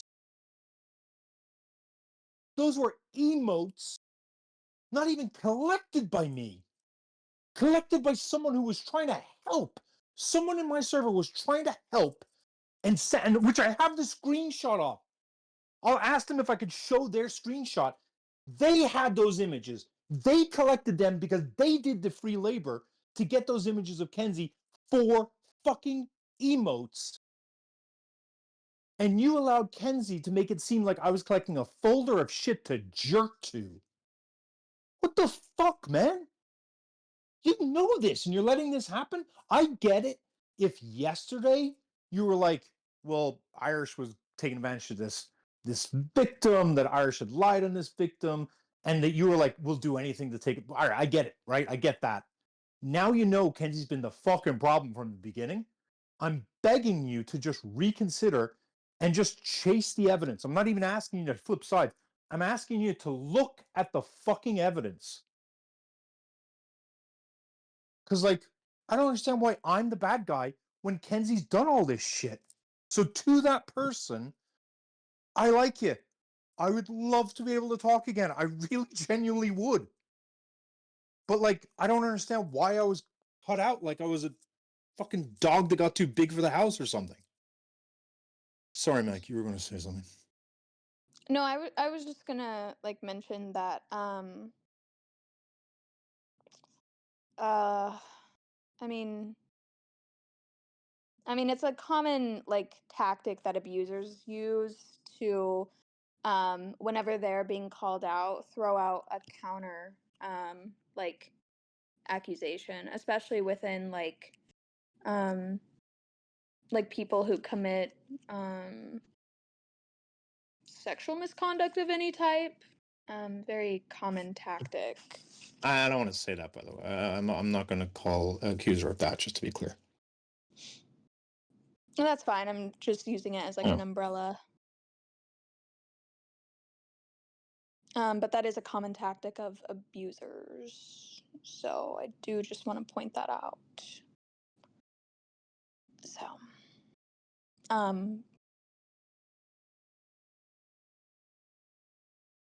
Yeah, I will probably wind down. What I do want to say, I think Shubi's going to say something, but I do want to say to everyone who has helped get all the receipts, we're going to be doing this on Saturday because I'm going to let Kenzie crash out. We knew this would happen, right? We predicted this is exactly what she would do, that she would reveal herself. I don't know if you all noticed, I was surprisingly quiet before even Sarah joined because I knew that she would show you all who she was. And if y'all didn't see that shit, I don't know what to fucking tell you. But she's going to show herself for the next day and show us what, who her real character is. And we just sit back and let her show it. And then on Saturday, we'll diagnose it and we'll look at the shit and we'll be able to show you the screenshots and back up any questions people may have at that point. So to everyone who collected the videos, just know that some of those videos were critical in getting people to understand what was going on. Huge help. Whoever did the rape culture list, that was super helpful. What was the other one that came into play? And then the Mac. So you guys had the folder set up because I didn't have time last night, like because you guys were all doing it. Whoever did the all of the ones for like when you did like Mac Quacky, each of them were like extremely well organized. But the one on Mac was really was used so far. So don't think any of that was not being used. It was not necessarily always going to be for the live. It was about getting people to see what it is we were talking about. But we will be doing it on Saturday and maybe even Sunday because there's just a lot to show. Shubes, did you want to say something? Yeah, just real quick. I've been privy to conversations with Irish for well over a year and a half at this point, where he's stated at this point multiple times for over a year and a half that Kenzie has absolutely made him uncomfortable. This has absolutely happened. This is not something that like, oh, we just decided it was convenient. This is something we can now use. No, these are conversations, and I can find those fucking screenshots as well if we want to do the fucking screenshot wars. It's absolutely something he stated for a long period of time. And for anyone who's trying to say like they understood this, or they understood Kenzie and Irish's relationship, they no, you didn't. You fucking didn't. And the other thing I want to say is that I was on that 7-hour call. I was on it for the entire time. And within about 2 minutes of Kenzie talking about that call, her lies about that call were in the double digits. So, and any statement that Kenzie is saying where every single person on that call said X, every single person That call had 7 or 8 people on it, that had 7 or 8 people that were coming in from different perspectives, different amounts of information, different opinions. There is not 2 people on that call that had the same opinion about what to do or how to handle anything. So anything that Kenzie's saying about how everyone said X and everyone said that is a bold-faced fucking lie, and that's all that is. Every single time that she says every single person has validated me, every single person said this, nope, that didn't fucking happen. And I'm saying that as someone who was there for the entirety of the 7 hours. And I find it funny that Kenzie is saying these things so confidently when she's also admitting fully that she dropped from the call several times. Well, she fully admits she wasn't even there for the entirety of the call, but she's still saying, like, this happened and this happened and this happened. I was there for the entire time. I know exactly what happened. And it's been astounding to watch her lie and to watch her lie and lie and lie and lie and lie and lie over and over about this fucking call that was supposed to be about helping our friend, and that was it. That was literally it. That's all I've got to say. I appreciate it. We're gonna end it. Ordinarily, there's some benefit in continuing talking. I've learned this, but honestly, I'm just too tired. Because whoever is talking can like control the narrative. I kind of want to see Kenzie try to control the narrative, to be honest with you. So I think I'm just going to go log on to my old Irish and NYC account. I don't think she's live. Oh no. I think Shubidi, that was fantastic. She might be crashing in a voice chat, which I don't know if her server's open. Probably not, but Thanks, Vet. Shubidi, you were great. Can everyone validate Shubidi? And guys, Oh, and guys, I fully expect to be invalidated, by the way, because that just seems what happened. Every single person who doesn't go with her narrative, they're the next person to be invalidated. I haven't been mentioned yet. So I'm curious as to what the thing is she's going to say about, because this has happened to Quacky, this has happened to Mac, this has happened to, I believe they even tried to do something to Tor in Kenzie's server. This is just going to keep happening. So that was happening to Sarah. Which, by the way, do we all love the moving of the goalposts? It was Sarah can speak for herself. Don't infantilize Sarah. Let Sarah talk. Let Sarah have her voice. And the second that she has her voice, it's, oh my God, this was a setup. Oh my God. I love the moving of the goalposts, guys. Love that for us. Real good. Good job, guys. It's because it's not convenient. So, like, for example, with Nicole, look, I'm going to say the OF thing, it was exactly what Kenzie was demanding. And, like, she just didn't have time. So, because when Sarah came to me about it, I was like, no way. And so, like, but notice that when Nicole was, like, emphatic, she said it confidently. Whereas, like, you saw how she was talking about the chat that I posted. And so we're like, okay, fine. We don't have to make shit up like Kenzie is. We can be like, okay, Nicole, you didn't do that then. We can, all right, well, understandable. We'll take you at word. We know the other thing you definitely did. There's no doubt about that. And also, the other thing is, I'm not even hating on everyone over there.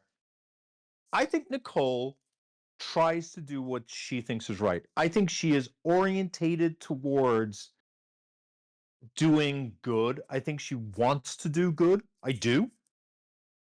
But I've seen her exercise just fucking horrific judgment in terms of who it is she supports. And, I can't really help with that. But, like, in my estimation, people often are like, you know what? That person is associating with this person and that's a bad person. Therefore, the person is associated with a bad person, blah, blah, blah, blah. I don't think she's necessarily a bad person, but I think she's going to be used to do bad things because, Nicole, go through that group chat. That's not a nice group chat. I've never done anything cruel to you. I never went after you. I tried to give you a space for a community here. And what's going on in that group chat? Especially 4 days ago, Nicole? Come on. That's gross and illegal. So, like, I don't know. I just hope you recognize that is all I would say. illegal. Yeah, not in a way that anyone would care about. But, like, I guess what I'm saying is, like, how do people not understand the difference? Because that group chat that I dropped, there's stuff in there pertaining to one person, and that, by the way, that's not a threat. Like, I'm not going to be doing anything with that person, but like, it's not necessary. And so, like, where's Kenzie's restraint? Like, if one woman just like looks in our direction, she's just going to destroy them. Wait, I'm sorry. I'm learning Kenzie is a vegan from chat. Is that real? Okay, don't say that. Hang on, check season check of what I was going to say. Okay.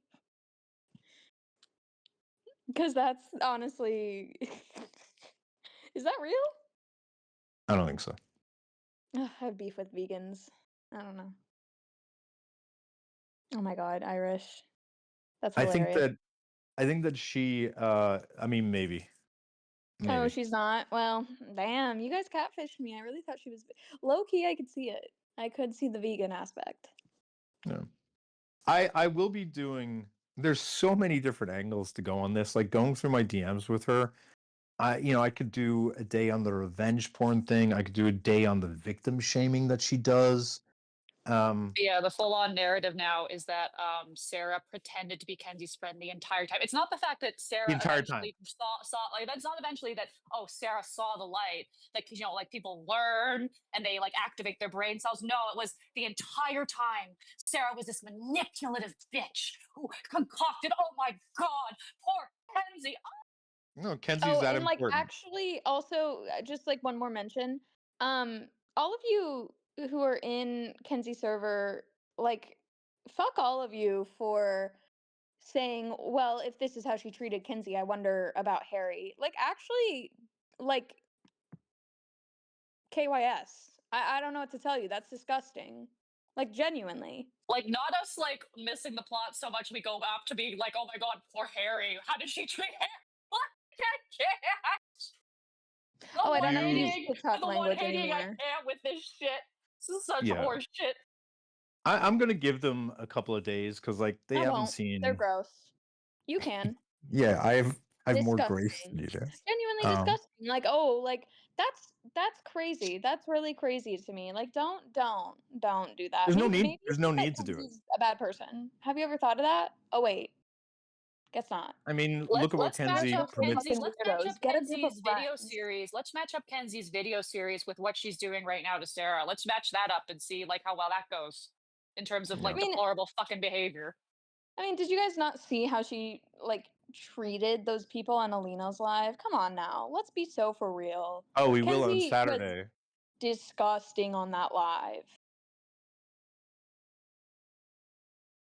Yeah, we will. I'll be doing a whole thing on showing their screenshots, which, unlike Kenzie, I got permission for, and showing that video because now looking back at that poor woman saying, Kenzie, you're a manipulator. Don't use those videos. And Right. having all the feminist TikTok in that live, no one said anything. No one said anything. Nope. People validated. Of Not course a they did. fucking one of you, No, that's because what of Bobby did.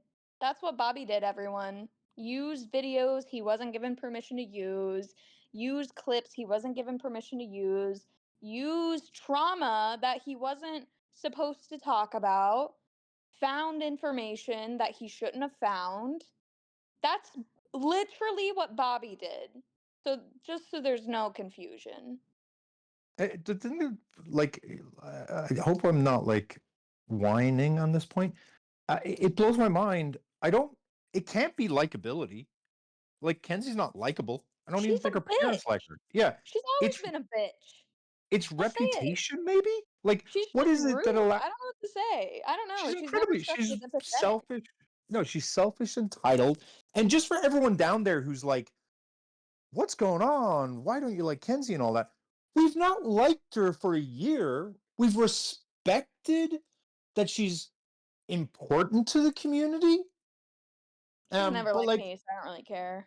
yeah, but like Mac, it's not like Mac and I make money off of fucking of Kenzie, right? No, I I make respected mine off this. of incels. Yeah, and so like this is what drives me nuts is I haven't liked Kenzie in like about a year at this point, and it's like, but we didn't try to destroy her. We didn't try to hurt her. We didn't try to call her out. We didn't shit talk her. I confided in a few friends about that specific issue, but like I wasn't going around trying to destroy her or any of that kind of shit. Like it's crazy to me. People need to like fucking calm down a bit. You don't like a person, like get another friend. I don't know. I mean, she Sarah literally is like in Kenzie's server right now, and apparently they're having a little chat in general chat in Kenzie's server, which is apparently Kenzie needs it to be on her turf. So If there's anyone over there who's a friendly to Kenzie's server, let them know that Irish would be happy to join and answer any questions. I was gonna join a call say or chat. I was gonna say that Kenzie blocked me like a year and a half ago or so. It didn't phase me because I just don't care. Kenzie's never really been my friend. She's someone who comes into my live every once in a while, gives it a little viewer boost. It's honestly just a mutual. It was a mutual agreement that whenever she would come into my live, it was unspoken that she would kind of take over the live. That's fine. I would get my viewer boost, whatever. Like engagement would go up and we would have a debate. Perfect. But she's never really been my friend. She blocked me. I don't know how long. I really don't care. I just noticed it because I tried to look her up on my backup and it wouldn't let me, so I figured she blocked me, whatever. I didn't care. I didn't even say anything to her about it. I don't even think she knows that I knew that she blocked me for whatever reason. Like, it's just irrelevant. I don't know.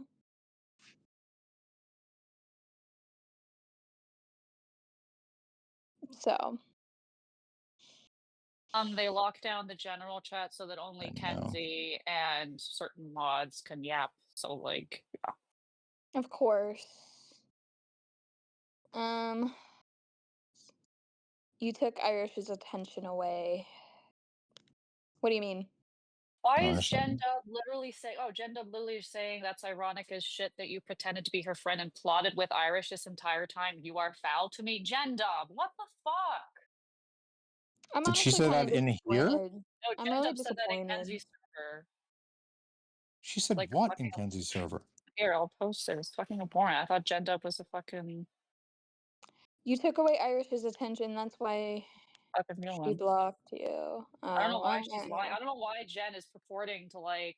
I'm sorry. Like, does Jen think that because she was in a group chat with like Irish and Kenzie that she's like the authority? Like, okay, you have Kenzie's side of things, dude. Wow. Crazy. All right, I'm gonna go nuclear on Saturday then. And that's not a threat. It's more so that like I ranted to a few of you guys that I try to protect people. I try not to make that big of a wave, but roll call, bitches. Let's go through a list of all the people who are supporting Kenzie, and let's not look at their reputation, and let's look at what they've done. Okay? Now, they're going to point to Irish has done blah, Irish has done blah, Irish has done blah, Irish has done blah.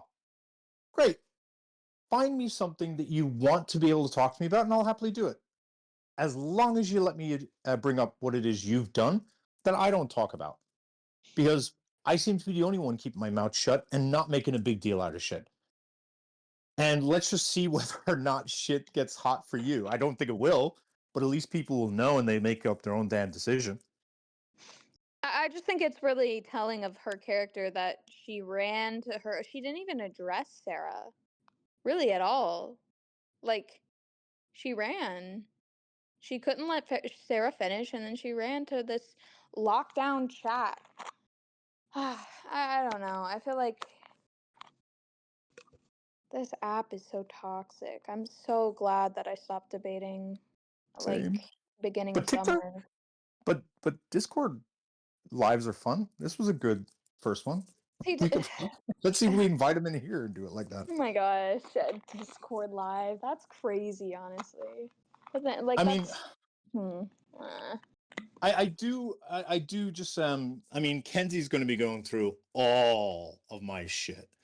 I was muted the entire time, most of the time, that she was talking because I wanted her to get everything out. I don't think, tell me if I'm wrong, I think it would be a little bit unbelievable for you guys to think that she held anything back, right? Look at her channel. She created all this shit. So far, as of today, all I had done is post my 10 pages And then I posted my 10-page chat with my close friends. And then I posted 3 of her DMs, 3 of which were very mild. Like it was just her blowing up my Discord over the weekend.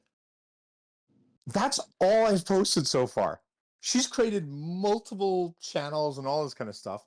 And so, like, I do ask that if she makes anything up moving forward, please ask her, why didn't you say that before? Because now she's going to be desperate. Can I also say yeah, something, go. Irish?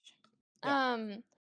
I just wanted to say that, like, you deliberated for some time on quite a while, actually, on like what you should do, like what you wanted to do regarding just talking about Kenzie. So, like, this wasn't just like I don't know. I feel like people are kind of like making this out into some sort of a drama fest, but in reality, you spent quite a while like figuring out exactly how you wanted to address this. I walked away, is the You bigger point. did. I You literally like walked away. Yeah. It was only when all Nicole and Gemma come in. all of And this once happened in like May. Most of this happened in like mid-May. I had figured out Brussels by May 31st. And like even then, Brussels is still in the server, which now I'm blocking her.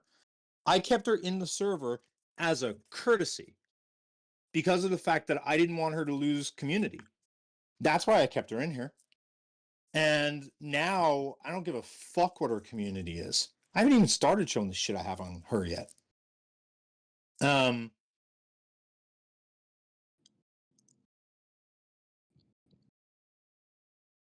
just ugh. Any integrity you had is gone. Oh, Kenzie. I haven't even started to show the receipts yet. I don't know why that wouldn't lead me to conclude that you shared my photos with Irish. Like, okay. Why the fuck would I want to see that again? I didn't want to see it the first time, The Kenzie. narcissism. You said no multiple fucking times. The I narcissism. Oh, he just literally. wanted to see it. He wanted to see it so badly that people were just inundating him with fucking Kenzie's nudes. Get fucked. So I mean, she. Yeah. Kenzie sent them herself. Yeah. This is the thing. This is the thing that upset me with regard to Brussels. Was that I'd started to say this, I had confided about the fact that Kenzie had been, I wouldn't even call it sexual harassment. Like, she was making just sexually unwanted advantage. Well, no, you know, whatever the fuck it was, I was feeling really uncomfortable. And I had confided in that group of people, including fucking Brussels. And when Kenzie came in and told the lies in May, around May 18th, when I started like crashing out in the chat saying, guys, who brought Kenzie in? Who brought Kenzie in? Who brought Kenzie in? And Brussels is like, I need to go take care of my mental health for a couple of months. One of the things I said was, why did you guys bring her in? And someone said, because we wanted to hear her side of things. And I've already said to the people who are like, quote unquote, in the council, that I'm a little upset by that.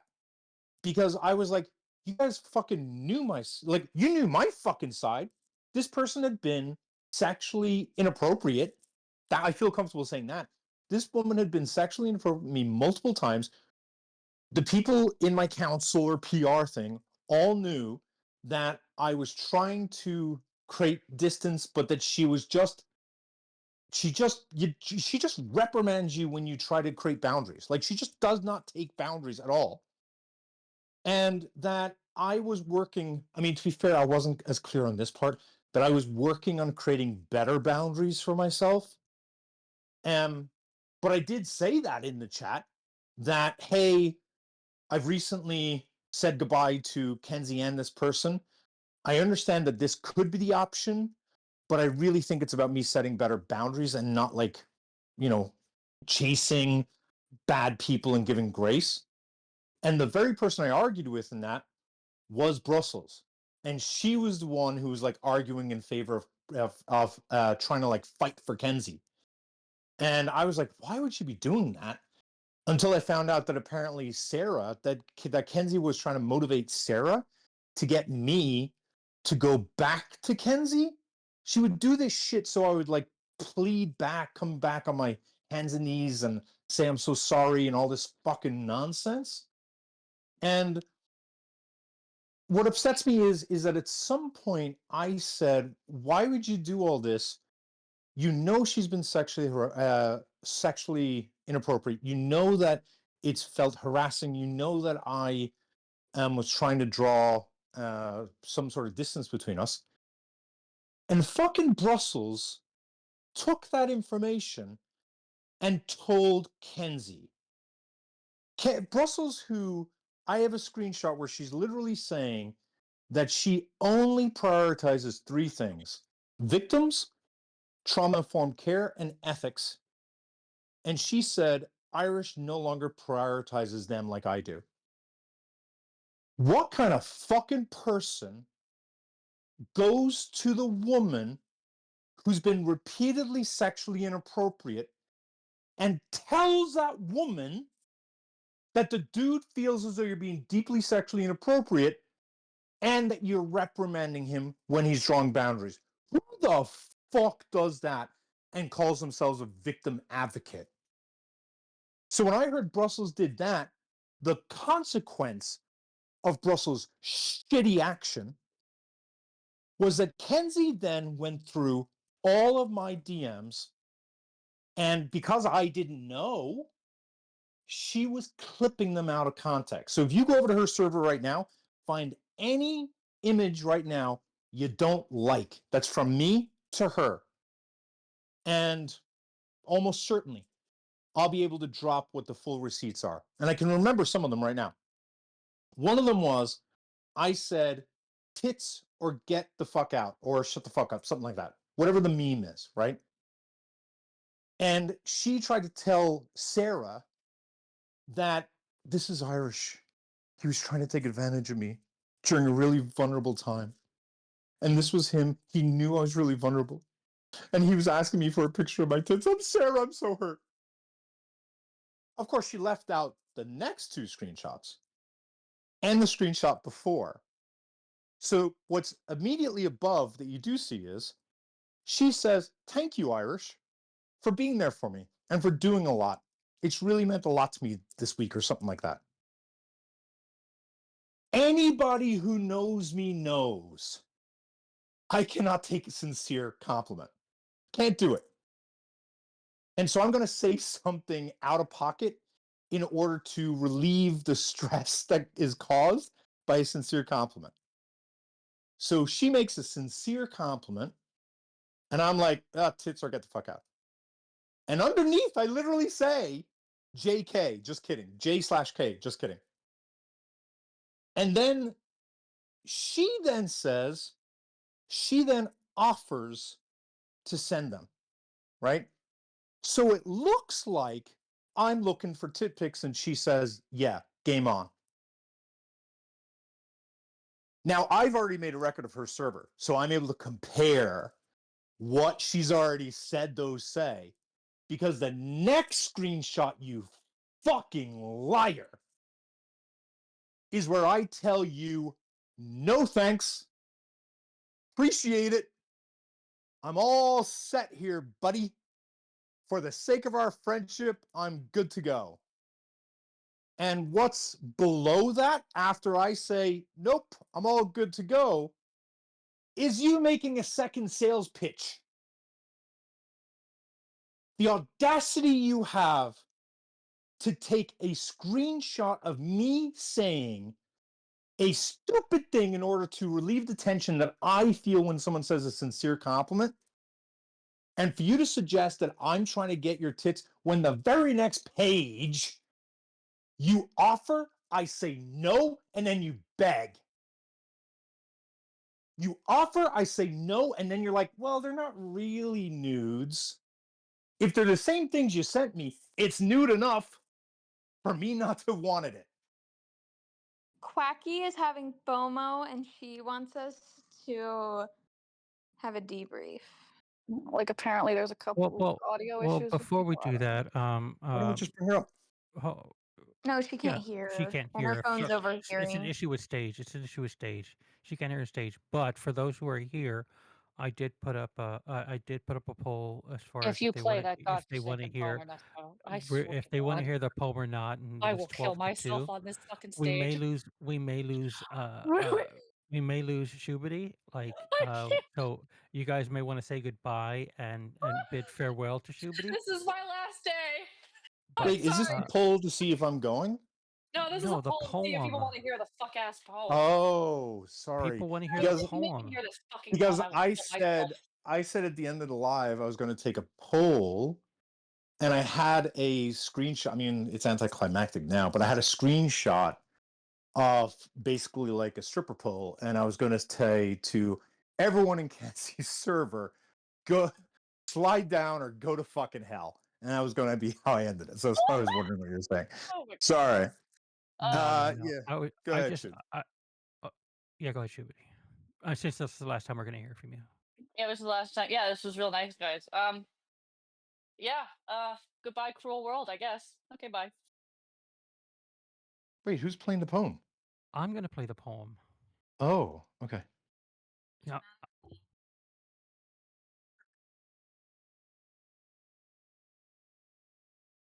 It's called Stubborn Like the Sea, Soft Like Rain. You crash into life like a damn tidal wave. That's Swagger true. so strong, a soul so kind, yet prone to misbehave. With charm so thick, it's practically fraud.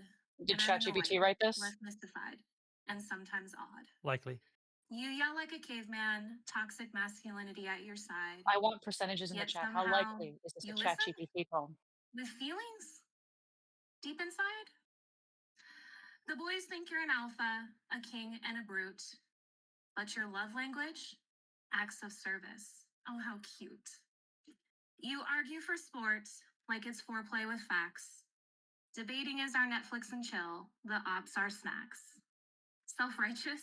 Absolutely. A know-it-all king. Still, I know you'd give me your coat and your last chicken wing. You laugh like thunder, warm and unchained, yet speak soft as mist when I'm feeling drained. A heart too big for your stubborn chest. You act like a menace, but love like the best. You flirt without trying, you tease without fear. While annoying the fuck out of me, you whisper sweet nothings in my ear. You make bad jokes, then bask in the glow, like you just dropped Shakespeare and completely stole the show. Sexy in ways I can't quite explain. Like Why does coffee it at just keep midnight, going? like dancing in the rain. You're the storm in the shelter, the spark in the glue. It just keeps going. Infuriating as hell, but impossible to lose. So go on, be stubborn, be wild, be you, and know that I'll always choose to be stuck with you. Be wild, be you. She asked for me. Like, I just, Does Kenzie know what haikus are? A haiku would have been nice. It's 3 lines, Kenzie.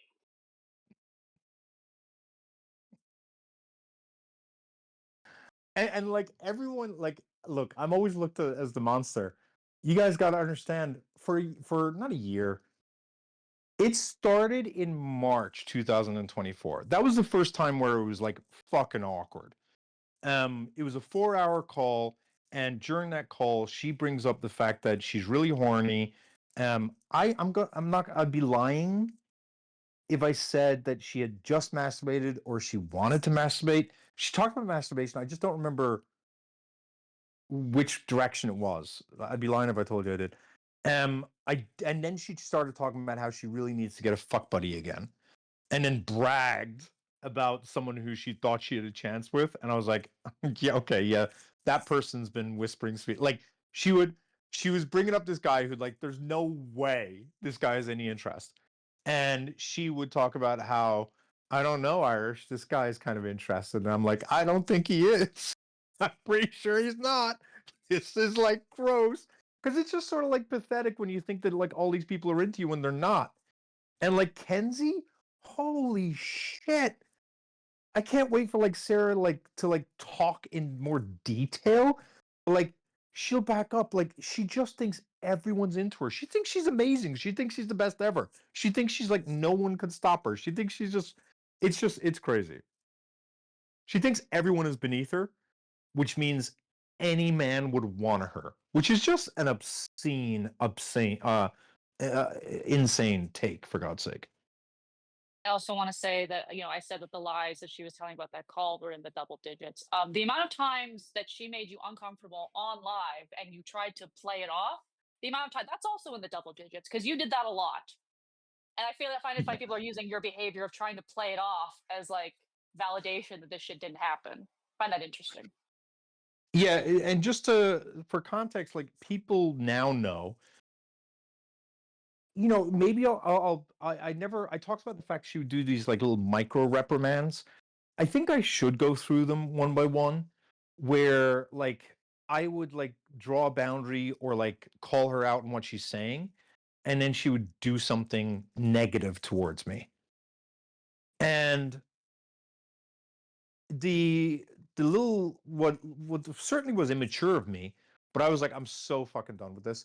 Was in like April, maybe early May, where she joined a live, and I was like, you stole my fucking thunder. And thinking of saying it now sounds so fucking stupid. But like she knew, like she and I have a flow. Mac and I have a flow. We know when to interrupt. We know when to talk and all that. And she would do this thing where she'd come in and take over. And I was like, you've been only DMing me to get stuff for me. And now you come into this live and you take over the conversation. No, fuck it. I'm out of here. And to anyone who would have been looking, it would have looked unhinged. And it was still immature, don't get me wrong. But there was some reason behind it.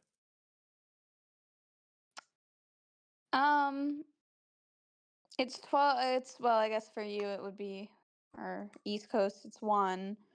So, do we want to end it? Because it's been forever. Yeah, we'll end it. But I do want to show Kenzie, or let me separate that actually. Sorry. Let me take a moment. Okay. So I recommend that people go to the Kenzie folder that says the Women of Irish one or something, because I don't want to name the person just because from reading what they said, I don't think they'd want me to name them, but feel free to go there, check it out. Someone in Kenzie's server brought up that I had made a couple of comments in a live that, and they didn't use a word to describe it, and so I don't want to put words in their mouth, but that I think from their standpoint, it would probably be fair to say made them feel uncomfortable. And I want to say emphatically to that individual, I'm genuinely sorry. And I feel horrible that you felt any which way about it and that you've been feeling for a while. That I'm very sorry that you have carried that and that you felt uncomfortable and that you didn't feel comfortable enough to like say, hey, I don't like that. And I'm genuinely sorry. You didn't deserve to have to put up with a comment that you didn't think was appropriate, and you would have been dead right to say, "Yo, don't do that." And I would have given you an apology then that I'm happy to give now. And I appreciate the way that you brought it to my attention. By the way, I appreciate how you phrased it. Actually, really appreciated how you phrased it. And I appreciate you genuinely bringing it to my attention because you're right. Like that, I genuinely don't remember the context and all that, but it didn't really matter the context. I don't like it, so I'm sure you didn't like it. So to that person only in Kenzie's server, I do not in any way attribute anything else I'm saying to anyone else in that server to you. You are definitely different than, or I'm talking to you separately from the others. So I do want to say that because I think that is right to say. And for those of you who know the conversation that preceded, thank you to that person as well. So that's all I wanted to say. Okay. All right. So we'll end up. I'll post in the server when we'll go live again. It'll probably be Saturday because I usually crash out for like 3 days after something like this. Mm. All right. What I recommend is, what I would ask is this: you guys are going to see what always happens. People are just going to come out and be like, "I hate Irish. I hate Irish." They hated me yesterday. They fucking hated me yesterday. Like, They love to please, center. yeah, just please, can someone call out Kent? This is ridiculous what that person did. She literally destroyed friendship. She literally destroyed the mental health of people for me. It's wild. And so, like, if people could please, tell them I'll be back in a week and they can whine then.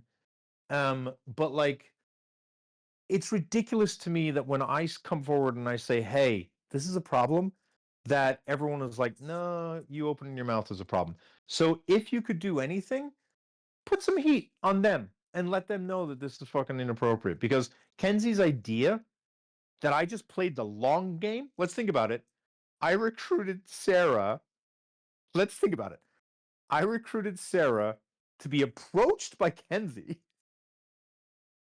And I went into Kenzie's subconscious and I got Kenzie to come up with the idea that she's going to do a series for the women impacted by Harry. And I somehow got her to choose Sarah and Carly to be the two people, but mostly Sarah.